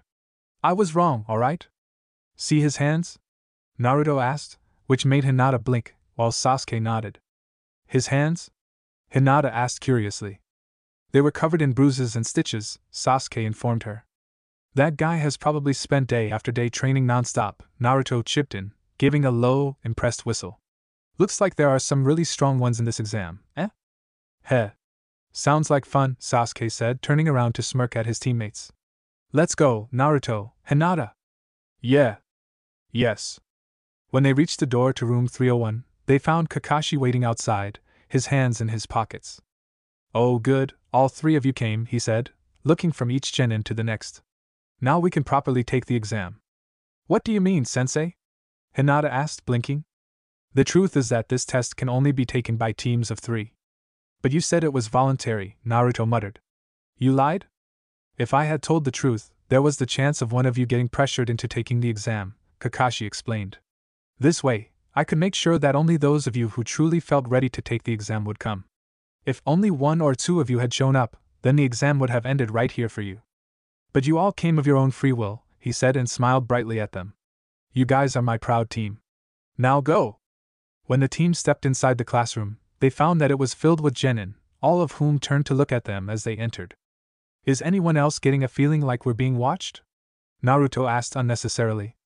Suddenly, a blonde missile that everyone recognized as Yamanaka Ino flew straight at Sasuke, hugging him from behind. Sasuke-kun, you're late! She cried happily, blushing at merely touching Sasuke and putting on an extra seductive smile. I haven't seen you for a while, so I've been waiting in excitement. Now Sasuke knew exactly how to crush a fangirl's advances. Therefore, he furrowed his brow, looked over his shoulder at Ino, and muttered, Who are you?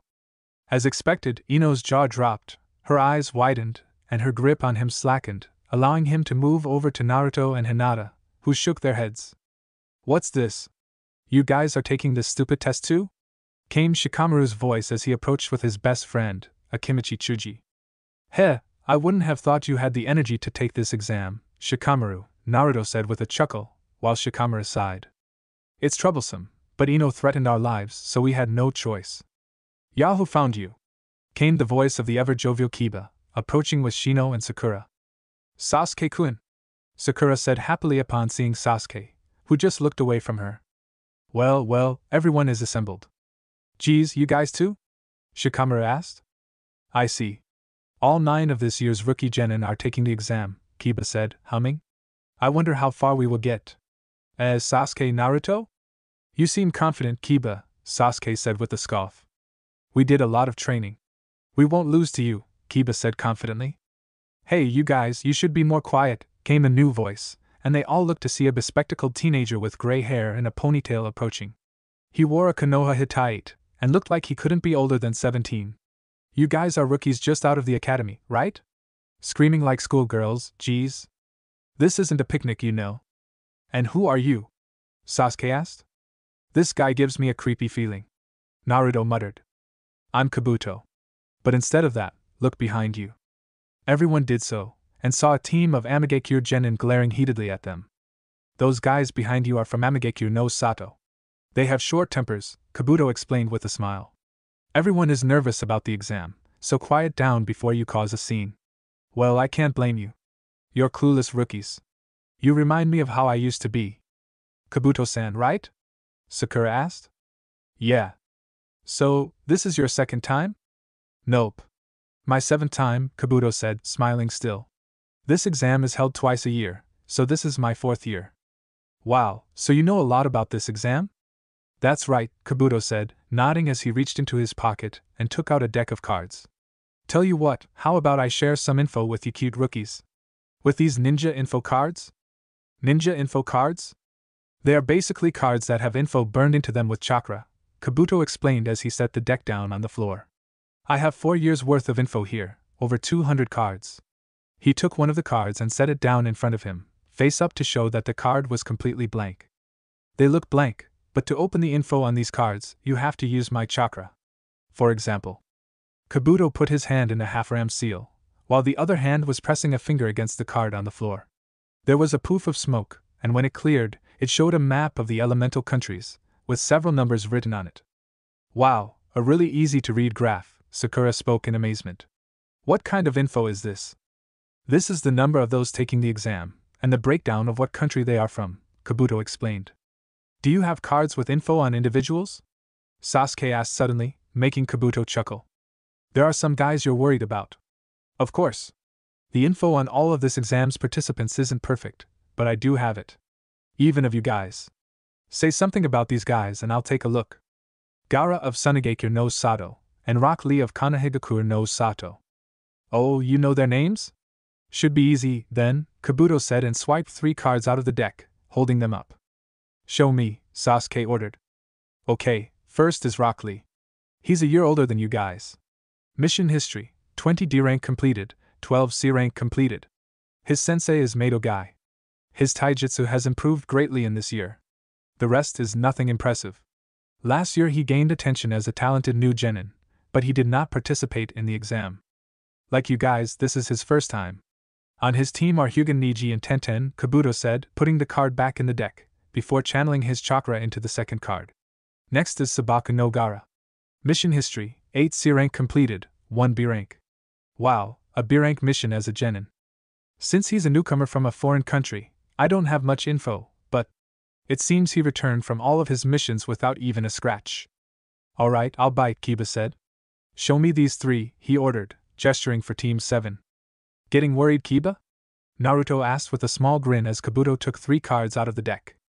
Alright, Team 7 of Konohagakure no Sato's rookies. Mission history, 12 D rank, and 1 B rank mission completed. Wow, a B rank here as well. All 3 of them have amazing stats, though Uchiha Sasuke is by far the speed demon, and Uzumaki Naruto is the powerhouse, with great strength, and a stamina that is off the charts. Sasuke is a bit more well-rounded, while Hyuga Hinata is the weakest, although she has shown an amazing improvement in the last few weeks, and saying that she is the weakest of these 3 doesn't exactly make her the weakest of the rookies, not by a long shot. Everyone were staring at Team 7 in a new light upon hearing this. Hinata was staring intently at a spot on the wall, trying not to pay attention to the staring. Sasuke was smirking, and Naruto was grinning. Konoha, Suna, Aim, Kusa, Taki, Oto. Many outstanding genin from the various hidden villages are here to take the exam.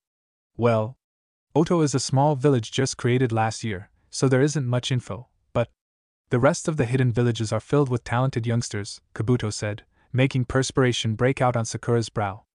So basically, all the people here are. Yup, Kabuto said with a smirk.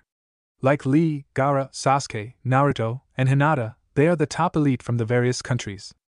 Naruto's well-trained eyes caught movement in the crowd, and he saw a ninja with an Oto headband flying through the air, throwing 2 kunai into the floor in front of Kabuto, making him jump back just in time for another Oto ninja, this one with his head covered in bandages, to appear in front of him, taking a swing at him. Kabuto dodged, smirking, but his glasses suddenly shattered, and he collapsed to his knees, throwing up.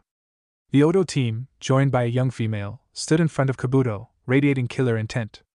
Pathetic, the bandaged ninja said. Aren't you supposed to be a 4-year veteran? Write this down on your cards, the spiky-haired ninja with the 3 kanji for death on his shirt said, smirking. The 3 Otogekure ninjas, definite future Chunin. An explosion of smoke went down at the front of the class, and a voice was heard. Quiet down, you worthless bastards. What is this? The smoke cleared to show a large amount of ninjas. At the front stood a man in a black coat, his head covered by a bandana. His face had 2 long scars going across it, giving him a real veteran look. Thank you for waiting, the scarred man said with a smirk. I am the examiner for the Chunin selection exam's first test, Marino Ibiki. He reached out and pointed at the Oto ninjas. Otogekure guys, stop doing as you please before the exam. Do you want to fail already? I apologize. This is our first time. We got a bit carried away. The bandaged ninja said, but his tone of voice clearly told everyone that his apology was nowhere near sincere. Ibiki scoffed. Here's a good opportunity to say this. There will be no fighting without the permission of the examiner. Even if permission is granted, killing your opponent will not be tolerated. Those pigs that disobey me will be failed immediately. Do I make myself clear? There was no answer. Instead, everyone was just staring at Ibiki, who looked around. We will now start the first test in the Chunin exam. Instead of your current seating arrangements, you will pick out one of these tabs and sit in the seat assigned to you, Ibiki said, holding up a piece of wood with a number on it. We will then hand out the exams. A paper test? Naruto muttered to Sasuke, who smirked. Naruto had never been a big fan of paper tests. The genin did as told, and Naruto sat near the front, with Hinata next to him. Naruto-kun, Hinata said, smiling at him. Let's do our best. As always, Naruto said with a small grin. Do not turn your tests over, Ibiki said, holding up a piece of chalk. Listen closely to what I'm about to say, he said and started writing on the blackboard. There are many important rules to this first test. I'll write it on the board while I explain, but questions will not be allowed, so listen carefully. The first rule. You guys will all start off with 10 points. The test is made up of 10 questions and each one is worth a point, but this test uses a subtraction system. Basically, if you answer all the questions correctly, you keep your 10 points. But say if you miss 3 questions, you will lose 3 points and will have 7. The second rule. This is a team test. Whether you pass or not will be determined by the combined score of your teammates. So, each team will compete to see how many points they can hold on to from the initial total of 30. Wait a second, Sakura shouted. I don't understand this initial points system either, but why is it a team test? Shut up. You don't have the right to question me. There is a reason for this. Be quiet and listen, Ibiki said, narrowing his eyes. Okay, and the most important rule.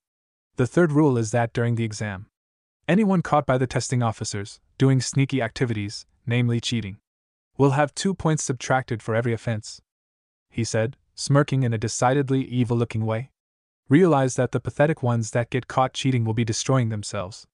As shinobi trying to achieve the level of Chunin, be proud ninjas. Naruto perked up at that.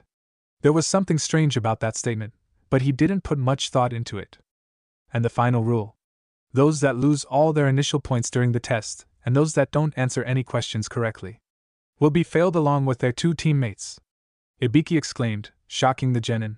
The exam will last 1 hour. Begin. Naruto turned over his test, and raised an eyebrow. These weren't questions that anyone could answer. Pretty much only a brainiac could answer those questions without any trouble. Like Sasuke, or Hinata, or Sakura. Naruto could answer many things about being a ninja. He could do most of the things in the questions, but he couldn't exactly calculate, with numbers, how hard he'd have to throw a kunai, and in what angle, to hit an opponent 300 feet away. That crap was all instinct. A smirk appeared on his face. He glanced over at someone who was filling out his test at a high speed. He waited until the guy was finished, setting his pen down on the desk with a proud smile on his face. Naruto's smirk widened. Time to pass the test, and take out some opposition in the process, he thought as he focused. A smoke bomb rolled out of his sleeve and exploded upon impacting with the ground, erupting in a smoke so thick that you couldn't even see 3 inches ahead of yourself. Roars of anger could be heard throughout the classroom as no one could see their tests. Windows were opened, letting the smoke out, and once it was cleared, more cries of anger could be heard. Naruto was filling out his test and was chuckling to himself. Several people in the room had suddenly lost their test. Very impressed, Ibiki held up his hand for silence. Everyone who's lost their test might as well get out. You fail, along with your team. With growling protests, the people who'd lost their tests were ushered out of the room, along with their teams. Though I'm interested in learning who exactly did that, Ibiki thought as he looked around the room, locking eyes with one Uzumaki Naruto, who was dressed in a Nidaime-like shirt and wore a very similar hapuri. A smirk slowly appeared on his face when he saw that Naruto had already finished his test. 45 minutes later, Ibiki looked at the clock on the wall and nodded to himself. Okay, and now we will begin the 10th question. Now, before we get to it, I'd like to go over the added rules for this question. Shock went through the genin as the door opened, and Kankuro, the puppet user from Suna, who'd been to the bathroom, entered the room. Heh. Nice timing, Ibiki said, smirking. Was your doll playing beneficial? The puppet user twitched, surprised that he'd been caught. Just sit down, Ibiki said, and the puppet user complied. I'll now explain. These are the rules of desperation. First, for this 10th question, you must decide whether you will take it or not. Choose? Temari from Suna shouted. What happens if we choose not to? Ibiki chuckled darkly. If you choose not to, your points will be reduced to 0. You'll fail, along with your 2 teammates. Everyone started to shout about how, of course, they were going to take it, but Ibiki interrupted them all. And now, the other rule, he said, silencing them all. If you choose to take it and answer incorrectly, that person will lose the right to ever take the Chunin selection exam again. What kind of stupid rule is that? Kiba roared. There are guys here who have taken the exam before. Ibiki chuckled darkly again, only this chuckle was the kind one would use in front of someone when taking extreme pleasure in ripping their guts out. You guys were unlucky. This year, it's my rules. But I am giving you a way out. Those that aren't confident can choose not to take it, and try again next year, he said, smirking at them all. Now, let's begin the 10th question. Those that do not wish to take it, raise your hand. Once your number is confirmed, leave. I can do this, Naruto thought, closing his eyes. There's no way I can lose. I refuse to lose. I'm gonna become Hokage one day. I can't stop here, he thought as he turned his head, looking to Sasuke, who had a determined look on his face. Next, he looked at a nervous Hinata, who looked at him. Grinning, he flashed her a thumbs up, which seemed to fill her with renewed confidence. Several genin quit, causing their teams to quit as well. Then, when it seemed like no one else was going to quit, Ibiki spoke up. Alright, does anyone else want to quit? No one answered. Well then, to the 57 who remain. Congratulations on passing the first test. Everyone froze, staring at him, shocked. Wait. What do you mean? Sakura asked, wiping sweat from her bigger-than-average brow. We already pass? What about the 10th question? Ibiki grinned in a friendly manner, which was strange since everything about him was anything but friendly. There never was such a thing. Or you could say that those 2 choices were the 10th question. Hey! Then what were the first 9 questions for? Temari shouted. They were pointless, then. They were not pointless, Ibiki said, letting out a chuckle. They had already served their intended purpose, he said, turning serious. To test your individual information-gathering ability. That purpose. Naruto smiled. He aced that test. First, as the rules explained, success on this test is based on the whole team doing well. This puts pressure on each member not to mess things up for their teammates, Ibiki explained, looking over the genins. But the questions on this test were not the types that a mere genin could answer. Because of that, I'm sure most of the people came to the conclusion that to score points, you'd have to cheat. Basically, the premise of this test is to cheat. As cheating targets, we had 2 or so Chunin, who knew all the answers, mixed into the crowd. To help you guys out? Piece of cake, Naruto said, smirking. Ibiki chuckled and started untying his bandana. But those who cheat poorly fail, of course, he said, and removed the bandana, causing many of the genin to recoil in fright. His head was covered with horrible burns, screw holes, and scars. Because, at times, information is more important than life. And on missions in the battlefield, People risk their lives to get their hands on it. Naruto raised an eyebrow. This guy has been through a lot, he thought, his respect for the man rising. A real veteran. If the enemy or third party notices you, there is no guarantee the info will be accurate, Ibiki said as he put on his bandana again. I want you to remember this. Important information in your hands can be a powerful weapon for your comrades and for the village. So, we had you gather information through cheating. This clearly separated those that did not have the right abilities. But I don't understand the final question, Temari said, making Ibiki smile. But question 10. Is the true purpose of this test? Let me explain. The 10th question, the take it or not take it decision. Obviously, these were painful choices. Those who choose the latter fail along with their teammates. Those who choose to take it could lose the chance to ever take the test again. A true leap of faith. Naruto nodded to himself. It was a very good way to weed out those who couldn't take the pressure. How about these two choices? Say you guys become Chunin? Your mission is to steal a secret document. The amount of ninjas, their abilities, etc., is unknown to you. And of course, there could be traps set all around you. Now, do you accept or not accept? Ibiki asked, turning serious once more. Naruto was starting to get pissed off. Was this guy bipolar? Because you don't want to die. Because you don't want your comrades hurt. Can you avoid the dangerous mission? The answer is no. No matter what the danger, there are missions you can't avoid. The ability to be courageous. And survive any hardship. This is the ability needed to become a Chunin captain. Those who can't put their destinies on the line. Who cling to the uncertain future of theirs always next year, and then walk away from their chance. Those pieces of trash, who can only make such cowardly choices, don't have the right to become a Chunin. That's how I feel. Those who chose to take it. Answered the tough 10th question correctly. You will be able to survive any troubles you face in the future. You have made it through the entrance. The first test of the Chunin selection exam is now finished. I wish you guys luck. Suddenly, something caught Ibiki's eye, and he stepped back just in time for a ball of cloth to come flying through the window. 2 kunai flew out of the bundle of cloth and stuck to the ceiling, unfurling the cloth, revealing a purple-haired woman wearing a tan trench coat.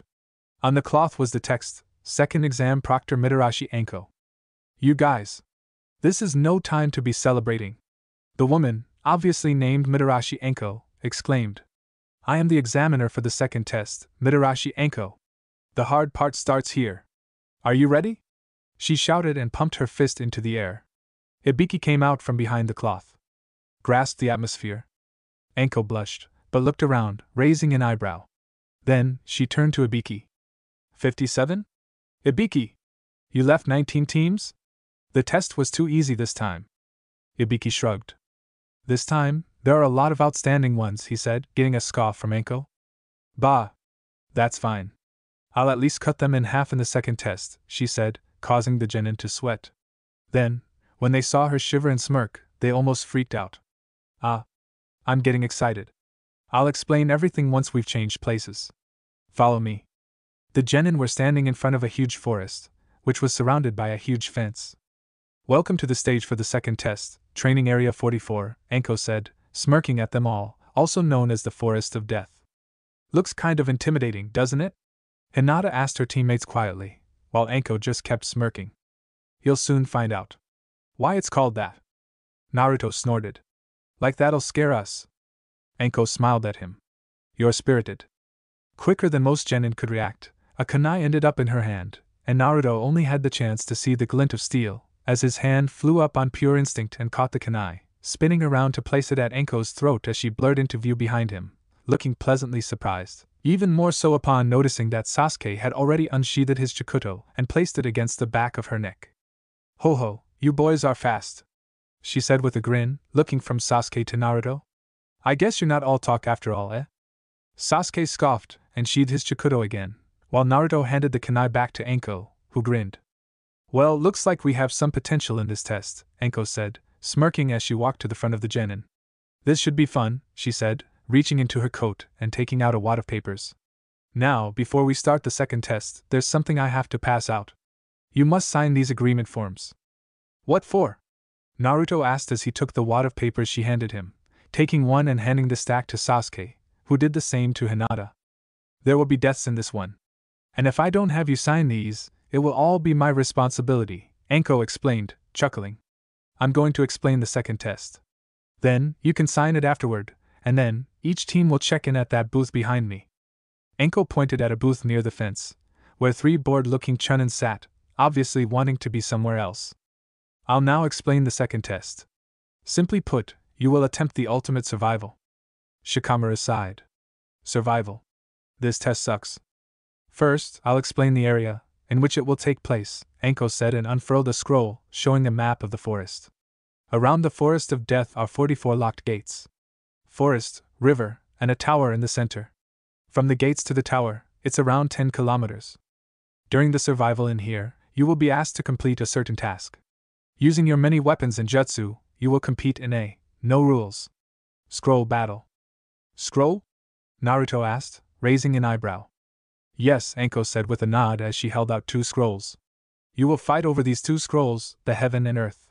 There are 57 people here, meaning 19 teams. 10 of you will get the heaven scroll, and the other 9 teams will each get the earth scroll. To pass this test, your team must make it to the tower with both scrolls. So, 9 teams will lose their scrolls. Shikamaru muttered. At least half the teams will definitely fail. But there's a time limit, Anko continued. This second test will last 120 hours. Exactly 5 days. 5 days? Ino exclaimed, wide-eyed. What about dinner? Shuji roared, shocked. You're on your own. The forest is full of food. Just watch out for man-eating beasts, poisonous insects, poisonous plants, etc., Anko said, smiling cruelly. And 9 teams passing is not likely. As the days go on, the distance to the goal will become farther, and the time to rest will become shorter. And the area is crawling with enemies.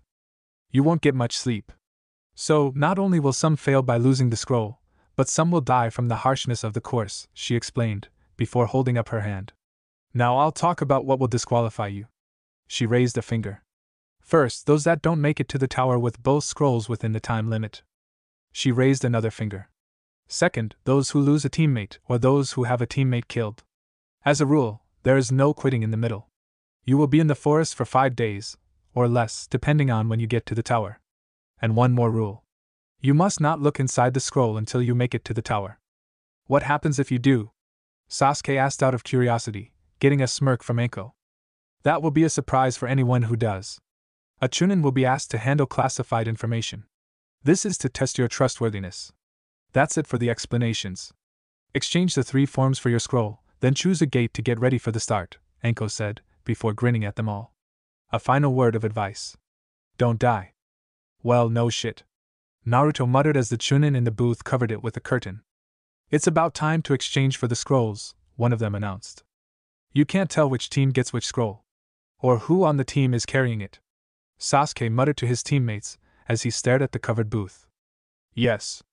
Everyone's an enemy. Everyone's determined. Hinata mumbled nervously. Hinata, it'll be alright, Naruto said, putting a hand on Hinata's shoulder and smiling at her. We're strong, remember? Besides, with your eyes and my sensor skills, no one will be able to sneak up on us. We'll always have the advantage. Naruto and his team went to the booth, got a heaven scroll, and then headed off, ready to enter Gate 12, where an instructor was waiting, unlocking it. The second exam begins now, was suddenly heard in the speakers, and the instructor opened the gate, allowing them to enter, which they did, speeding inside. After a couple of minutes of running, a scream was already heard. Team 7 stopped at that. It seemed like at least 3 people were in a lot of pain.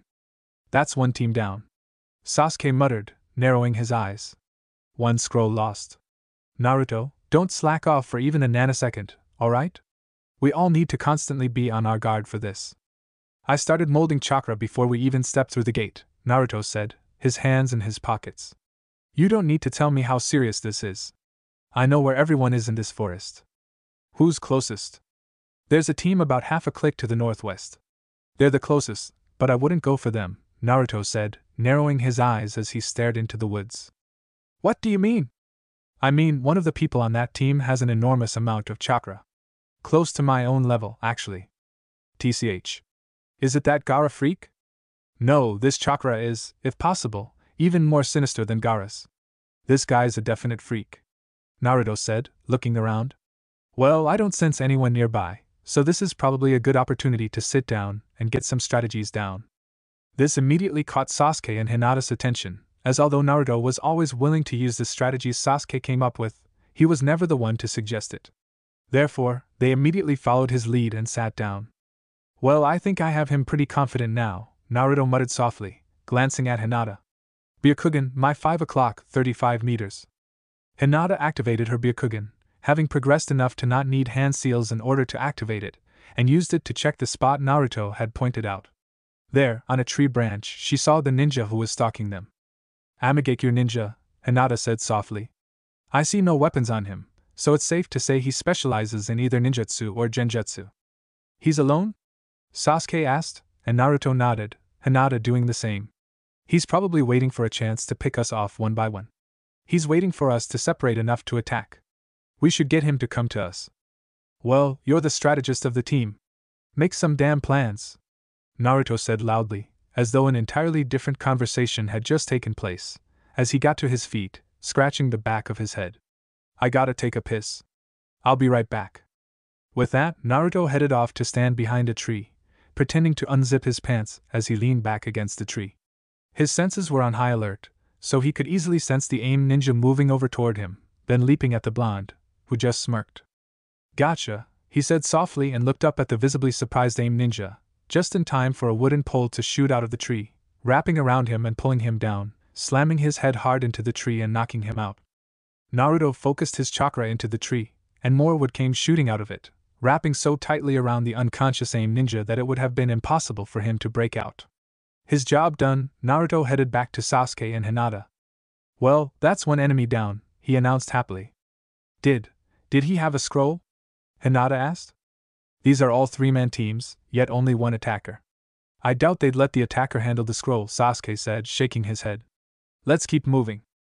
The 3 took off, but after an hour of running, Naruto suddenly signaled for them to stop. Let's talk, he said, and promptly sat down. The others looked at each other strangely, but did the same. Naruto sighed. That freak is here, he muttered quietly, making sure the freak with the massive chakra wouldn't hear him. Then he spoke again, but louder this time. All right, we need a plan. If we get separated, even if it's one of us, don't trust anyone who appears. Then what do we do? Hinata asked nervously. Sasuke put a hand on his chin, thinking hard. We'll make a code word. If whoever shows up gets the code word wrong, assume they are the enemy, no matter what they look like. Listen carefully. I'll only say this once.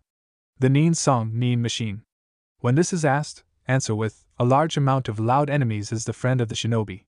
Hide and remain silent. A shinobi must understand the proper time, when the enemy is tired and ill-prepared. Naruto and Hinata both nodded, telling him that they'd memorized it.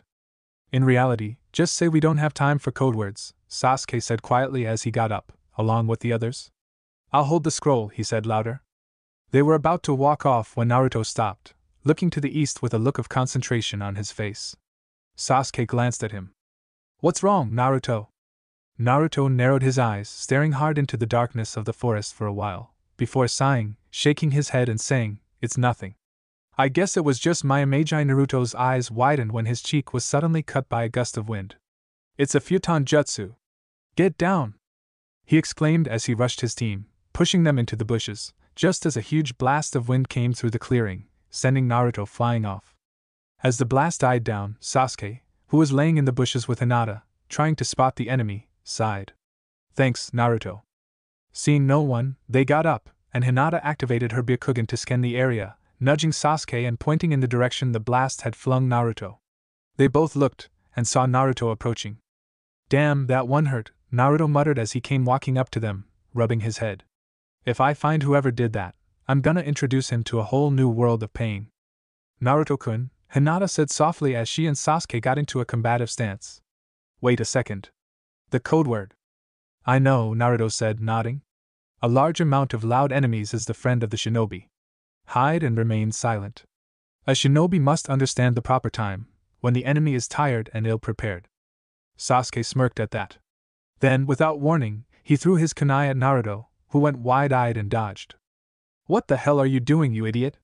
Naruto growled as he narrowed his eyes. So, it's someone who can dodge my attacks.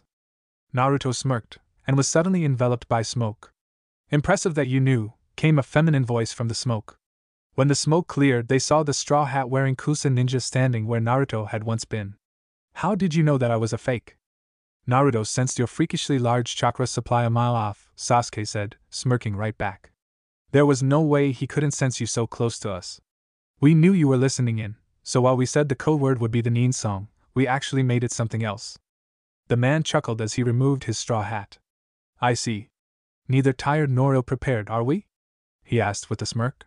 This will be more fun than I thought. Meanwhile, in another part of the forest, Naruto was on the ground, panting slightly. His forearms had several cuts on them, and the abdomen of his shirt was torn in some places, along with his legs.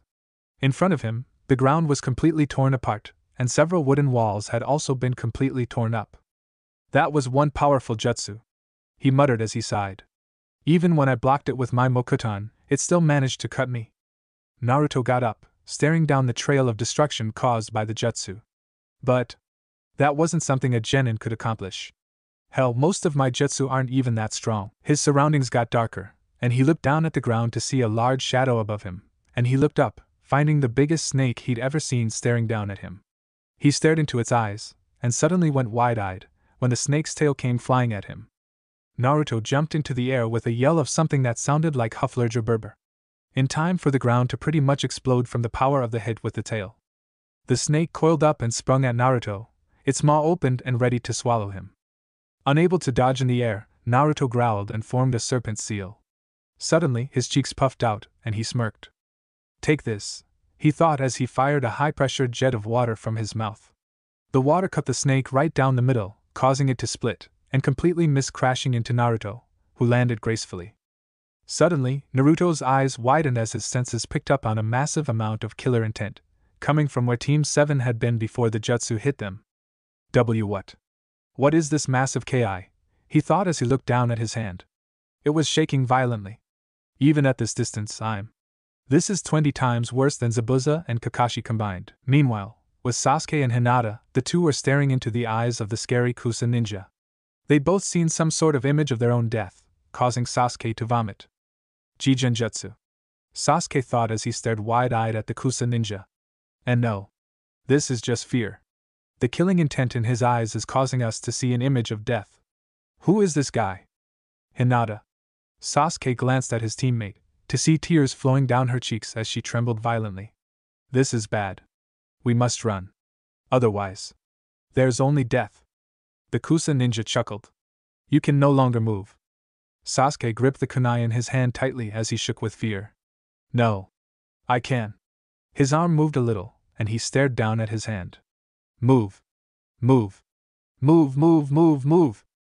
The Kusa ninja smirked as he raised two kunai, casually flicking them at the two genin, making Sasuke's eyes widen. Damn it, move! Suddenly, Sasuke stabbed the kunai into his thigh and rushed at Hinata, getting her out of the way of the kunai's path, before jumping off to hide in the trees. The Kusa ninja walked over to the blood splatter that resulted from the stabbing with mild interest, before smirking, looking up into the trees. To injure his own body to erase the feeling of fear with pain. Though, he's no ordinary prey. Meanwhile, Sasuke was sitting in a big tree with Hinata, ripping the kunai out of his thigh with a grunt. Sasuke-kun, are you ALRI? Hinata started, only for Sasuke to cover her mouth, looking down on the forest floor. We must run before we are found again. But how? How can we run away? He thought, still trembling with fear. That guy, for Sasuke-kun to panic this much. Hinata thought, staring at Sasuke in shock. I've never seen him like this. Suddenly, she noticed something, and tried to speak, but Sasuke was still covering her mouth. Removing it, she spoke up. Sasuke-kun. Snake. Sasuke turned, and saw a huge snake come down at them. They both jumped away, and the snake set its sights on Sasuke. Damn it. I was panicking so much, I didn't notice the snake. Sasuke thought as the snake wrapped around the tree branch, before shooting off towards Sasuke. Sasuke's eyes widened as he stared into the snake's eyes, and felt the same killer intent as before. He let out a fearful cry as he threw 8 shuriken at the open maw of the snake with incredible force. The shuriken tore through the snake's head, and it stopped its charge, falling down and smashing against the tree branch, covering it in blood. Sasuke and Hinata's eyes widened when the scales on the snake were torn open, and a person rose from it. It was the Kusa ninja. You guys shouldn't relax, even for a moment. Prey should always be trying their best to run away. He trailed off as his tongue came out of his mouth, licking his lips. In the presence of a predator, that is. Like a snake, the Kusa ninja's legs stretched like rubber, and he wrapped around the branch Sasuke had landed on, charging the Uchiha. However, he stopped when a kunai dug into the branch, with an exploding note hanging from the ring. What? The note exploded, sending the Kusa ninja flying. Sasuke sighed with relief. Naruto, he muttered. Naruto, don't be a hero. This guy is different. TCH, came Naruto's voice from his left, making his head snap in that direction to see Naruto standing there. Look at you. Too afraid to even notice me approaching. So, you got past my snake, Naruto-kun? The Kusanine asked, standing on the forest floor and looking up at them. Naruto squatted, his elbows against his knees, as he looked down at the ninja. Sasuke, he spoke softly. If we run, this guy will just pick us off one by one. We have to fight right here. We have to give it our all. Don't be an idiot. Sasuke barked. You, of all people, should feel how. Sasuke stopped, as Naruto had suddenly shot up, grabbed his collar, and slapped him. Hey, you friggin' idiot, snap out of it. You're acting like a little crybaby. Sasuke's eyes were wide with shock, still reeling from the surprise of actually getting slapped. Sure, he could handle being punched, kicked, and even stabbed. But slapped? He blinked owlishly a couple of times, but then smiled softly. Gotta give Naruto credit. He has no common sense whatsoever. Although, in this situation, common sense would probably just get in the way. Thanks, Naruto. A smirk made its way onto Sasuke's face as his Sharingan activated, and he turned his head to stare down at the Kusanine as well. Alright, you moron. We'll do it your way for once. Another slap sounded, and everyone could see a wide-eyed Sasuke reeling from yet another slap to the face. The hell are you doing? Sasuke barked angrily, but Naruto grinned. Well, I had you in this position, I just couldn't resist. Sasuke twitched. Damn, Naruto. Can blow the fear out of any situation. He thought, sighing. Then, he looked at Hinata, who was standing some distance away, looking unsure what to do. Hinata, you're our backup and support. If one of us gets injured, get right to healing it, alright? Alright, Sasuke-kun, Hinata said, nodding. So, what have you got? Naruto asked as he let go of Sasuke and looked down at the Kusanine again. Sasuke closed his eyes and gathered his thoughts for a second. It was obvious that the Kusanine was just toying with them, or he would have attacked a long time ago. What was his game? He's got intense chakra. He can manipulate it well, given that powerful futon ninjutsu he used, and that freaky stretch thing he does with his body and tongue. Not to mention he managed to swallow his freaking earth scroll. And he can summon, Naruto supplied. Since he could summon a freakishly large snake and sick it on me, there's a good chance he can summon more. A guy that well trained in ninjutsu and chakra manipulation. Chances are he's just as good at genjutsu, which would probably make taijutsu his weak point, hopefully, unless he's well-rounded enough to be good at that, too, Sasuke concluded, which made the Kusanine chuckle creepily. An apt analysis, and a correct one, he said, smirking up at them. Although taijutsu is my weakest point, I'm by no means a slouch, and it would be foolish of you to assume such a thing. Now that you have mustered your courage, I expect you to give this your all. Triple rodeo, you think? Naruto asked, to which Sasuke nodded. In this setting? Definitely. Naruto grinned and formed a serpent seal. Suddenly, wooden spikes shot out of the ground under the Kusanine, forcing him to jump up onto the trunk of a tree behind him. So, the rumors are true. Mokuton ninjutsu. More spikes shot out of the tree the Kusanine was standing on, making him jump off again. In the air, he noticed Sasuke above him, finishing a chain of hand seals and a tiger seal. Katan, Ryuka no Jutsu, Fire Element, Dragon Fire Technique. Sasuke called out as he brought his hand to his mouth and blew a stream of fire at the Kusanine, whose eyes widened as the flame burned hot enough to turn white. The fire impacted with the ninja and smashed him down into the forest floor, whereupon he was impaled by 6 wooden spikes, only to disappear in a poof of smoke. Kage-bunshin. Sasuke growled out through gritted teeth as he landed on a tree branch, looking around. So, where's the real one? Sasuke, above you! Naruto yelled out, and Sasuke's eyes widened. Before he even looked up, he was already flashing through hand seals. Katan, Ryuka no Jutsu! He called out as he leaned his head back and saw the Kusanine diving at him. He blew another stream of white-hot flames at him, But the ninja was prepared for it, yanking a ninja wire in his hand and pulling him out of the way of the fire. What the Kusanine didn't count on, however, was that as he flew through the air, Naruto appeared above him, his fist cocked back. "Eat shit!" Naruto roared as he drove his hand into the Kusanine's chest, sending him rocketing down into the ground. A crater formed when the Kusanine landed, kicking up a large cloud of dust. However, when it cleared, the Kusanine slowly rose to his feet, chuckling softly. "I see, that was quite a powerful attack. You gather as much chakra in your fist as possible, and you release it outward as soon as your fist hits the target. Much like the venerable Tsunadeheim.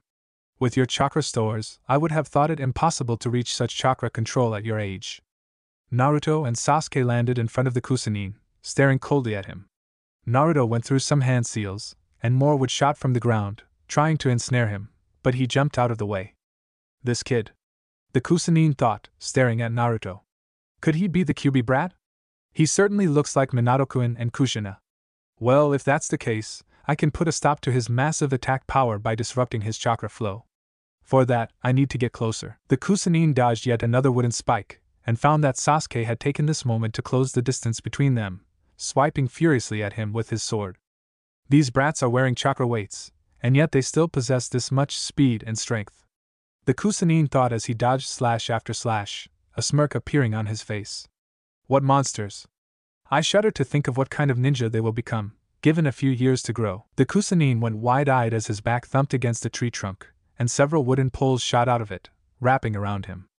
"I got you now!" Sasuke exclaimed, slashing his sword and swiping it clean through the Kusanine's neck and the tree behind him. Only for this one to also disappear in a puff of smoke. The real Kusanine shot out of a bush, heading straight for Naruto. His tongue came out of his mouth, stretching to many times its original length and wrapping around a visibly surprised Naruto. What the hell?" Naruto growled out as the tongue, tightly wrapped around him, reached down and pulled up his shirt, exposing the seal on his stomach. "Oh, the seal is clearly visible?" the Kusanine asked, tilting his head to the side as he went through a few hand seals. Then, each finger on his right hand lit up with a purple energy, and he slammed his hand into Naruto's stomach with a cry of Gogi Fuin, 5 elements seal. He was greatly surprised when his hand just passed straight through Naruto, and the blonde slowly vanished from view. His eyes widened in shock. "What's this? This wasn't a bunshin. An Akaiga bunshin doesn't vanish like that." "What?" Slowly, the surprised look vanished from his face as his tongue retreated back into his mouth, which curved into a smirk. "I see, so that's the triple rodeo?" he asked out loud as he placed his hands in a ram's seal and called out, "Kai, release." The surroundings changed to show that he was once more back in the crater, and Naruto was in front of him, coming at him with a punch, and behind him was Sasuke, making to stab him in the back. The Kusanine twisted his body out of the path of the sword, touching it with his hand to change its path, doing the same with Naruto's fist. The two genin were greatly surprised when they found their attacks directed at their friend, and they only managed to redirect them at the last second. Sasuke's blade cut deeply into Naruto's side, but nothing fatal, while Naruto's blow grazed Sasuke's cheek, which in itself packed enough power that he felt a crack open up in his cheekbone. The two genin stood there in a shocked clinch of sorts, their eyes wide in shock. "I am possible," Naruto muttered. "Without his Sharingan, not even Kakashi can see through that until it's too late." Sasuke muttered as they broke their clinch, Naruto holding his side and Sasuke feeling his cheeks swelling up. They turned toward the Kusanine, who was smirking at them both. "You come at the target with a barrage of ninjutsu and taijutsu attacks. When the target is sufficiently distracted, Naruto-kun takes their attention off you with his Mokuton ninjutsu, while you weave a genjutsu around the target, convincing him that he's still fighting, while in actuality he is standing quite still, allowing the two of you to come in for the killing blow," the Kusanine said and raised his hands. Naruto and Sasuke tensed, but were surprised when the ninja just started applauding slowly. "Naruto-kun. Sasuke-kun. You are both exceptional shinobi. I applaud your strength. However, I am afraid we will have to stop playing now." He put his hands in a strange seal, and his neck suddenly extended, his head shooting forward at an amazing speed and biting down on Sasuke's neck, making him cry out in pain and collapse to his knees, clutching at the bit. What is this?" he growled out, grunting in pain. "Sasuke!" Naruto called out in concern, kneeling next to his friend, while the Kusanine's neck started bulging, and he opened his mouth to show an earth scroll coming out of his mouth. He took it and placed it on the ground. This scroll, that mark. Presents for managing to amuse me, the Kusanine said as he started sinking into the ground. I am Orochimaru. If you want power, come seek me out. Sasuke clutched at his shoulder tighter and cried out again, louder this time. Hinata landed softly behind them, her eyes wide in concern. Please lay him on the ground. I'll treat him right away. Naruto struggled to take Sasuke's shirt off and lay him face down on the ground so that the bite mark was clearly visible. This isn't a wound, Naruto exclaimed, his eyes widening upon seeing the 3 tomos on the back of Sasuke's shoulder. This is a seal. A seal? Hinata asked, her eyes widening as well. What do we do, Naruto-kun? Treat his cheekbone. I must have fractured it, Naruto muttered, placing his finger against the seal and closing his eyes. Damn it! This thing is filling him up with that freak's vile chakra. I'm not very advanced in Fuinjutsu yet, but… Naruto gritted his teeth and took out a kunai, slicing open his palm and allowing the blood to run down to the tip of his fingers, whereupon he started writing seals around that vile-smelling seal that Orochimaru guy put on Sasuke. Once he was done, he started flashing through seals faster than ever before. Fuinjutsu, Doka Fujikome, sealing technique, poison containment. He called out as he pressed his hand against the seal, watching as the seals he had drawn started glowing and crawled across Sasuke's skin to form a circle around the seal. Sasuke grunted with pain again as Hinata put an ointment on his swollen cheek. And Naruto. What did you do? He grunted out through gritted teeth. I made this seal a couple of weeks ago. Naruto panted out. That seal was incomplete, and had drained him. I originally made it to contain poisons in case one of us got hurt by a poisoned weapon. However, I made some adjustments to it as I applied it. It should keep that vile chakra at bay for a while. Well, hopefully at least until we get to the tower. The Gigi should know something better. I've done all I can for the fracture. Hinata mumbled as Naruto helped Sasuke sit up, clutching at his shoulder. The ointment will first work on the external injuries, and then work its way into the bone, mending it. Thanks, Hinata. Sasuke mumbled softly as Naruto got up and walked over to the scroll, picking it up. Now, take care of Naruto. Naruto-kun? I'm fine, Naruto said. Don't be a moron. I cut you deep. And even if I hadn't, you still got hurt by that Futon ninjutsu from earlier, right? Sasuke snapped, glaring at Naruto, who huffed and looked away. I know why you're acting tough. You want to make sure I'm alright first. However, Naruto, I also want to make sure you're alright. You've done all you can for me. Now let Hinata take care of your damn wounds. Naruto huffed again, but came over and sat down nonetheless, taking off his shirt. The plate armor underneath was deeply scratched, but hadn't let any of the wind cut through. The same couldn't be said for his shoulders, arms, or his side, though. Well, in all fairness, the wound in his side was from Sasuke's sword. Naruto took off his mesh shirt, and Hinata, her eyes wide with worry, immediately got to work treating his injuries. Who was that freak? Naruto muttered, narrowing his eyes at the spot where that Orochimaru guy had sank into the ground. Orochimaru, did he say? What a weird-ass name. Oro. Sasuke mumbled, having been in too much pain to register the name when the man introduced himself. Orochimaru? You know him? Naruto asked, raising an eyebrow, and Sasuke nodded, his eyes wide. I've heard that name before. Hinata mumbled. Orochimaru. Isn't he one of the legendary Sannin? Sannin. Naruto repeated, his eyes widening as well. That Orochimaru? So he was toying with us. Sasuke muttered. That guy. He could have killed us in the blink of an eye if he wanted to. And here we were, thinking we were great, big, powerful badasses. Naruto muttered, gritting his teeth. Turns out there are bigger badasses than us out there. Looks like this is it. Naruto muttered, at the dawn of the third day as they reached the tower. Things had gone pretty slowly on the way, because that damn mark kept trying to break the containment seal, and caused Sasuke untold amounts of pain.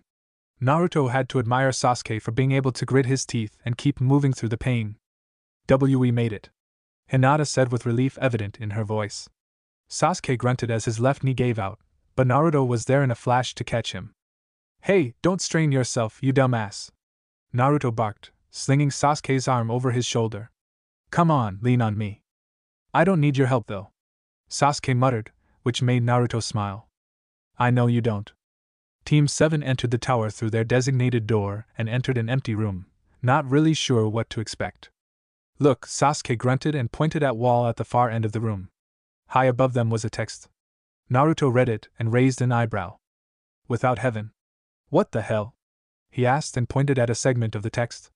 Words are missing there. Do you think? Maybe. Hinata mumbled, staring up at the text with her brow furrowing. Is it telling us to open the scrolls? Naruto reached into his kunai pouch, taking out the scrolls. He handed one to Hinata and took a deep breath, preparing to open the scroll. All right.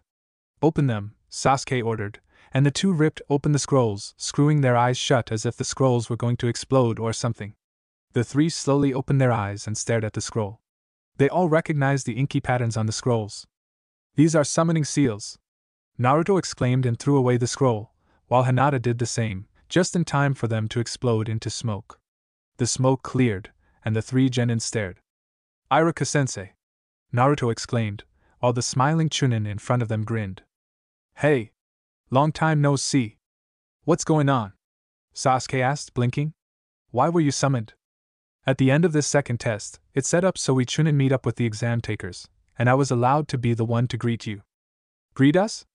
Hinata repeated, getting a nod from Iruka, who picked up a pocket watch, staring at it. Well, you weren't the fastest, but you certainly weren't the last, he spoke, grinning. The second test. All three of you pass. Congratulations. So-sensei. What would have happened if we had opened the scrolls before now? Hinata felt obligated to ask. Iruka chuckled as he picked up the earth scroll, holding it up.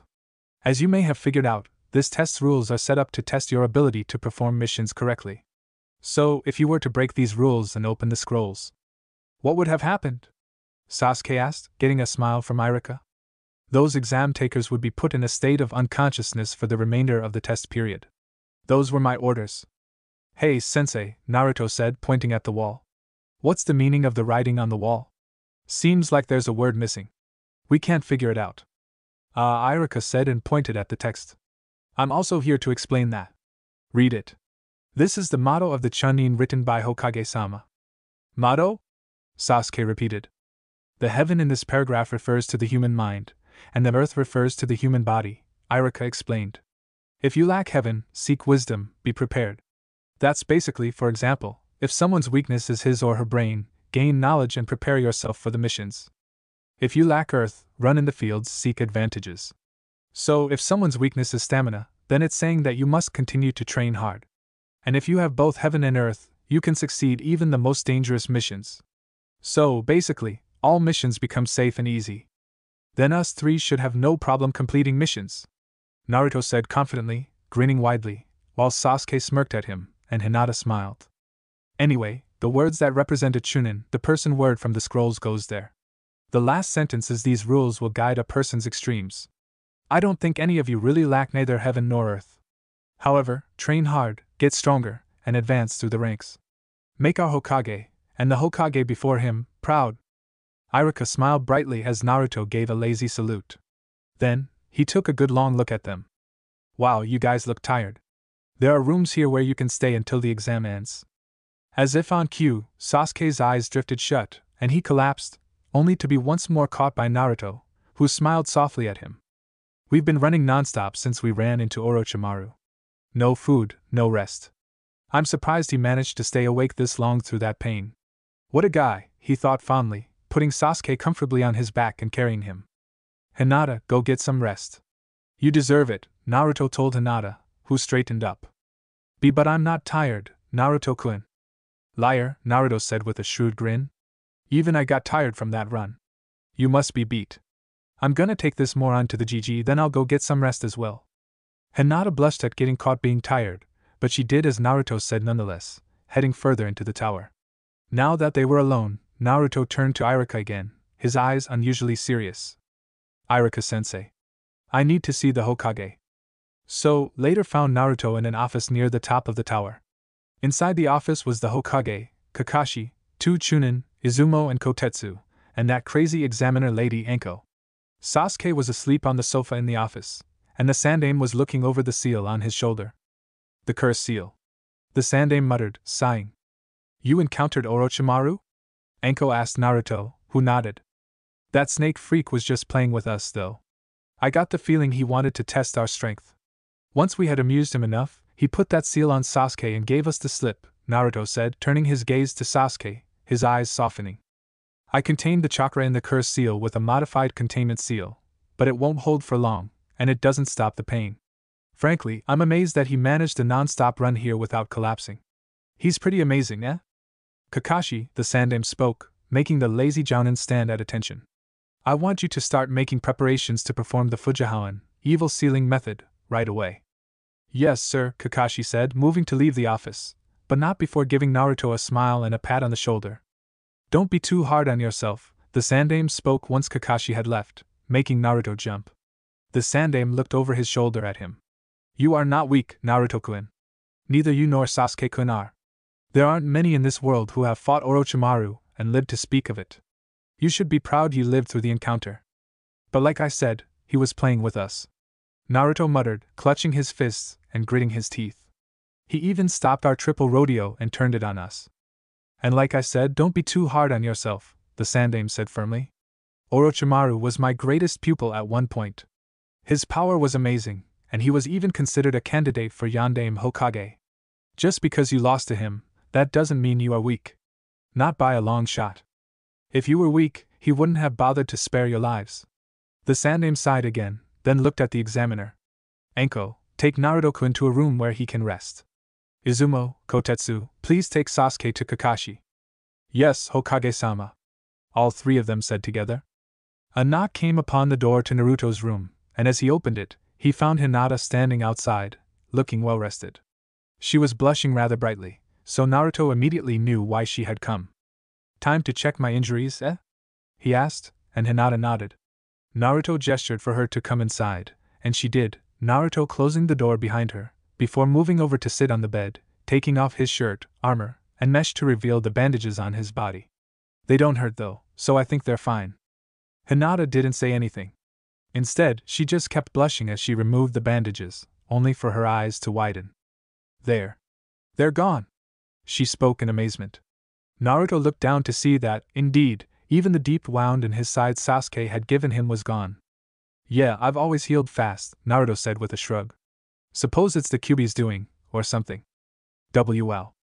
Another knock was heard, but the door opened before Naruto could even rise from the bed, showing Sasuke entering, looking rested as well. Yo. Looking healed up and ready to tackle the world, Sasuke commented, his hands in his pockets. Likewise, Naruto said, nodding in approval. So, have you heard anything? 5 teams, including ours, have arrived so far, Sasuke said, moving into the room and sitting down in the only chair there. It's more than expected, so they don't expect any more teams to pass. How's the seal? Naruto asked, which made Sasuke reflexively reach up and rub his shoulder. Kakashi used some kind of fuinjutsu on me, called Fujihoan. It keeps the seal at bay, but only as long as I believe in my own strength. And you don't think you can? Hinata guessed, which got a nod from Sasuke. Why you shouldn't doubt yourselves, Sasuke-kun, Naruto-kun. She mumbled softly. You too. You're incredible. I don't know if anyone would have lasted as long as you two did against that man. I really admire you two for your strength. TCH. Sasuke uttered as if what Hinata had said had no effect on him, but they could both see that he had regained some confidence. I guess I'll just have to get a rematch with that Oroyero. Then we'll see who beats who. Well, first of all we'll need to get through this Chunin exam before we consider fighting that freak, Naruto said, stretching and putting on his clothes again. I don't know about you two, but I'm kinda filled with energy right now. I think I'll go for a run. Anyone wanna come? Might as well, Sasuke said as he and Naruto stood up. They both looked to Hinata, who nodded and stood up as well. Naruto, Sasuke, Hinata, Team 8, Team 10, Team Guy, Team Suna, Team Oto and Team Kabuto were standing in front of the 7 Jounin Sensei, the proctors, some Chunin, and the Hokage. The Sandaime cleared his throat. First off, for the second test, congratulations on passing. Guy smirked and looked at Kakashi. Your team isn't too bad. Maybe they were lucky. But as long as my team is around, getting any further is impossible. Since, from now, it's all about real ability.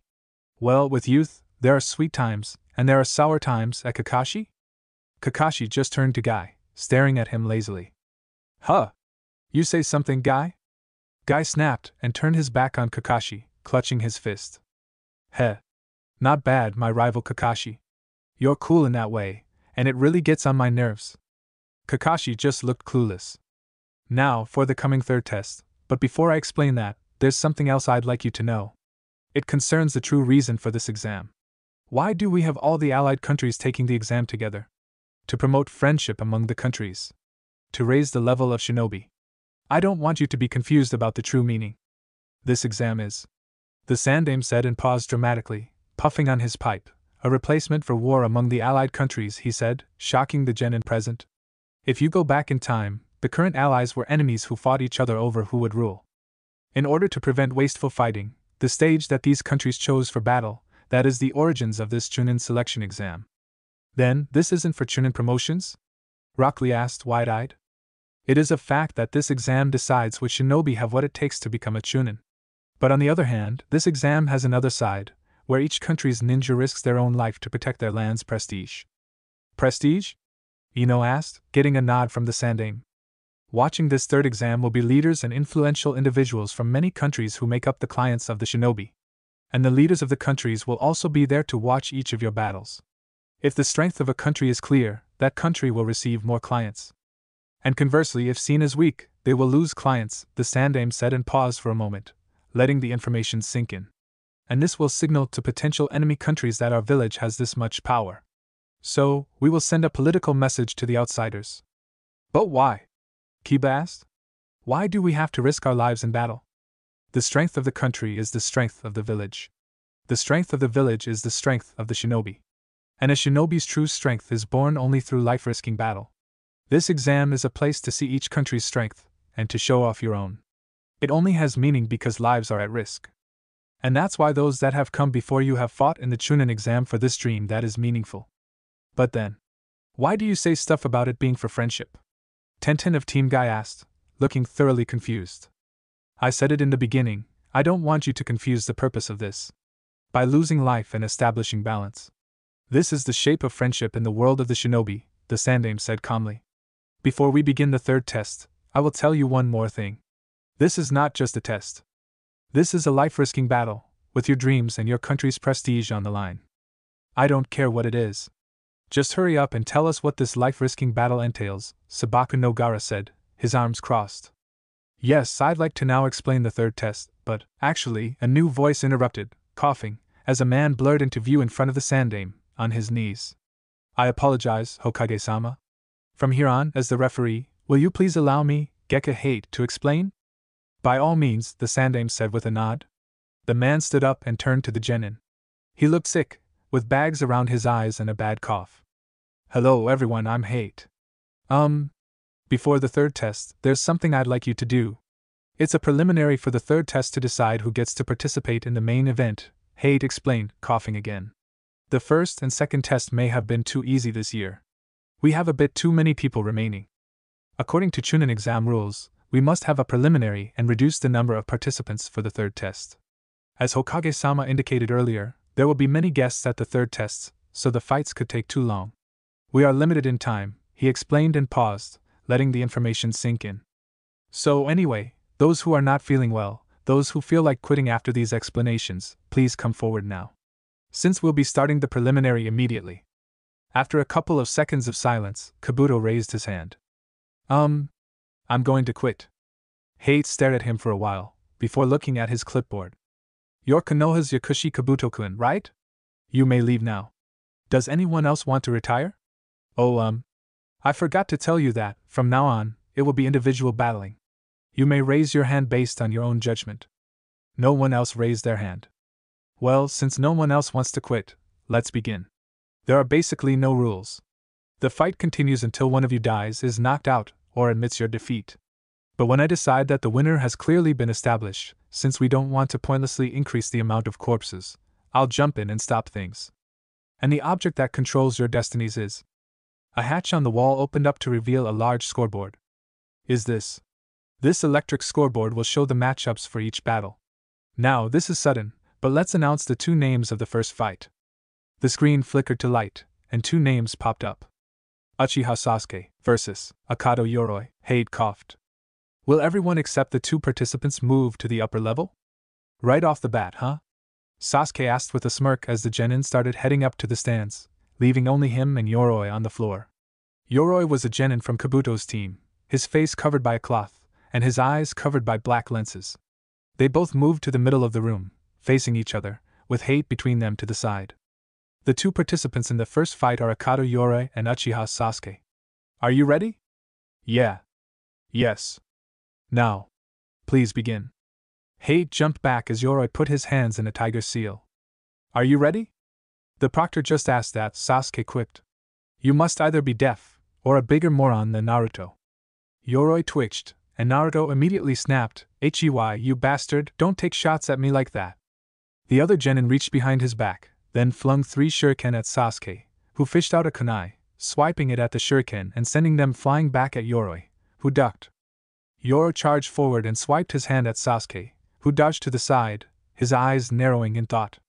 That attack hadn't been meant to hurt, but rather to grab. His other hand, however, had been quite relaxed, as had his legs, so he had made no preparations for a follow-up.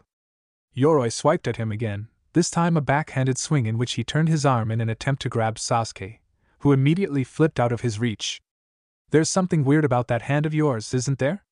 Sasuke asked with a smirk, activating his Sharingan. Whatever it is, I'll notice it. Sasuke's Sharingan immediately saw the chakra around Yoroi's hand. The chakra was flowing into Yoroi's palm, and the Dijutsu immediately started breaking down the technique as Yoroi charged again.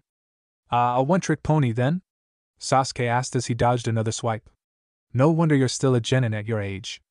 As long as I don't allow you to touch me with that chakra-absorbing hand of yours, I'll be safe. Don't underestimate me, you little brat. Yoroi roared as he charged again. This time, he managed to grab Sasuke and started absorbing his chakra. Only for Sasuke to disappear in a poof of smoke. Kage Bunshin?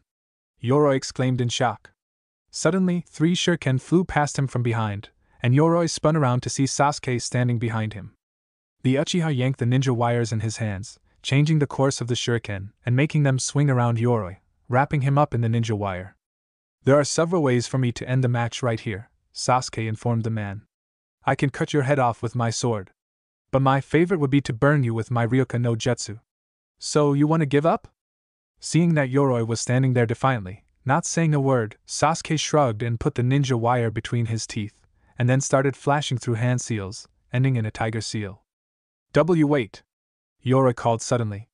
I give up! Winner, Uchiha Sasuke, Hate called, gesturing for the Uchiha, who smirked as he dropped the ninja wires and headed over to the stairs, walking up to his team and Kakashi. Not a spectacular fight, but against a guy like that, what you gonna do, right? Naruto asked, grinning, which got a grunt from Sasuke. But that was amazing, Sasuke-kun, Hinata said, smiling. To end the fight in just a few seconds, without getting hit once. I don't know if I could do that. Don't sell yourself short, Hinata, Sasuke said with a smirk. This guy was nowhere near our level. You would have noticed his ability immediately, you would have sealed the Tenketsu in his right arm, preventing him from using that jutsu of his, and he would have lost. You have a good brain, and if you got some self-confidence to go with it, you'd be amazing. Naruto grinned brightly at the blushing Hinata and slapped his bicep. All you need is guts. The names started cycling on the board again, and then stopped with the names in the next fight. Hyuga Hinata vs. Abumi Zaku. Remember, Hinata, Naruto said, grinning at the Hyuga as she gulped, guts with a little bit of cautiousness.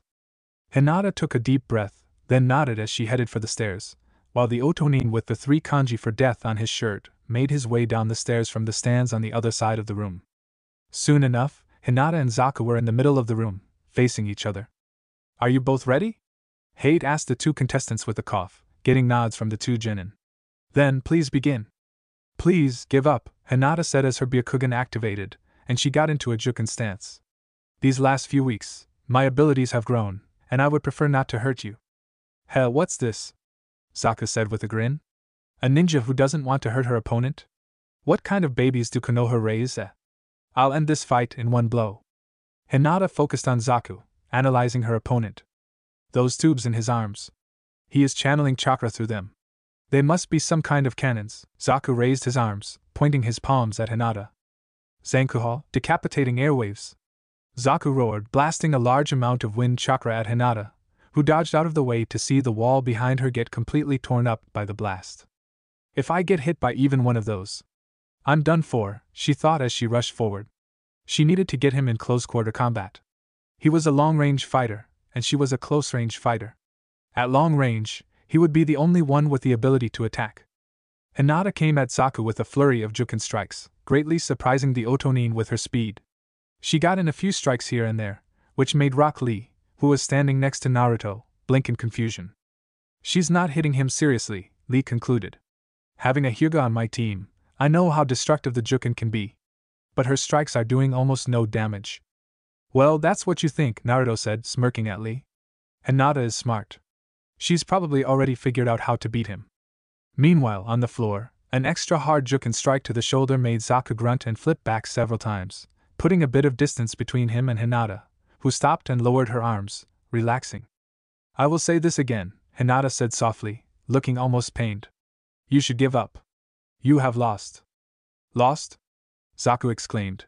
I won't lose until I'm on the floor, dead. Zaku raised his arms and aimed them at Hinata again. He was a bit unnerved by the fact that the Hyuga wasn't even tensing up. She was completely relaxed, though she did look a bit sadder than she had a second ago. I'll blow you away for sure with this one, Zaku stated as he started gathering chakra in his arms. Thank you. What happened next surprised everyone except for Team 7. Zaku's arms exploded at the elbows, blowing his forearms clean off. W-ah. Zaku mumbled in complete shock, staring at his arms on the ground. The Hyuga fighting style does not focus on brute strength, Hinata said softly. It instead focuses on attacking the body's chakra circulatory system. With these eyes, I can see it. I could also see the modifications done to your own. By applying my chakra in a sort of chakra sanban, when I struck your arms during my attack, I rerouted the chakra in your cannons to head back into your body. The retreating chakra and the outgoing chakra met in the middle and searched for an exit. Zaku's wide eyes looked up at Hinata just as she crossed the distance between them and lashed out with a Juken strike to the chest, which knocked him to the ground. The strike, coupled with the shock of having both arms blown off, was too much for Zaku, who lost consciousness. Winner of the second match, Hyuga Hinata, Hate announced, as Hinata heaved a sigh and moved back to the stairs. Damn, Hinata! Naruto barked happily as Hinata approached her team. He slung an arm around her shoulders and grinned brightly. You can be pretty brutal when you want to be, eh? I'm glad I'm not your enemy. Seems you can work up some resolve after all, Sasuke said with a smirk, crossing his arms. Hinata, why don't you show this confidence all the time? I try. Hinata mumbled, poking her fingers together. It's just that. I don't know. Tsurugi Misumi vs. Kankuro. Hey, it's him, Sasuke said, nudging Naruto, who looked to see the puppeteer descending the stairs, while Misumi, Yoroi's teammate, who also had his face covered, jumped down from the stands to the floor. Team 7 watched as the match started. Immediately, Misumi charged and Kankuro with a punch, which was blocked. However, Misumi's arms started stretching like rubber and wrapped around Kankuro. Next, all of Misumi wrapped around him, his arms and legs, proclaiming that his body had been altered so that he could fit into any space. He demanded that Kankuro give up, but Kankuro remained defiant, and Naruto could sense why. That's not him, he muttered to his teammates, who looked at him in surprise, just as a sickening snap was heard as Kankuro's neck broke.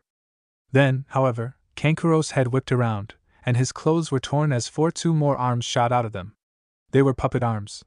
The disguise fell, revealing that Kankuro had only been a puppet, and the bandaged package Kankuro had been carrying on his back unwrapped, revealing the real Kankuro. Misumi tried to give up, but couldn't, as the puppet squeezed him too hard. Thankfully, Hate ended the match as soon as Misumi lost consciousness from the pain of the broken bones. Next was the battle of the fangirls, Haruno Sakura vs. Yamanaka Ino. It was boring, to say the least. They just kept talking through the battle, threw some punches, talked some more, and then, it ended with a draw. This, Naruto muttered, scratching his head. This was probably the most boring match ever. Two new names flickered onto the screen. Sabaka no Temari vs. Tenten. This match was a little longer. Tenten was a long-range fighter, just like Temari. Tenten threw her weapons, and Temari blew them away with her fan. That was the way it went for 10 minutes, before Temari finally decided to end it, beating the crap out of Tenten. Tsuchikin vs. Nara Shikamaru. This match made Naruto laugh. Shikamaru used his shadow to make Kin slam her head into the wall. Senju Naruto vs. Inuzuka Kiba. Naruto's eyebrows rose at that. He looked to the Sandaime, who nodded. So, he had finally gotten the approval to use the Senju name, eh? I guess this day is just full of good news, eh? Naruto said with a small grin as he jumped down to the floor, walking over to stand in the middle. Kiba came over as well, but he was tense. Without a doubt, he, like the others of the academy, knew that Naruto's position as dead last didn't show his true skills at all. Hey Kiba, Naruto said as Kiba put Akamaru on the floor. You should keep Akamaru out of this. I don't want to accidentally hurt him.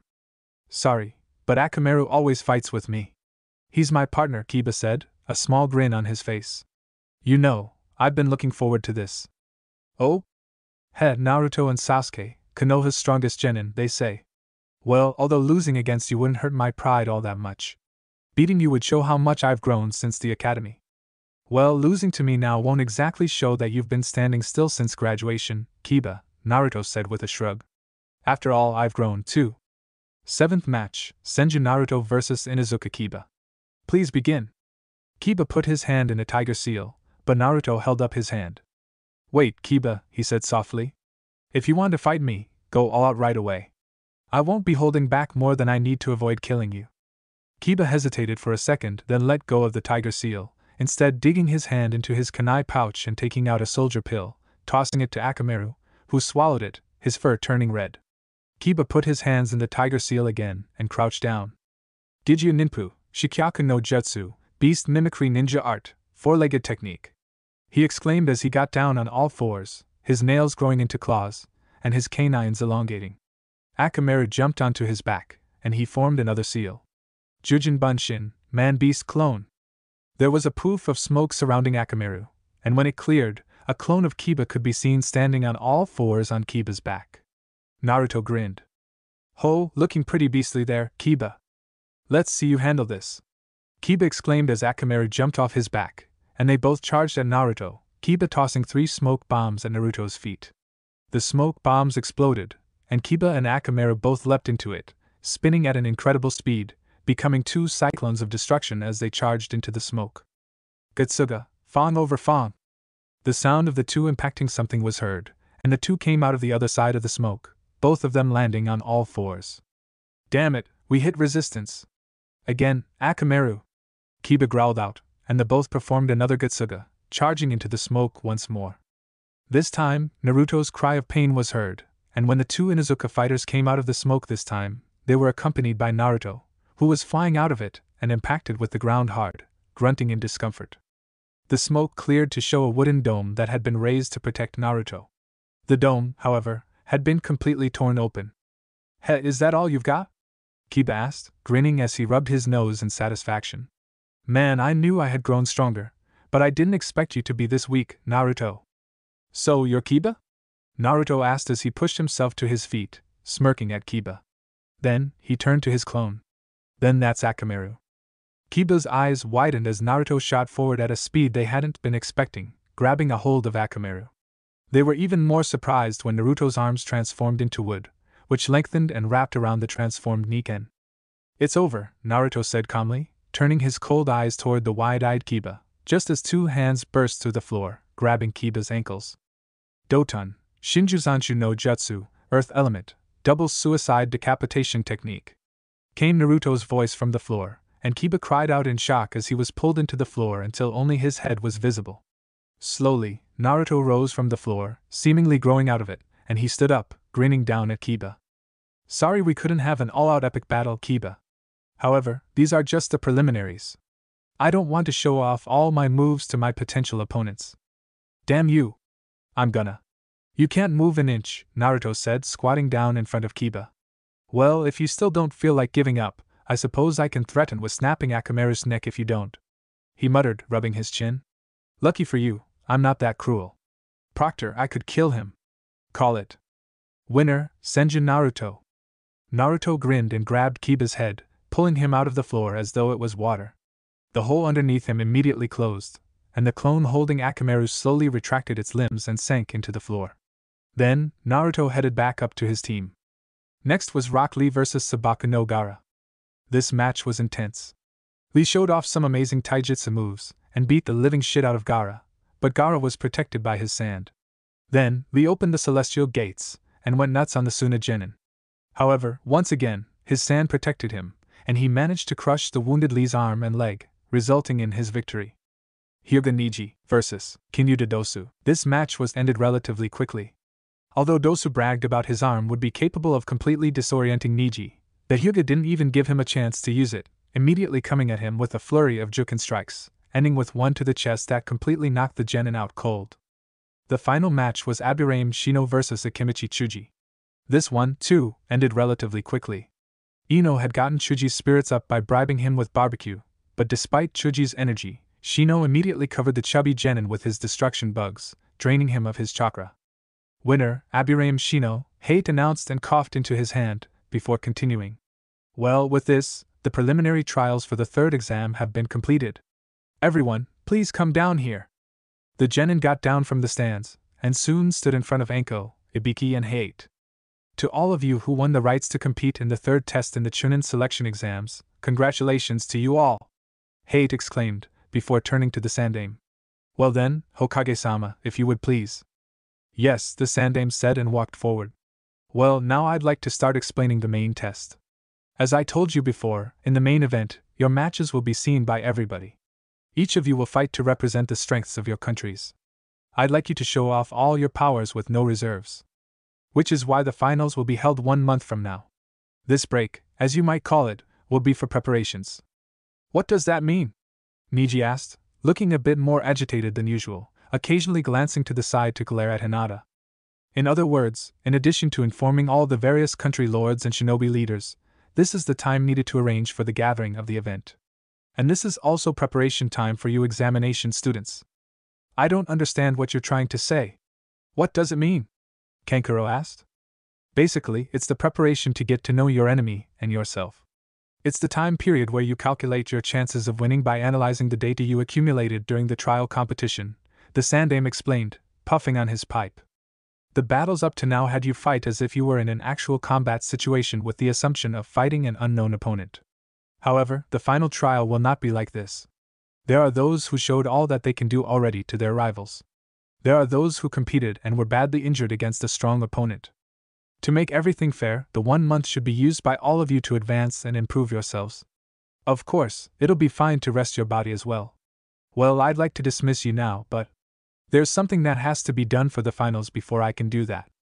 More? Shikamaru asked, sighing. Geez. Well now, don't get so excited. There are pieces of paper inside of the box that Anko is holding, so each of you take 1 piece.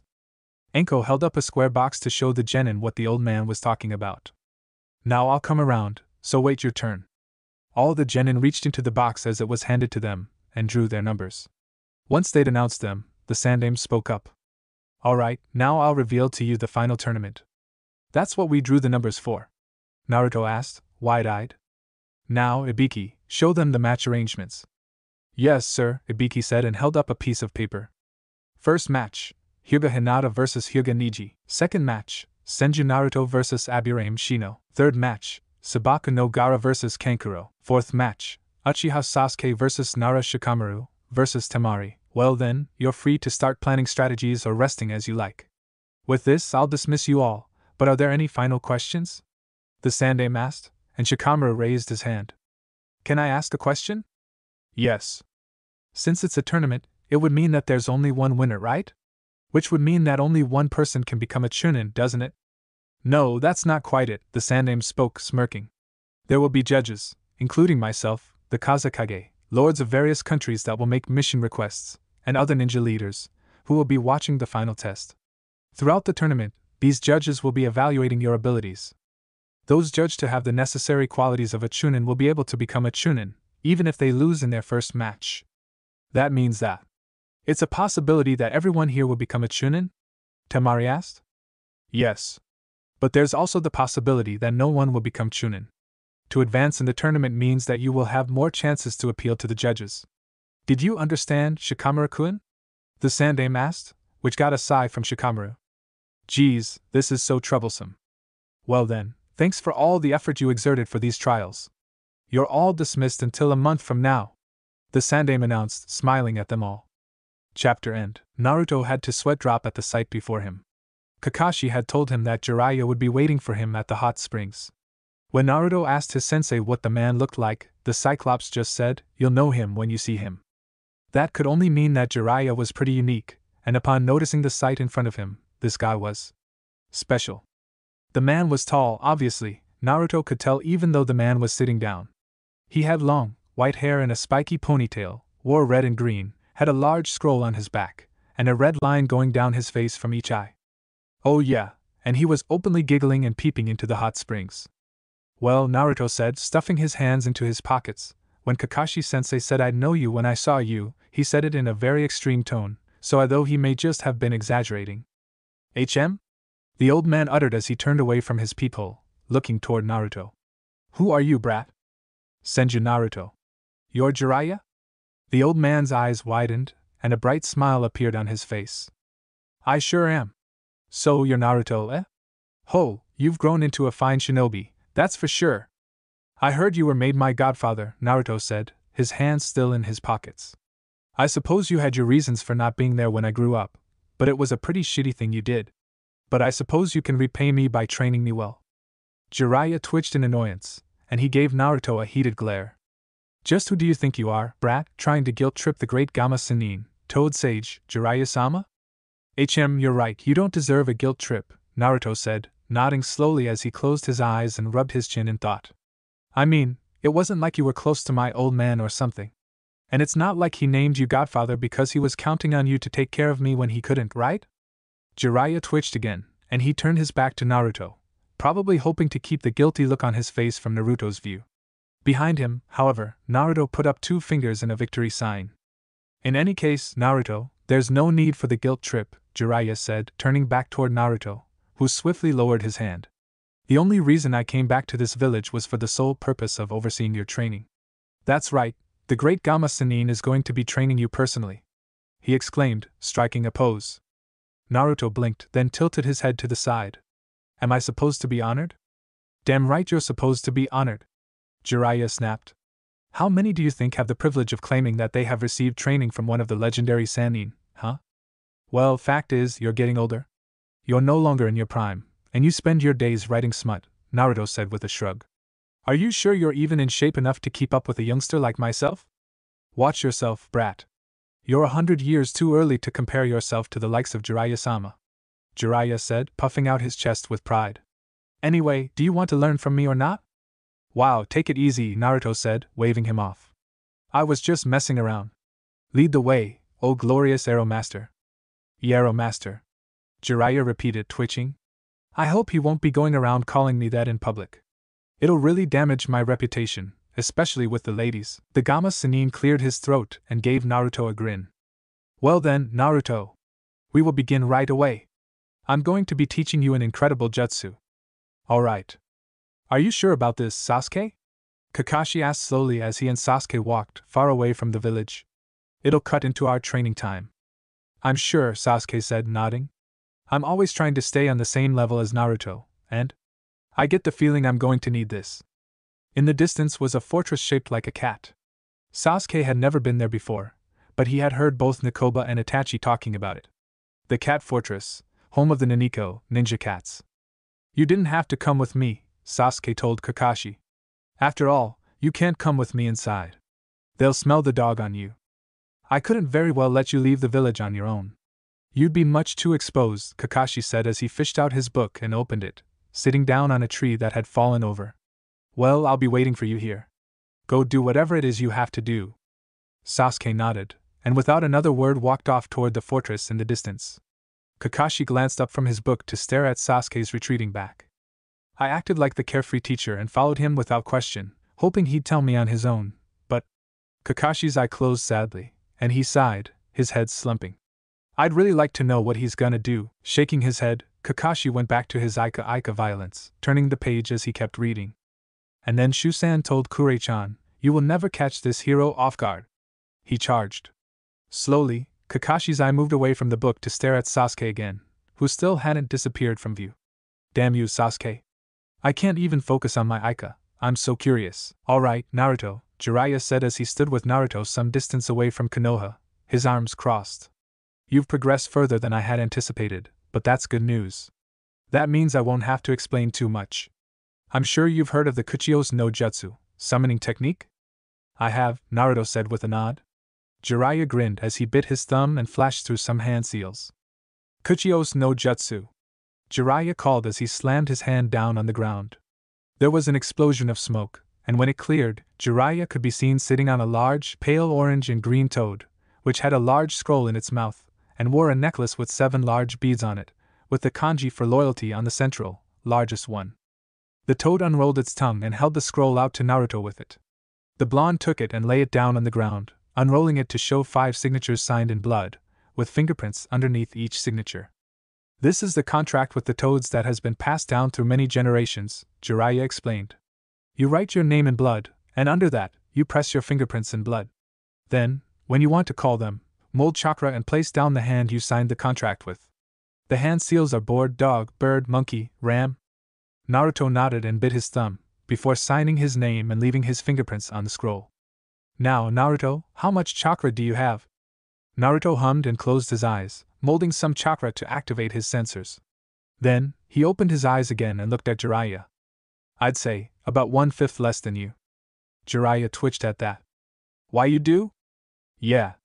I've always had massive chakra stores, but when Sasuke started to catch up in that department, I had to step up my game. The toad disappeared in a poof of smoke, leaving Jiraiya standing there with his arms crossed. Since you have that much chakra, I don't really have an excuse to have you learn how to use it. Naruto, you have 2 kinds of chakra, Jiraiya said, opening his eyes to stare at Naruto seriously. 2 kinds. Naruto repeated, furrowing his brow.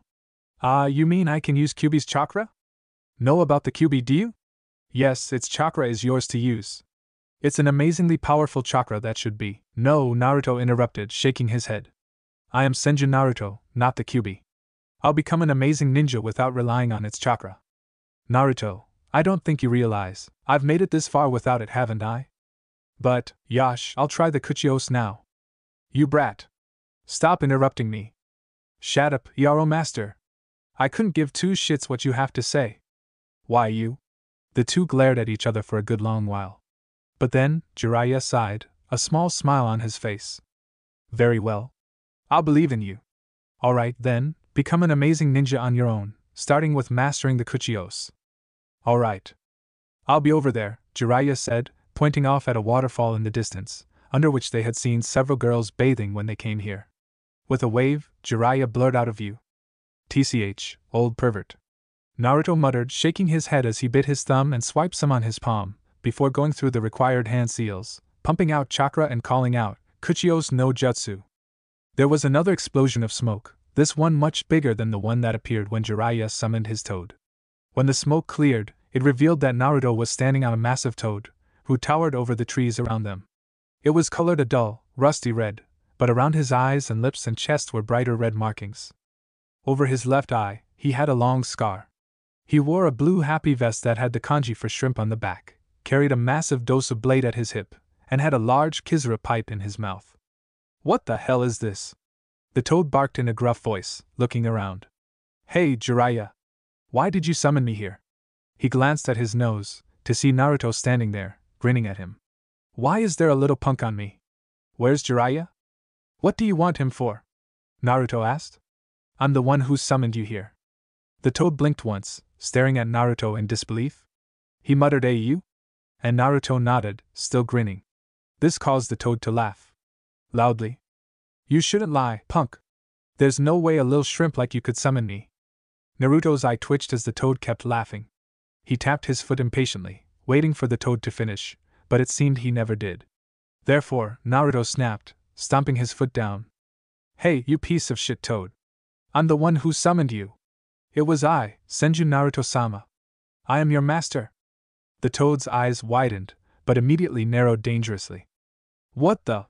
Who the hell do you think you are? Some little kid is claiming that he's the master of Boss Toad Gamabunta-sama? You want your head ripped off, you little shit? Hey! Don't snap at me. I'll kick your ass if you don't show a little respect. Summoning someone like you on the first attempt at my age makes me worthy of at least some of that. Naruto yelled, clutching his fist and shaking it at Gamabunta. First attempt?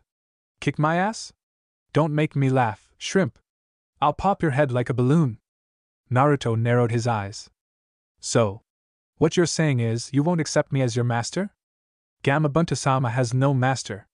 I take orders from no one. Naruto could see in Gamabunta's eyes that the toad was stubborn. There was a fire in his eyes that Naruto saw every day in the mirror. Maybe they would be a good match if they just learned to get along.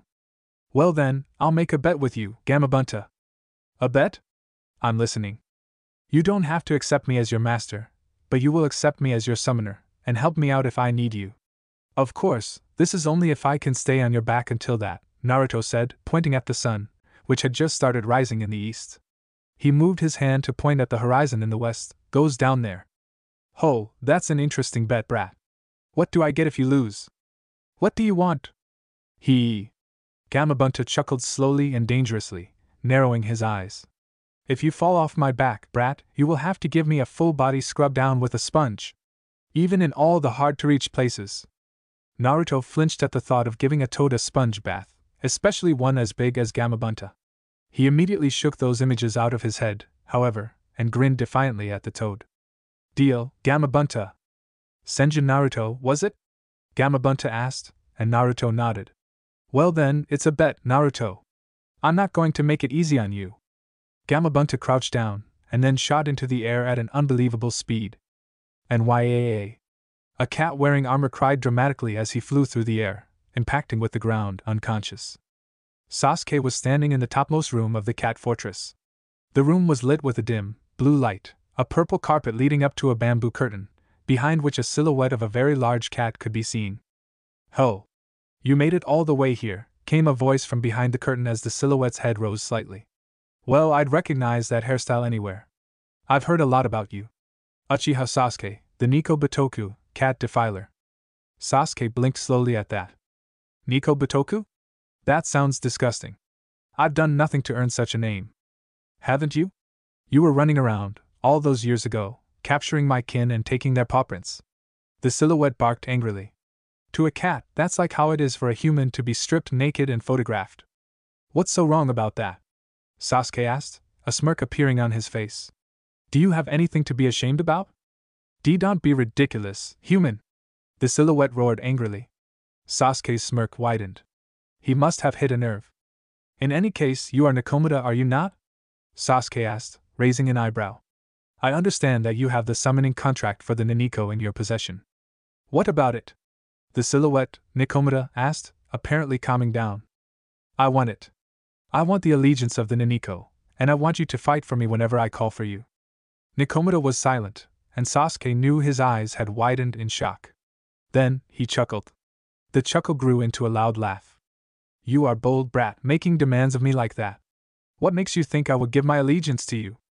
Because if you don't, I will just have to beat you until you do. It will be quite painful for you, Sasuke said simply, his Sharingan activating. So, what will you do? Nekomata scoffed, and Sasuke saw him performing hand seals behind the curtain, preparing to use a jutsu. Don't, Sasuke said, stopping the cat. You are preparing to use a genjutsu. I can just tell you that genjutsu are useless against these eyes.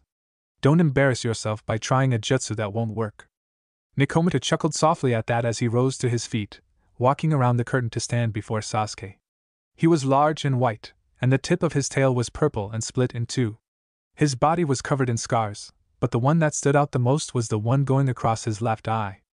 Your Sharingan has developed that much at such an early age? Truly, you are Itachi's little brother. Sasuke tensed. You know Itachi? He came here, 4 years ago, Nekomata said with a shrug. Then he grinned. Well then, if genjutsu won't work, I'll go with brute force. With that, he slammed his paw down on Sasuke. Meanwhile, some distance away, Kakashi heard the rumble, and looked up from his book, turning to look at the fortress in the distance. Now I'm really curious, he thought, giving the fortress a longing stare. I want to know what's happening over there. Damn it! Fall off, you little shit! Gamabunta barked angrily as he furiously shook his head left and right and up and down in an attempt to get Naruto to fall off his head. Naruto had attached himself with chakra, so he wasn't falling off any time soon. Slowly, Gamabunta stopped shaking his head, closing his eyes and panting. He had been at this for hours now, after all. Well, Naruto said, turning to look to the west, there's still an hour left, but you can quit now if you want. Like hell I will. Gamabunta exclaimed, shooting into the air again. Gamabunta went at it for another full hour. Soon enough, the sun had completely disappeared behind the trees, and a panting Gamabunta exhaled loudly and glanced up at the grinning Naruto. Senju Naruto. You're an interesting guy. I consider myself an honorable toad, and since I lost the bet, I will honor it. I accept you as my summoner. The toads will fight for you if you need help. Thanks, Gamoeban, Toad Boss, Naruto said, giving Gamabunta a thumbs up. I have to say, though, that blonde hair fills me with nostalgia, Gamabunta said, a smirk appearing on his face. After all, the last person to ride on my head was the Yondaime. Huh? My old man? Yeah, it was 13 years ago, but I remember it like it was yesterday. After all, you don't tend to forget it when someone summons you on top of the strongest Bijou. When he first summoned me, he and I made a similar bet. Oh? He got you to accept him as his summoner too? After a while. He was a bit more respectful than you, so I took him in even after he lost, and was forced to give me a sponge bath. Gamabunta took a drag on his pipe, letting the image of the Yondaime Hokage giving the toad a sponge bath sink in Naruto's head. He exhaled the smoke, then stared at Naruto again. You have the fire of your parents in your eyes, Naruto boy. I expect great things from you, Gamabunta said, then glanced to the west. Well, it's late, and the kids are probably worried. Later, Naruto. Later, Gamoeban, Naruto said, giving Gamabunta a lazy salute. The toad exploded into smoke, returning home, wherever that may have been. Nekomata flinched as Sasuke took a step toward him. The monster cat was on the floor, beaten, his fur bloodied. He also had a cut across his right eye, matching the scar across his left. Monster. Nekomata grunted out, shivering. Why, you're a monster!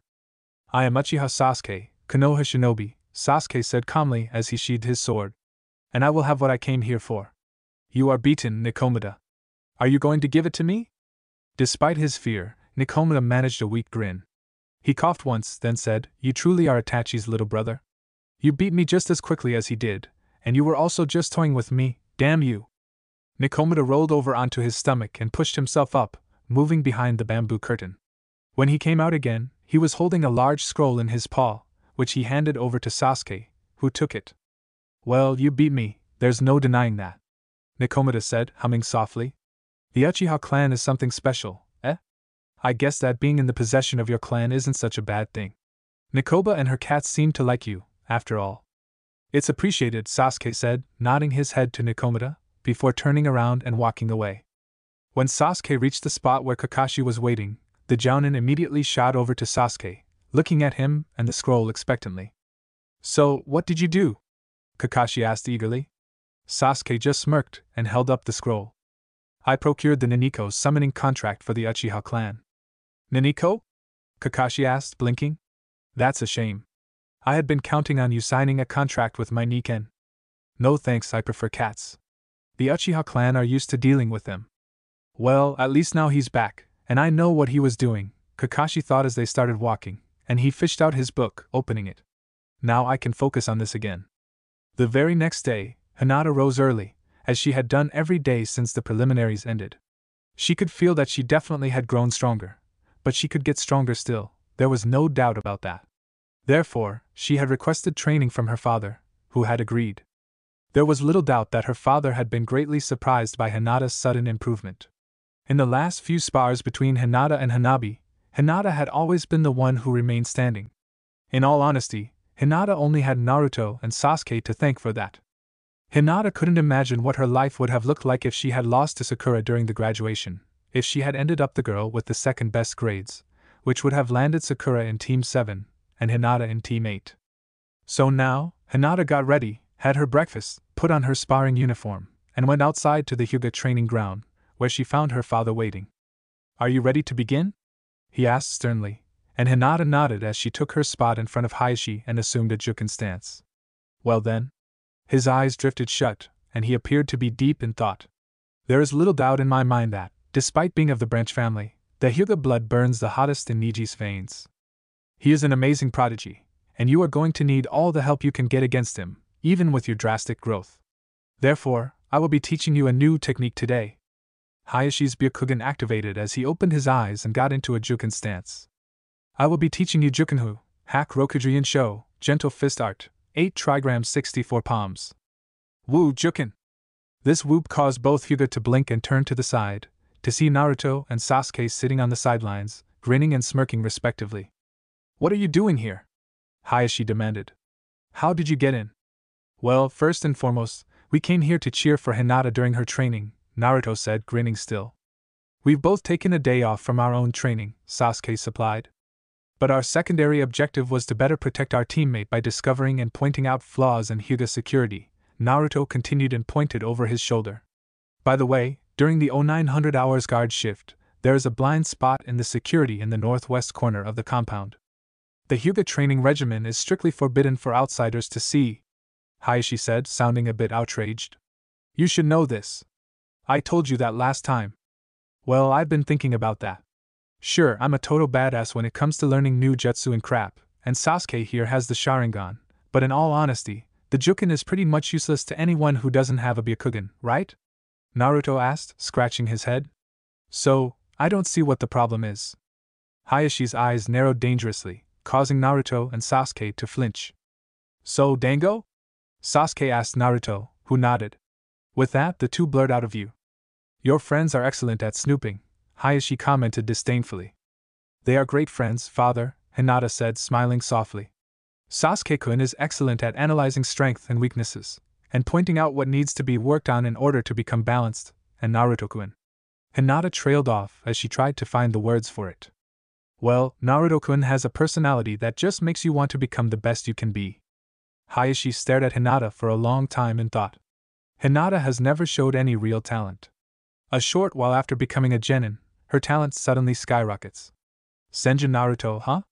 What an interesting guy. Jiraiya stood in front of Naruto, his arms crossed as he stared at his new student. Currently, Naruto was sitting cross-legged on the ground with his back turned, meditating and molding chakra. All around them, the trees were moving, swaying and twisting. Jiraiya had to admit, the guy had talent, a lot more than Jiraiya did at his age. It seemed like he only inherited the best traits from his relatives. He had Kushina's temper and monstrous chakra stores, he had his father's talent, looks, and his guts. Not only that, but he had somehow managed to come up with a lesser version of Tsunade's monstrous strength, and possessed the Nidame's senses, and the Shodai's Mokuton ninjutsu. This guy is so good, it's almost unfair, Jiraiya thought with a small grin. Hey Naruto. The trees around them suddenly straightened and went still again as Naruto turned his head to look at the old pervert. Yeah? Come here, Jiraiya said, beckoning him closer. Naruto sighed and got up, walking over. What? It's not another scheme to have me pose as your grandson so you can get chicks, is it? Not really. I'm going to teach you a new, cool jutsu. It's a jutsu your father created, Jiraiya said, making Naruto's eyes widen with excitement. Jiraiya chuckled and held up his hand. Chakra started swirling in it, taking the form of a ball in his hand, inside which chakra was swirling wildly, looking like there was a raging chakra storm inside the ball. This is the Rasengan, an A-rank ninjutsu. We've only got 22 days left until the third exam, so I don't expect you to master it before then, but we might as well get started now. The Rasengan died down, and Jiraiya took a scroll out of his vest, unsealing a paper bag filled with water balloons? Jiraiya picked one up and held it out to show Naruto. Then, the balloons started bulging everywhere, and suddenly exploded. See what I did just now? Jiraiya asked, raising an eyebrow. Naruto narrowed his eyes in thought as he stared at Jiraiya's drenched hand. You rotated the water, Naruto said, and Jiraiya nodded. You have done both the tree climbing and water walking chakra exercises, yes? Yeah? The tree climbing exercise focuses on concentrating a certain amount of chakra to your foot. This helps you work on regulating the chakra output. Water walking focuses on continuously releasing a set amount of chakra to remain on the water. In this step of the training, you use the water walking exercise basically.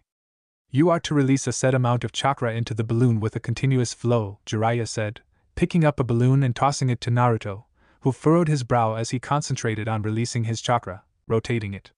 The balloon stretched, but it didn't start bulging like Jiraiya's balloon had. It doesn't look the same, Naruto noted, to which Jiraiya nodded, a smirk on his face. Can you figure out why? Obviously, we did it differently, Naruto said as his eyes drifted closed in thought. Jiraiya watched as Naruto stood there in silence for a good minute. Then, his hand started shaking the balloon up and down, then left and right, then diagonally, then back and forth, shaking the balloon in all directions. Then, Naruto's eyes snapped open, and he started focusing chakra into the balloon again. This time, the balloon started bulging everywhere, before exploding. "Oh wow," Jiraiya said, crossing his arms with a smirk on his face.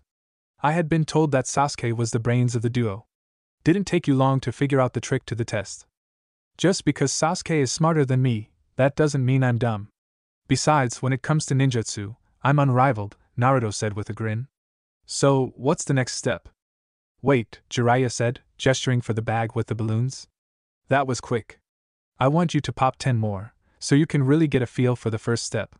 You're gonna need it. Step 2 is 100 times harder." Jiraiya took 10 balloons out of the bag, then sealed it up again. As Naruto got to work popping them, Jiraiya unsealed another paper bag, this one filled with rubber balls. "Another step like that?" Naruto asked as he was tossed one of the balls. "Yep. Now you must break that ball," Jiraiya said, holding up a rubber ball and blowing it up with minimal effort. "The first step is rotation. This step is to add power. Without the water, it's harder to feel the chakra, so it's hard to power it up or control it. Practice this for a bit." With that, Jiraiya turned to walk away. "Where are you going?" Naruto asked as he stared at the ball in his hand. "I'm heading into the village. A man needs to relax, after all. Whether you pop the ball or not, we'll meet here tomorrow, same time." Naruto watched as Jiraiya left. Then, he turned his gaze back to the ball and did the same thing he had done with the water balloon.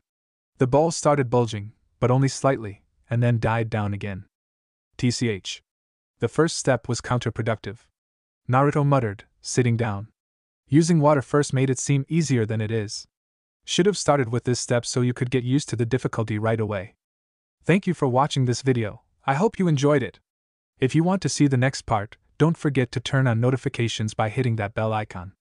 Please like, subscribe, and comment below to let me know your thoughts. Check out my other videos for more content you might enjoy. Until next time, take care.